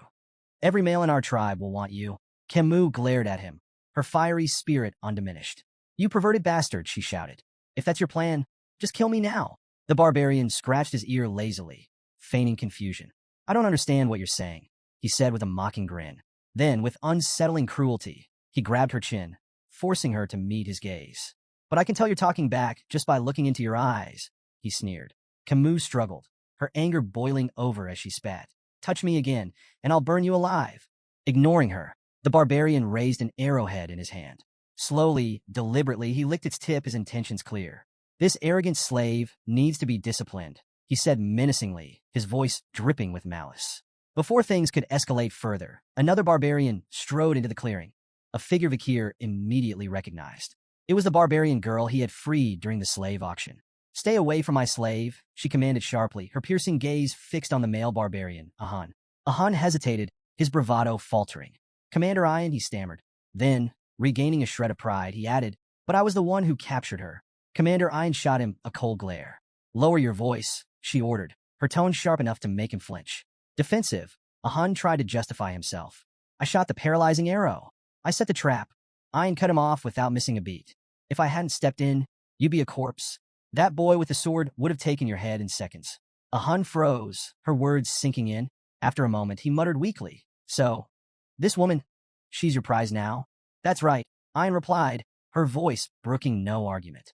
Camus, still bound to the tree, watched the exchange with growing curiosity. An internal power struggle? She thought.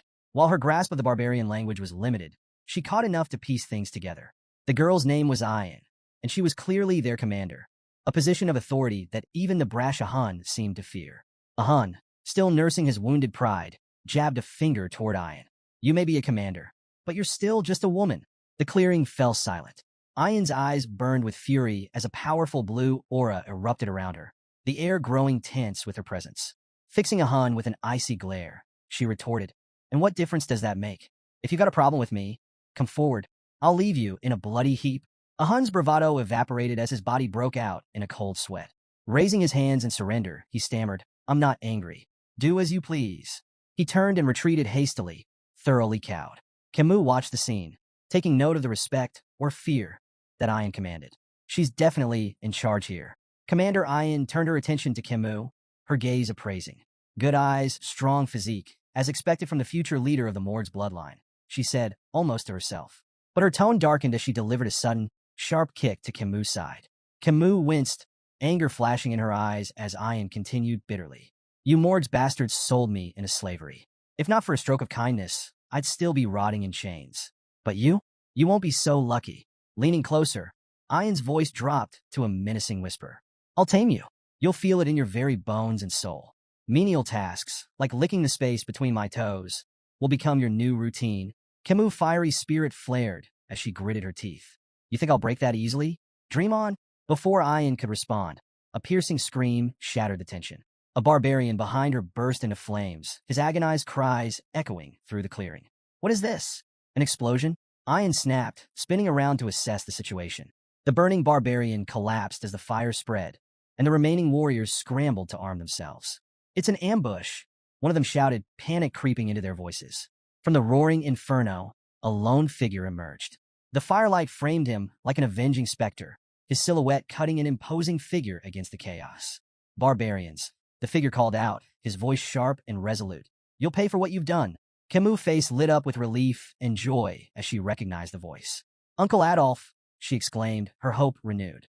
Amidst the burning wreckage, Adolf Morg stood with flames dancing in his hands, his presence commanding and unyielding. His booming voice cut through the battlefield. "Release my niece immediately, or face annihilation." The barbarians froze, startled by the overwhelming force of the Baskerville and Morg's troops who were now hunting them down with ruthless efficiency. Perched on a tree branch above the chaos, Vikir surveyed the scene. His sharp eyes scanned the battlefield, narrowing in thought. Something felt off. The Balak hunters, renowned for their precision and tactical ambushes, were now scattered and in complete disarray. Below, barbarian girls astride their wolves voiced their frustration, barking orders to one another as they struggled to regroup against the relentless onslaught of the Morgs and Baskerville forces. Adolf's voice thundered once more as he spotted several barbarians attempting to flee. "No one escapes. Eliminate every last one of them." Camus, still tied to a tree, watched the pandemonium unfold with a smug grin. They deserve this, she thought, satisfaction gleaming in her eyes. But her moment of amusement was cut short. A rustling sound behind her caught her attention, and she turned her head sharply, her eyes widening in surprise. "Vikir," she exclaimed, her voice far too loud for the circumstances. Emerging from the shadows behind her, Vikir placed a finger to his lips, signaling for silence. Her loud reaction prompted a sigh of exasperation. With a swift motion, Vikir cut the ropes binding her to the tree and helped her to her feet. You came to save me. Camus beamed, her happiness radiant. Vakir, slightly irritated, replied curtly, do you not understand the meaning of silence? Before they could retreat further, Commander Ian stepped out from the shadows, blocking their path. Her sharp eyes gleamed with anticipation as she regarded Vakir. I expected you to come, Ian said, her voice calm yet brimming with authority. She studied him intently, her words carrying a weight that demanded attention. Your speed, your composure, your determination to save her. Impressive. I won't ask about your past, but you've passed. Vakir frowned at her cryptic remark. Past what? Ian offered no explanation, her attention shifting to Camus. The two locked eyes, their gazes sharp and unyielding. Though no words were exchanged, the intensity of their silent battle spoke volumes. Vakir's grip on Camus tightened, a subtle signal that he was ready for action. Concealing my abilities may no longer be an option, he thought grimly. As he studied Ian more closely, a flicker of recognition stirred in his memory. Could she be related to the one who scarred Hugo's nose? The infamous Balak archer, Night Fox, came to mind. But after observing Ian's movements, Vakir dismissed the thought. No, she's too young and inexperienced. Perhaps she shares the same bloodline. Suddenly, a dart flew through the air, aimed directly at Vakir. Without hesitation, he raised his hand, effortlessly intercepting the projectile. It shattered upon impact, harmlessly falling to the ground. Emerging from the chaos, the barbarian who had kidnapped Camus stepped forward, his eyes wide with disbelief. He had underestimated Vakir, failing to predict his uncanny reflexes. Vakir wasted no time. Sweeping Camus into his arms, he said firmly, things have gotten troublesome. I'll take you to your uncle. Camus' face turned bright red as she stammered. All right. Her embarrassment deepened as she noted his unusually formal tone. Is it the poison making her act like this? She wondered. Vakir moved swiftly through the dense forest, carrying Camus effortlessly toward Adolph's position. Behind them, Commander Ian watched with a conflicted expression. A mix of disappointment and determination etched across her face. Will you come to me willingly one day? She murmured to herself, her voice barely audible over the rustling leaves. As they pressed forward, Vakir glanced down at Camus. Are you sure the poison isn't too severe? He asked, his voice calm but concerned. Camus hesitated, unsure of her condition. I think, maybe it is, she replied uncertainly, her tone betraying her unease. Their exchange was cut short as two barbarians emerged from the shadows, firing arrows in quick succession. Vakir deflected both projectiles with precision, his movements swift and efficient. From a distance, Ian silently raised her bow, her expression cold and resolute. Her sharp eyes locked onto Camus as she knocked an arrow imbued with a bluish aura. Should I eliminate the girl from Morgs? She mused aloud, her voice devoid of emotion. Without hesitation, she released the arrow, its path streaking through the air with deadly accuracy. Vakir's glowing red eyes tracked the arrow as it sped toward them, its trajectory unerringly aimed at Camus. Reacting instinctively, he twisted his body to shield her. Camus, sensing his sudden movement, turned her head just in time to see the arrow close in, only 2 inches from her eye.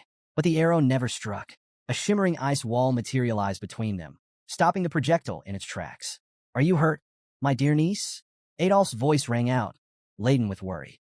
He approached quickly, flame still flickering faintly in his hands, the ice spell dissipating as he stepped forward. Uncle! Camus cried, relief washing over her. Adolph wasted no time, reaching out to cast Cure Poison. It's a severe numbing poison, he explained. I've slowed its effects, but we'll need to visit Divine Quo Vadis for complete treatment once we return. But before the spell could fully take effect, Camus pushed his hands away. Let go for a moment, she demanded, surprising Adolph.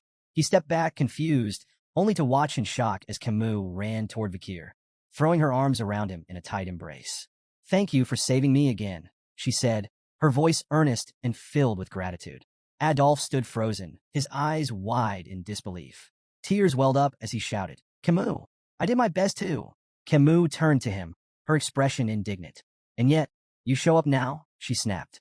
I'm telling Mother about this. Before Adolph could muster a response, a rope shot through the air, wrapping tightly around Vakir's neck. Commander Ian stepped forward, holding the rope firmly. Come with me willingly, she demanded, pulling with all her strength. It'll be easier for both of us. I don't have much time. Despite her efforts, Vakir remained unyielding, his feet firmly planted. Ian's frustration grew as she struggled to comprehend how he could resist so effortlessly. Camus gasped, her recognition immediate. It's you again, she exclaimed, her disbelief evident.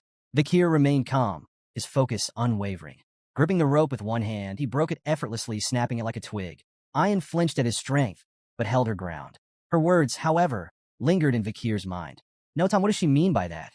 He wondered, sensing a deeper urgency behind her actions. A sudden, overwhelming wave of killing intent swept through the forest, suffocating the air. Birds burst from the treetops in panicked flight, their cries fading as an oppressive sense of dread settled over the area. Ayan's face turned deathly pale as her eyes darted upward, horror etched across her features. Her trembling voice cut through the eerie silence.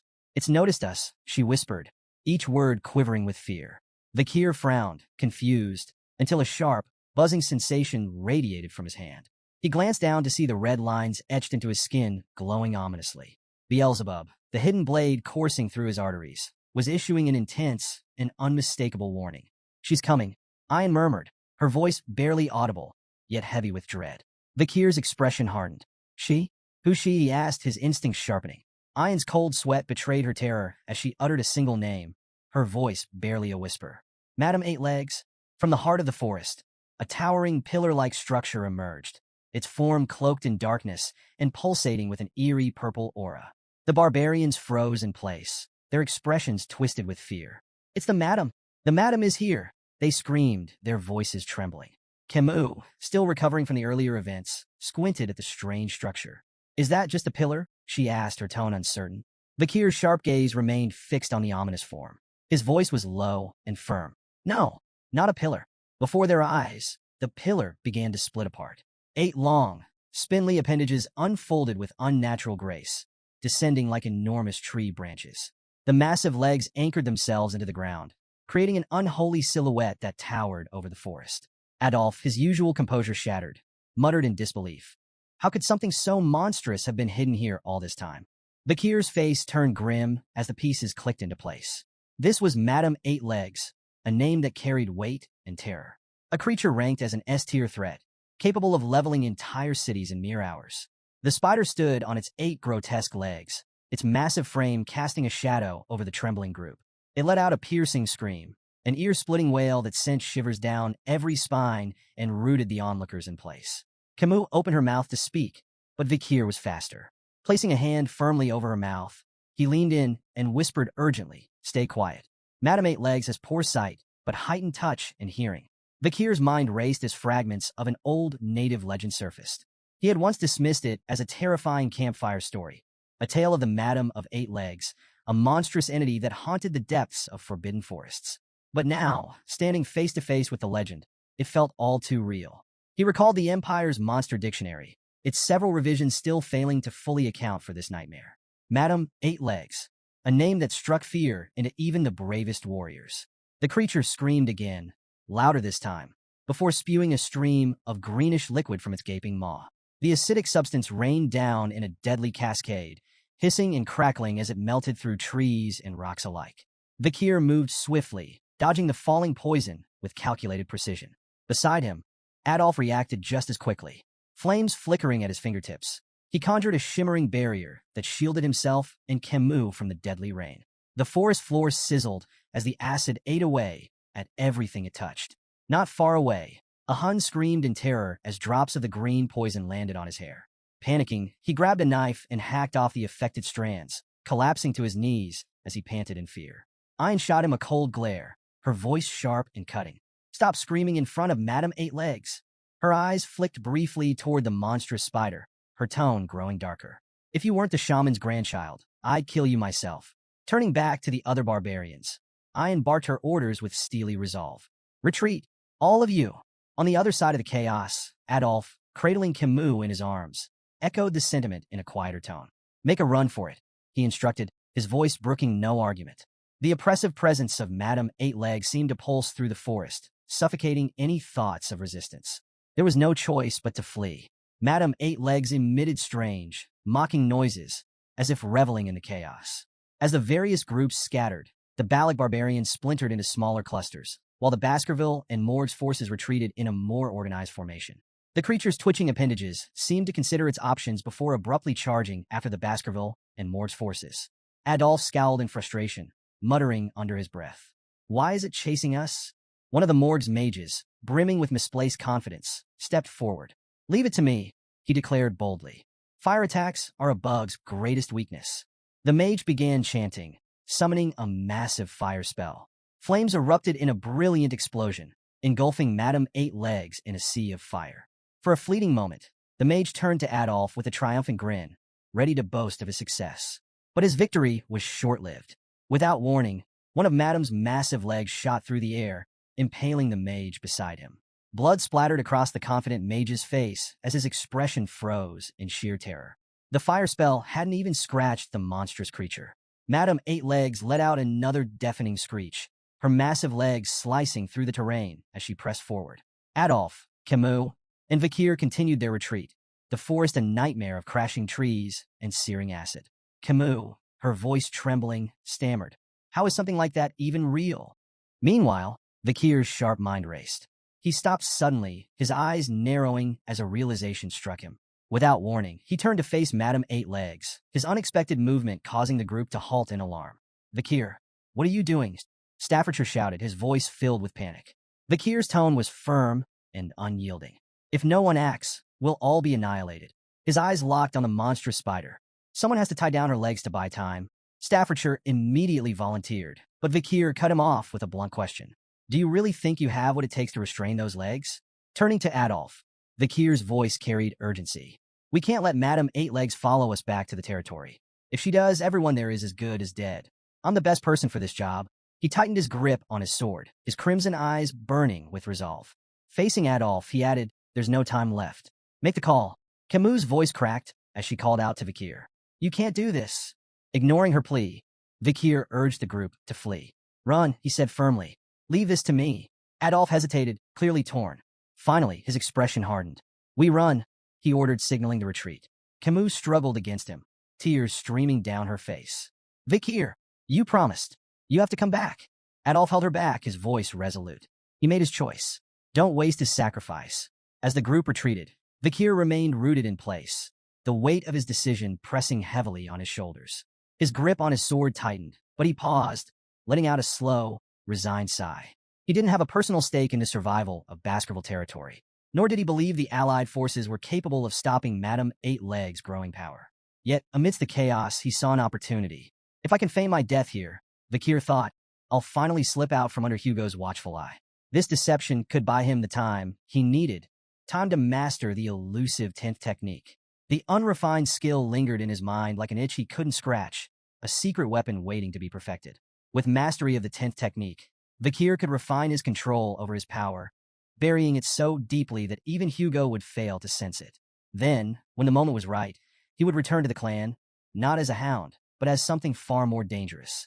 A crimson aura radiated from Vakir's hand as Beelzebub emerged, the weapon's menacing energy reflecting his steely resolve. He knew this battle might truly be his last. If he failed to wield every ounce of strength, skill, and cunning at his disposal, Madame Eight Legs would crush him. His crimson eyes burned with intensity as he committed to unleashing everything. The vast mana reserves gifted by the River Styx, the ethereal energy reserved for the highest-ranking Baskerville techniques, and the raw, unrelenting power of Beelzebub. The demonic sword pulsed in his grip, its blade cloaked in a violent red aura. With calculated precision, Vakir dashed toward Madame Eight Legs, his movements swift and deliberate. The monstrous spider loomed above him, her massive form radiating malice.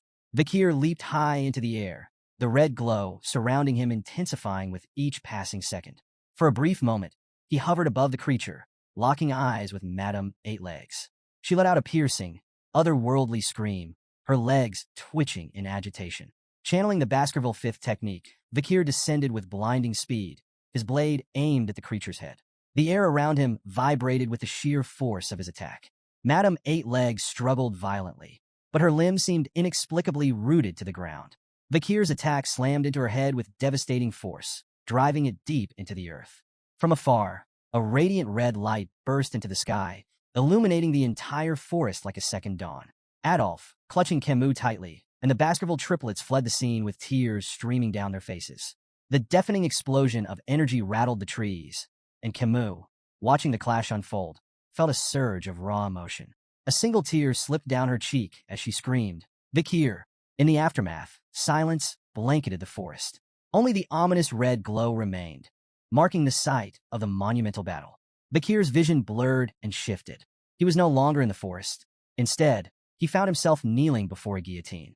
The cold steel blade loomed above him as his eyes locked on Hugo La Baskerville. Hugo stood motionless under the moonlight, his face expressionless. Slowly, he raised his hand, signaling the blade to fall. Bakir's cold gaze didn't waver as the blade descended. He watched as his own head rolled to the ground, his final sight the cold, indifferent gazes of the onlookers. Hugo turned and walked away, his back framed by the pale glow of the moon. In the end, Hugo did it, Bakir thought bitterly. But before the thought could take root, his eyes snapped open. Bakir awoke to the sight of an unfamiliar ceiling, his mind clouded with confusion. He lay on a thin mattress, his body wrapped in heavy bandages, and one eye completely covered. Scars crisscrossed his flesh, and a rope was wound tightly around his neck, its rough fibers biting into his skin. Where am I? He wondered, his thoughts sluggish as he tried to make sense of his surroundings. Fragments of the battle against Madame Eight Legs surged to the forefront of his mind. The blinding explosion that had stunned the monstrous creature lingered vividly, possibly the sole reason he was still breathing. Attempting to sit up, a jolt of searing pain shot through his body, forcing him to stop. Every muscle screamed in protest, his veins felt stretched to their limits, and his bones throbbed with fractures. There wasn't a part of him untouched by the brutal encounter. The memory of Madame's final, devastating attack made the rope around his neck feel like a trivial annoyance in comparison. Yet, ironically, it was that very trap, set during the chaos of battle, that had saved his life, anchoring him just out of reach of certain death. Bakir closed his eyes briefly, evaluating his situation. Despite his injuries, everything seemed to be going according to his plan. Adolphe and Camus had witnessed his supposed final stand, providing ample proof to confirm his death. Hugo's watchful gaze was finally off him. Dragging himself out of the room, Bakir surveyed his surroundings. Barbarians moved about the camp with purpose. Children practiced archery while slaves hurried under harsh commands. The chilling realization hit him. Gulak, the Balak camp. He was deep within the territory of the Baskerville clan's sworn enemies. His eyes scanned the area, noticing something unsettling. Among the slaves were captured soldiers bearing the insignias of both the Baskerville and Mord's clans. Why am I still alive? He wondered. In his condition, escape was impossible, yet his execution seemed equally overdue. Before he could dwell further, a familiar face appeared. A Hun, the barbarian who had kidnapped Camus, sauntered over with a smirk plastered on his face. You should be grateful, a Hun sneered, looking down at him. If you weren't the commander's pet dog, you'd already be boiling in a pot. Pet dog. The phrase echoed in Bakir's mind, igniting a deep, simmering rage. Memories of Hugo flashed before him, of chains, humiliation, and subjugation. A surge of killing intent radiated from Bakir, catching a Hun off guard. Startled but defensive, a Hun lashed out, his fist connecting with Bakir's already battered body and knocking him to the ground. Arrogant bastard, a Hun spat, his frustration evident. With a dismissive glare, he added, Follow the rope, dog. Your owner's waiting. Bakir lay still, his body racked with pain from the fall, his rage boiling beneath his calm exterior.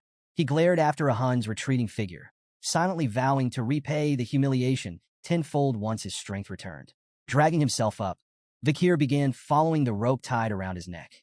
Its length stretched endlessly through the camp, each step testing his patience and fortitude. How far does this thing go? He muttered under his breath, his irritation growing with every tug. Finally, the rope grew taut, and Bakir found himself at its end. What lay before him stopped him in his tracks. Ayan, the barbarian girl from before, stood waist-deep in a small pond. She held the other end of the rope with casual ease, her expression relaxed. As she noticed him, a mischievous smile spread across her face. Lie down, she instructed, her voice carrying an air of playful authority. Bakir froze, his mind racing. He stared at her, bewildered and unsure how to respond to the bizarre command. Before Bakir could fully process her words, Ayan yanked the rope with surprising force, sending him stumbling forward. Whiz! An arrow streaked through the air, narrowly missing Bakir's head before embedding itself into a nearby tree trunk. Ayan's sharp glare turned toward a group of children holding bows in the distance. What did I tell you about practicing near the pond? Go somewhere else, she barked, her voice commanding enough to send the children scattering. As Bakir lay on the ground, recovering from the unexpected tumble, Ayan turned her attention back to him, a sly smirk playing on her lips. I never properly thanked you for the auction, she began, her tone light but calculated. Pointing at him, she continued, in Balak culture, kindness is repaid twofold and revenge tenfold. Since you saved me once, I've saved you twice. Bakir's brows furrowed in confusion. Twice. he asked, his tone skeptical. Ayan crossed her arms, clearly enjoying herself. After that explosion, who do you think dragged your sorry self out of the forest? If I hadn't gone back for you, you'd be spider food by now. So yes, twice. Her smug response only deepened Vikir's unease. He sat up slowly, the rope around his neck pulling uncomfortably. If you've repaid the debt, why keep me alive? He asked bluntly, gesturing toward the rope. Ayan's grin widened, her mischief on full display. Because you're valuable. I have no doubt your party will pay a hefty price for you. You're not some ordinary soldier, are you? Vikir froze at the implication, his mind racing. If the Baskerville clan got involved in hostage negotiations, his entire plan to feign his death and escape Hugo's control would unravel. He kept his expression neutral, suppressing the panic bubbling beneath the surface. Ayan leaned in slightly, her voice dropping to a playful whisper. Relax. I've got no intention of returning you to them just yet. She straightened, her tone turning mock serious. You're my slave now. Without warning, she drew a dagger and sliced through the rope binding his neck. For a moment, Vikir felt an internal surge of relief. Maybe my plan is still intact, he thought, but his optimism was short-lived. Ayan pointed the dagger at him, tilting her head mockingly. Let's settle this properly. You'll call me master, and I'll decide what to call you. Vikir remained silent, his face impassive. His lack of reaction only seemed to amuse Ayan further. I like those rebellious eyes, she remarked with a smirk. It'll make taming you all the more satisfying. Before Vikir could respond, Ayan sheathed her dagger and gestured for him to follow. We have a stop to make, she said casually. Where? Vikir asked, his voice low. She shot him a glance over her shoulder, her tone teasing. Don't tell me you don't know. In the Balak way, we always pay respects when stepping onto someone else's land. Her grin widened.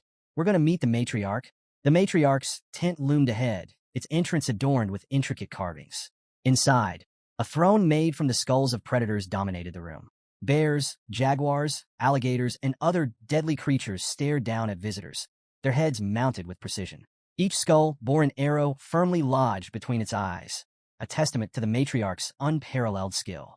As they approached, Ayan glanced at Vikir and began explaining the Balak way of life. If you don't have a place to sleep, borrow a friend's hammock. If you're hungry, someone wealthier will share their food. That's how we survive. Her voice softened slightly, a touch of pride in her words.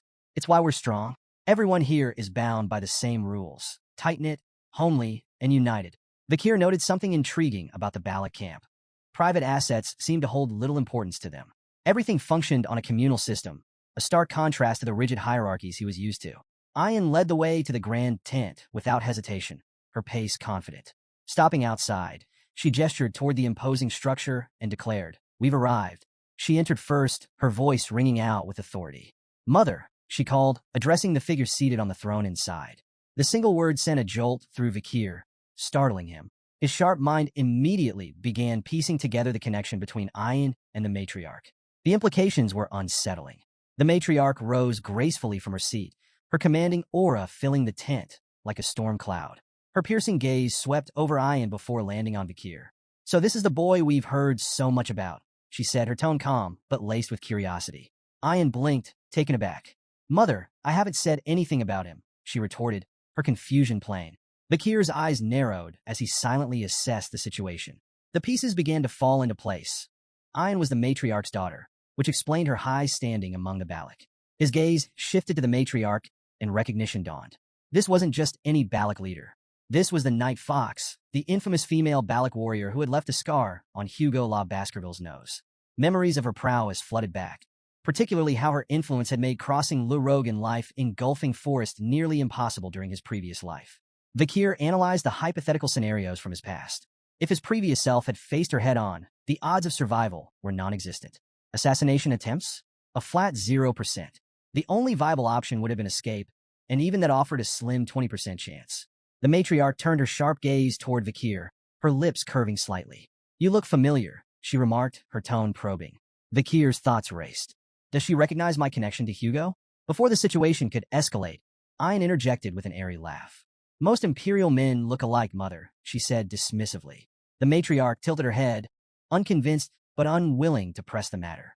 Her attention lingered on Vikir, and she addressed her daughter with a question that carried an undercurrent of disdain. What are your plans for this stray dog? Ayan straightened, her voice firm. With proper care, he could prove useful, she said confidently. He played a key role in the attack on Madame Eight Legs. The matriarch's expression turned cold, her tone biting. You should understand your place before acting so impulsively, Ayan. There are consequences for overreaching. Her gaze shifted back to Vakir, appraising him once more. It doesn't matter what state his body is in, as long as the seed remains intact, she said coolly. The room fell silent, tension crackling like a live wire. Ayan, clearly flustered, interrupted quickly. No, that's not why I brought him, she blurted, her usual confidence faltering. The matriarch raised a brow, amused by her daughter's sudden change in tone. Ayan cleared her throat and hastily clarified. I need a slave to assist me during hunts, she said, her voice a touch too loud, as if trying to convince herself as much as her mother. The matriarch let out a soft chuckle, stepping closer to gently pat Ayan on the head. The owner decides how to use their slave, she remarked. Ayan's cheeks tinged faintly pink as she cast a shy glance toward Vakir. Standing at the center of the tent, Vakir maintained a calm exterior, though his mind remained razor-sharp. His eyes briefly wandered to the tent structure, studying the beams and supports. Escape options, he noted inwardly, his focus momentarily drifting from the tent's exchange.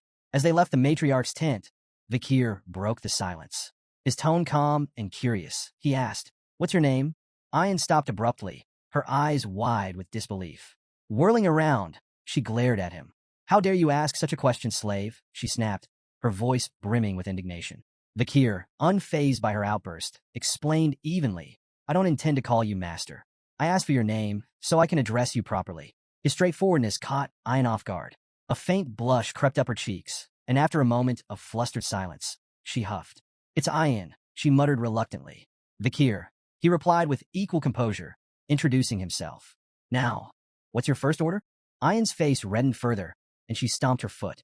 You're not supposed to call me by my name, she shouted, though a smirk soon curved her lips. She took a step closer and declared her command with mock seriousness. Build a house. That'll be your new home, slave. She couldn't hide the satisfaction in her voice. Let's see this imperial swordsman figure out something so far removed from his training, she thought smugly. To her surprise, Vakir smiled.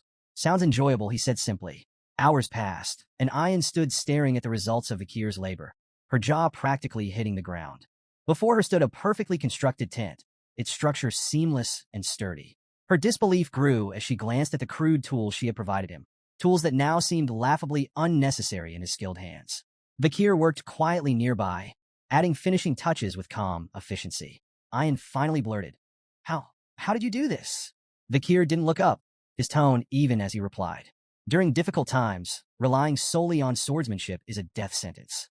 To survive, you learn other skills. Ayan's gaze shifted to the expertly crafted drains surrounding the tent. They were flawless, designed to redirect water effectively. Even the drains are perfect, she muttered, more to herself than to him. Vakir, however, shifted the conversation. The matriarch's tent, he began, has a structural issue. Ayan blinked, taken aback. What are you talking about? Vakir explained, the central pillar isn't stable. During the rainy season, the ground beneath it will shift, leading to water leakage. Ayan narrowed her eyes. And you have a solution, I assume? Mix lime-rich dirt with gravel from the nearby hill to make bricks, Vakir said matter-of-factly. Reinforce the bricks with oil and fire them. They'll stabilize the structure. Ayan crossed her arms, trying to mask her growing admiration. Fine, she said curtly. Do it. Methodically, Vakir gathered materials, shaping bricks with precision and drying them over a fire. Ayan accompanied him to the matriarch's tent once the repairs were ready, explaining the plan to her mother. The matriarch watched with skepticism as the repairs were made. But when the work was completed, she examined the tent with astonishment. All these years, she muttered, her voice tinged with frustration. So many failed attempts, and it was the central pillar all along. Turning to Ayan, the matriarch's expression softened into a rare smile. You've chosen well, she said approvingly. This male is useful. Ayan's cheeks flushed as she tried to maintain her composure. He's my slave, she mumbled, though her tone lacked its usual edge. The matriarch addressed Vakir directly, her voice commanding. From now on, you're responsible for handling all such tedious matters in the barracks. By the water's edge, Vakir rinsed clothes methodically, his movements calm and deliberate. Ayan approached, her tone casual, as she struck up a conversation. Doesn't all this slaving away exhaust you? She asked, gesturing at the laundry. You could always consider becoming an official member of the tribe. You know, without missing a beat, Vakir replied, it's not so bad. Internally, though, he reflected on how this simpler life, mundane as it was, offered a reprieve from the chaos and treachery he had endured. Whether in the backstabbing politics of the Baskerville clan or the corrupt streets of Underdog City, peace had been a rarity. Ayan observed him for a moment, her gaze appraising. You're surprisingly disciplined, she remarked. Guess it's hard for someone like you to complain, huh? Vakir maintained his calm demeanor. It really isn't that bad. Ayan snorted in disbelief. No way. Tough, tedious work is never easy, no matter how you spin it. As they walked back toward the camp, Ayan nudged him lightly. You should stop with this complacent attitude, she said. Follow my lead. I'll help you figure out how to survive among the Balak people. Who knows? If you do well, maybe I'll even untie that rope around your neck. Vakir glanced at her curiously. What do you want me to do? Ayan smiled slyly, clearly pleased with his directness. Now we're getting somewhere. She paused for dramatic effect. I want you to go on a hunt and bring back some big prey. Intrigued, Vakir pressed her for details. Ayan explained. The warriors haven't brought in anything substantial recently. The kids are growing, and they need meat. If you manage to catch something impressive, it wouldn't be crazy for your title to change from slave to commoner. Playfully slapping him on the back, Ayan added with a grin. You should feel honored to serve as the slave of the Balak's esteemed hunting commander. Vakir winced slightly at the force of her slap, but remained composed. After a brief moment of consideration, he nodded. Fine, I'll do it. Ayan's face lit up with a smile, and for a fleeting moment, a faint blush colored her cheeks. What's with the look? Vakir asked, noticing her expression. Her demeanor shifted immediately. What look? She snapped, quickly turning away. You're imagining things. Unbeknownst to them, a pair of jealous eyes watched from the shadows. Ahan glared at Vakir, his teeth clenched and his fists trembling with rage. Seeing Ayan happily engaging with the outsider stoked a fire of envy and resentment within him. Disgusting bastard, Ahan muttered under his breath, his eyes fixed on Vakir. At the tribe's central gathering, the Balak shaman, a human, began a traditional hazing ceremony. Standing before a pot of glowing charcoal, he withdrew his hands slowly, his face solemn. Gesturing for the hunters to line up, a human's voice carried across the clearing. Step forward to receive the blessing, he intoned, his words heavy with authority. Without it, your hunt will fail. Refuse, and you invite misfortune upon yourself and your kin. One by one, the hunters approached, bowing their heads as the shaman smeared the charcoal across their faces in intricate patterns. Ayan, standing beside Vakir, leaned closer to explain. The markings conceal the hunters from the god of death, she whispered. It's a gesture of guilt, our way of asking forgiveness for taking the lives of our prey. Vakir observed the ritual in silence, noting the presence of a shaman even among the fiercely independent Balak warriors. Nearby, a barbarian girl whispered skeptically to her companion. The shaman's always nagging, she muttered. The boy shrugged, replying, let it go. A human has to make himself seem important somehow. The girl frowned. His blessings don't work anyway, she added. The only time the tribe even bothers with him is for rare hunts or big ceremonies. Vakir absorbed their words quietly. Even in this remote tribe, hierarchies, doubts, and cynicism were no strangers. Just another version of what he had seen across the empire. Later, Ayan approached Vakir, her face adorned with charcoal markings that were noticeably uneven. Vakir raised an eyebrow, fighting the urge to laugh. You look ridiculous, he said flatly, though a hint of amusement crept into his voice. Ayan flushed, furiously wiping her face.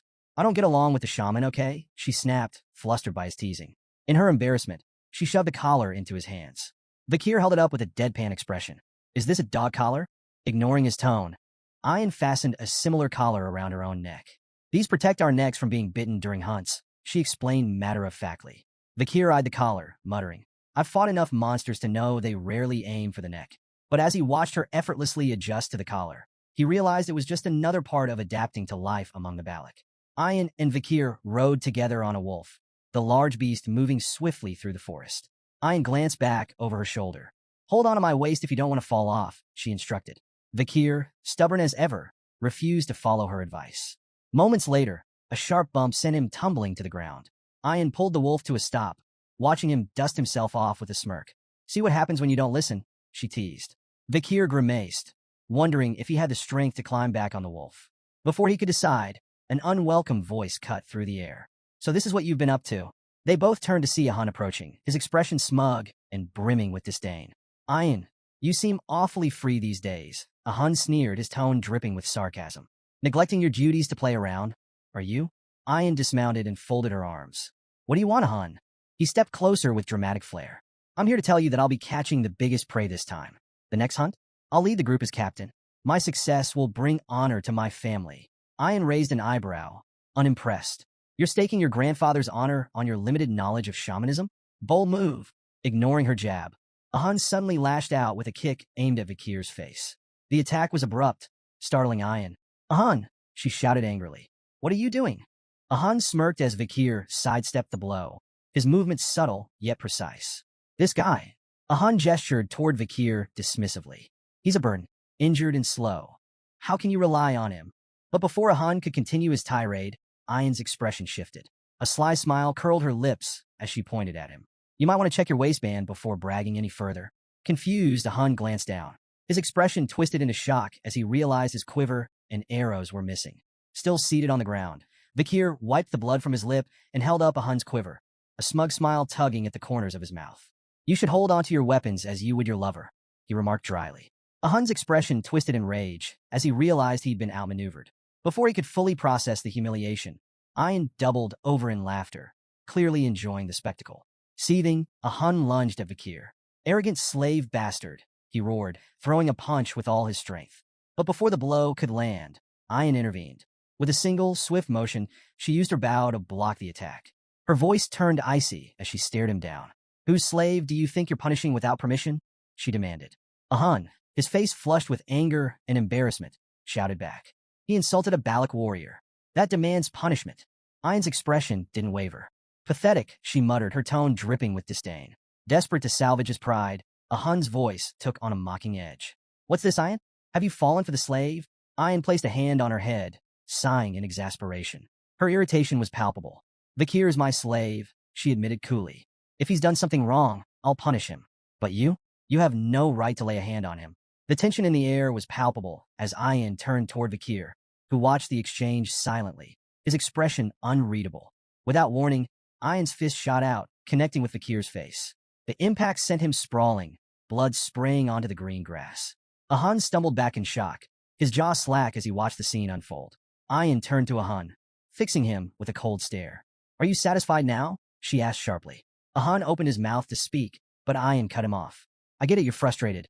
You haven't managed to capture a maiden, and it's eating you up. But touch my slave again, her voice dropped, and I'll make sure you regret it. Ahan, cowed by her words and her sheer presence, nodded reluctantly. His bravado extinguished, he turned and retreated, muttering under his breath. Later, as Ayan and Vikir rode the wolf back toward the camp, Ayan kept sneaking glances at him. Her expression was conflicted, an uncharacteristic mix of guilt and concern. After several minutes of silence, she broke the ice. Does it hurt? She asked cautiously. Vikir didn't reply. She tried again. Are you angry? Still nothing. Frustrated by his silence, Ayan finally spoke up. Look, it was necessary, she began defensively. Ahan's stubborn and petty. If I didn't deal with him like that, he'd keep looking for excuses to retaliate. When Vikir remained unresponsive, Ayan sighed heavily. Why aren't you saying anything? Finally, Vikir spoke, his voice calm, but tinged with a hint of dry humor. It hurts? Ayan froze. Then, with surprising agility, she twisted in midair, landing backward on the wolf to face him. Her hands cupped his face as her eyes filled with worry. Does it hurt a lot? Is it bad? Are you in danger? She asked anxiously, her words tumbling out in rapid succession. Vikir remained stoic. It hurts to talk, he replied plainly. But it's not the first time. Before he could finish, Ayan leaned forward, her lips suddenly meeting his. Time seemed to freeze as Ayan pulled away, her face flushed a deep crimson. She pressed her fingers to her lips, as if only now realizing what she had done. Turning forward hastily to avoid his gaze, she muttered, I knew I was right. You show promise. Even for an imperial bastard. Vikir blinked, wiping his face as he tried to process the moment. His mind wandered briefly. Do barbarians usually lick each other's injuries? He wondered. The thought of spreading infection crossed his mind, though it seemed a trivial concern compared to his confusion. Ayan glanced back, her tone suddenly more composed. So, is there anything you want from me? If it's within my ability, I'll make it happen, she offered. Vikir raised an eyebrow, intrigued. Anything? Her body tensed at his question, and she stiffened visibly. Trembling slightly, she nodded. A Balak warrior never goes back on their word. Vikir's expression turned serious as he considered her offer, leaving Ayan's mind to spiral. Her cheeks grew redder as she assumed he was plotting something inappropriate. Finally, Vikir broke the silence. Teach me how to shoot arrows, he said plainly. Ayan's hopeful expression fell flat, disappointment etched into her face. She quickly recovered, though, and nodded. Fine, she said curtly. As they continued onward, she added, we'll start your special training tomorrow. Vikir nodded in agreement, unaware of her lingering irritation. The next morning, Vakir took aim at a tree trunk, releasing an arrow under Ayan's watchful eye. The arrow missed its mark, landing far from the embedded target.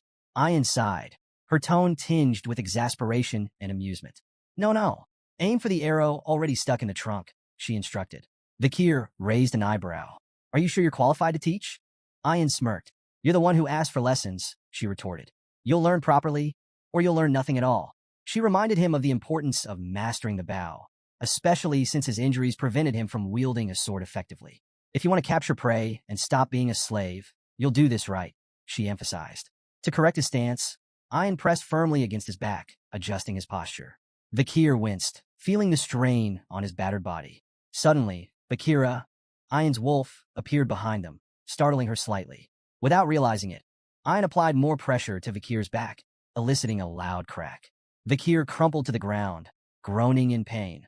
Ayan, unfazed, turned to Vakira and asked, Did you find it? The wolf howled in response, and Ayan's lips curled into a confident smile. Good boy. Turning back to Vakir, she clapped her hands impatiently. Get up. We're moving now. They arrived at a serene stream where the river met the ocean, a tranquil location teeming with life. Ayan gestured at the unique surroundings. This place is special, she explained. It's where the ocean and river meet, so you'll find animals from both habitats. It's a prime hunting spot. She paused, sharing a story her grandmother used to tell. The salmon here fight their way up the waterfalls, dreaming they'll become something greater, massive, legendary beasts. Most fail, though. They fall onto sharp rocks and become food for the ox bears. Vakir's gaze shifted to the massive bear prowling nearby. Is that one of them? He asked, noting its impressive stature. It looks a lot tougher than the ox bears I've seen before. Ayan nodded, her tone reverent. That's no ordinary ox bear. It's a superior specimen, born from a powerful bloodline and a survivor of countless battles. It's the kind of prey only the best hunters can take down. When Vakir questioned if their task was to take down the colossal ox bear, Ayan shook her head with a smirk. We're not here for the dominant female, she explained. Our target is the smaller male trying to court her.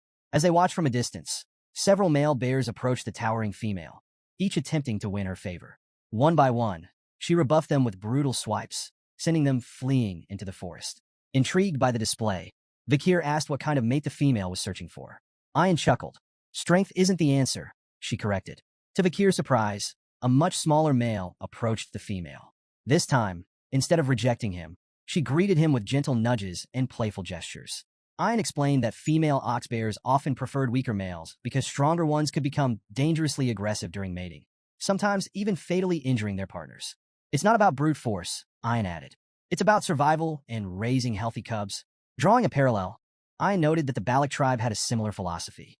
They often sought partners with excellent genes, especially if those partners were weakened from injury or fatigue, as it indicated resilience. Vakir observed the pair of bears wandering off together. Ayan instructed him to wait. The female will completely drain his strength, she explained. Once he's exhausted, we'll strike. For days later, Vakir stood outside a cave, listening to the deep roars and moans of the ox bears echoing through the forest. He reflected on their strategy, leaving food for the bears to facilitate their courtship and encourage their mating ritual. Ayan approached, holding a small fruit in her hand. This fruit boosts strength temporarily, she explained, but it shortens lifespan. The clever female will avoid it. The male? He'll eat it without a second thought to keep up with her. The strategy clicked in Vakir's mind.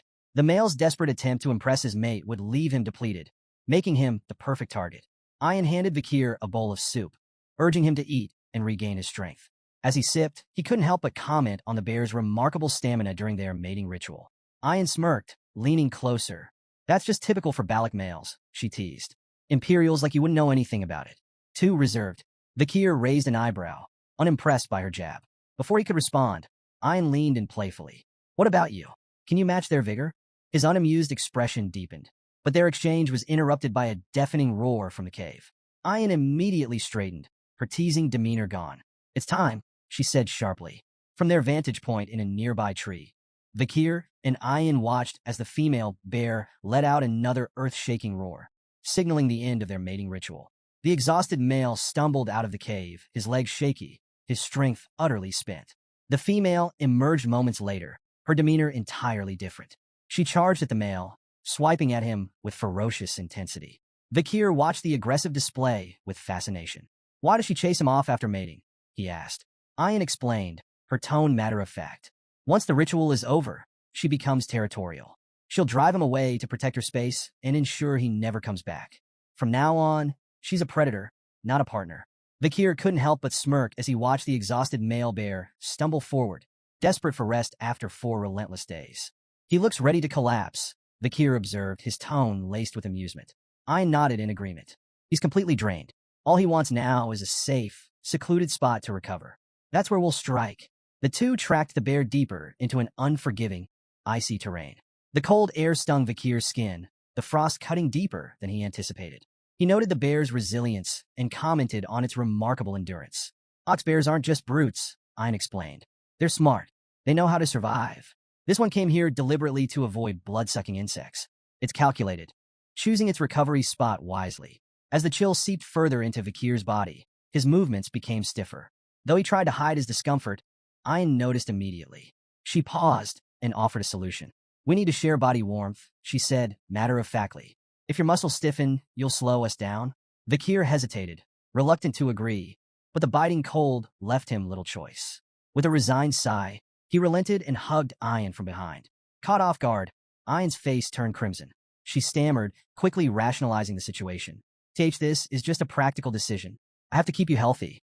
As your master, it's my responsibility. Vakir remained quiet, unsure whether to tease her or let it slide. Their awkward moment was interrupted when Bakira, Ein's wolf, stopped abruptly, his growl low and menacing. The pair froze, their focus sharpening. The tracks, Ein whispered, her tone tense. They've disappeared. Before she could finish her thought, a thunderous growl shattered the silence. The ox bear, having set a trap of its own, lunged from a hidden spot with terrifying speed.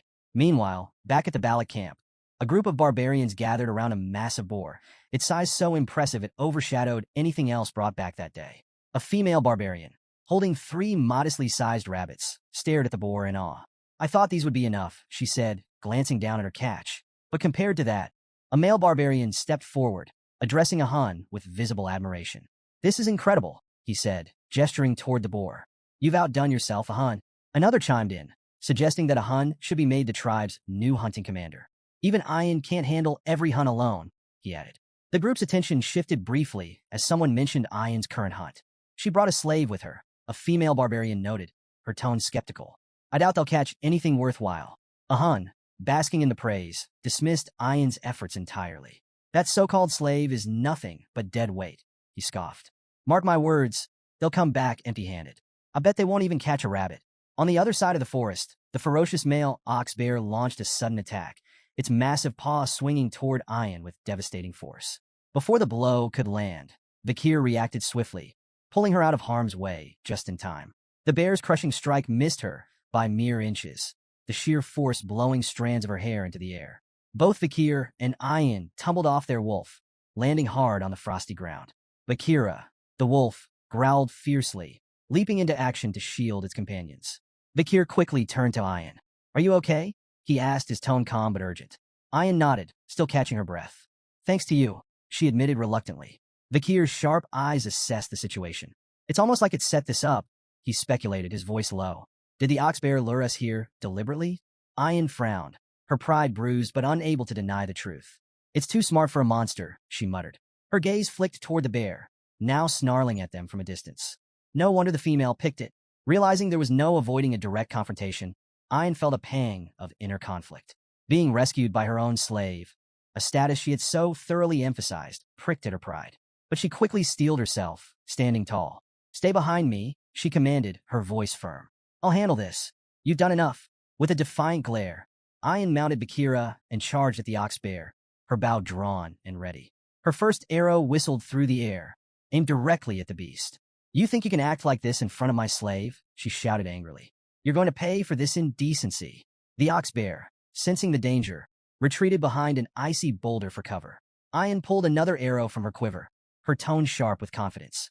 There's nowhere you can hide from me, she declared. She loosed the arrow, which embedded itself harmlessly in the boulder. The ox bear growled in defiance, thinking itself safe. But the moment the bear let its guard down, a surge of blue energy erupted from the embedded arrow.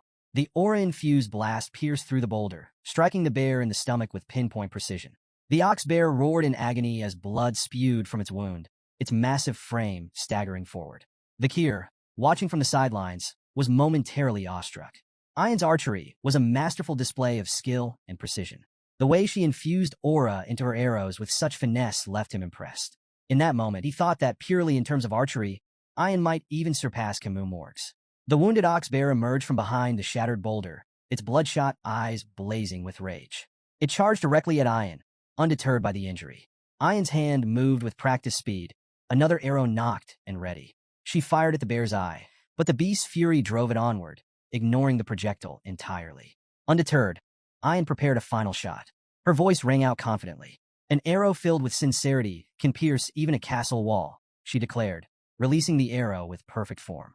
But to her shock, the ox bear dodged with uncanny agility, evading the attack entirely. Ayan's confidence wavered, her composure briefly shaken. Before she could recover, the ox bear lunged at Bakira. Its massive paw struck the wolf with brutal force, sending both Bakira and Ayan flying. Ayan tumbled across the ground, her body skidding to a stop as Bakir sprinted toward her, his expression grim. As Ayan lay dazed, fragments of her mother's teachings surfaced in her mind. Her mother had once told her that beasts on the brink of death could sense the killing intent of a predator, often becoming most dangerous in their final moments. Ayan now realized, too late, that she had gravely underestimated the ox bear. Confidence, bolstered by her righteous intentions, had blinded her to the peril. The ox bear, now a towering menace, advanced with drool dripping from its massive jaws. Its mouth opened wide, ready to deliver a fatal bite. Paralyzed by fear, Ayan closed her eyes and braced for the inevitable. Instead of the crushing jaws of death, however, a familiar voice cut through the chaos. "Are you done demonstrating a master's dignity?" Her eyes flew open, and she saw Vakir standing before her, positioned squarely between her and the ox bear. His calm yet commanding presence sent a shiver down her spine. With a deliberate step forward, Vakir spoke with quiet confidence. "It's my turn now." Thrusting his glowing red hand toward the beast, Vakir summoned Beelzebub, the demonic blade igniting in a blaze of fiery energy. Flames infused with the power of Cerberus roared forth, engulfing the ox bear's head in a hellish inferno. The beast reared back, letting out an agonized roar as the searing heat overwhelmed it. Ayan, frozen in place, could only watch in awe. The sheer ferocity of Vakir's attack left her speechless, her heart racing at the raw display of power. The ox bear staggered, its charred form collapsing lifelessly to the ground. The battle was over. The flames subsided, revealing Vakir's frame. The intense heat had burned away the bandages covering his injuries, exposing his fully healed body, including his once bandaged eye. Ayan's cheeks flushed a deep crimson as she marveled at his strength, her gratitude and amazement impossible to hide. "You saved me again," she murmured softly, her voice barely audible over the crackling of the fire. But her joy quickly turned to concern as Vakir's expression twisted with pain. She rushed forward as he admitted, "I might have overdone it." His legs gave out, and he collapsed to the ground. "Vakir!" Ayan cried, her earlier awe replaced by panic. She knelt by his side, frantically calling his name and trying to rouse him. The memory of his unwavering determination lingered in her mind as she desperately sought a way to help him. Later that night, the Balak tribe gathered around a roaring bonfire, celebrating the success of the hunt. The tantalizing aroma of roasted meat filled the air, and a massive pot of stew bubbled cheerfully over the flames. The villagers danced and sang, their jubilant cries echoing into the night. Off to the side, Ayan and Vakir sat together, each wearing traditional Balak hats. Ayan's voice carried a mix of pride and excitement as she explained the significance of their victory. "The ox bear wasn't just any prey," she said, her chest puffed with pride. "It was both strong and intelligent, a worthy opponent. Catching it has made us the stars of this pillaging ceremony." Vakir, stoic as ever, didn't seem particularly moved by the festivities. His indifferent expression earned him a sharp glare from Ayan. "You could at least pretend to care," she huffed, crossing her arms. Her gaze shifted to the other side of the gathering, where a Hun sat glumly next to the small, sluggish boar he'd caught. The sight filled Ayan with satisfaction, and a faint smirk tugged at her lips. "That boar," she said, tilting her chin toward it. "Compared to our ox bear, it's nothing. You'd think he would have caught something more impressive, given how much he brags." Despite her playful scolding, Vakir caught the unmistakable glimmer of pride in her eyes. For the first time that evening, a faint smile flickered across his lips. Ayan turned to a Hun, her eyes practically begging for backup. "Say something, a Hun?"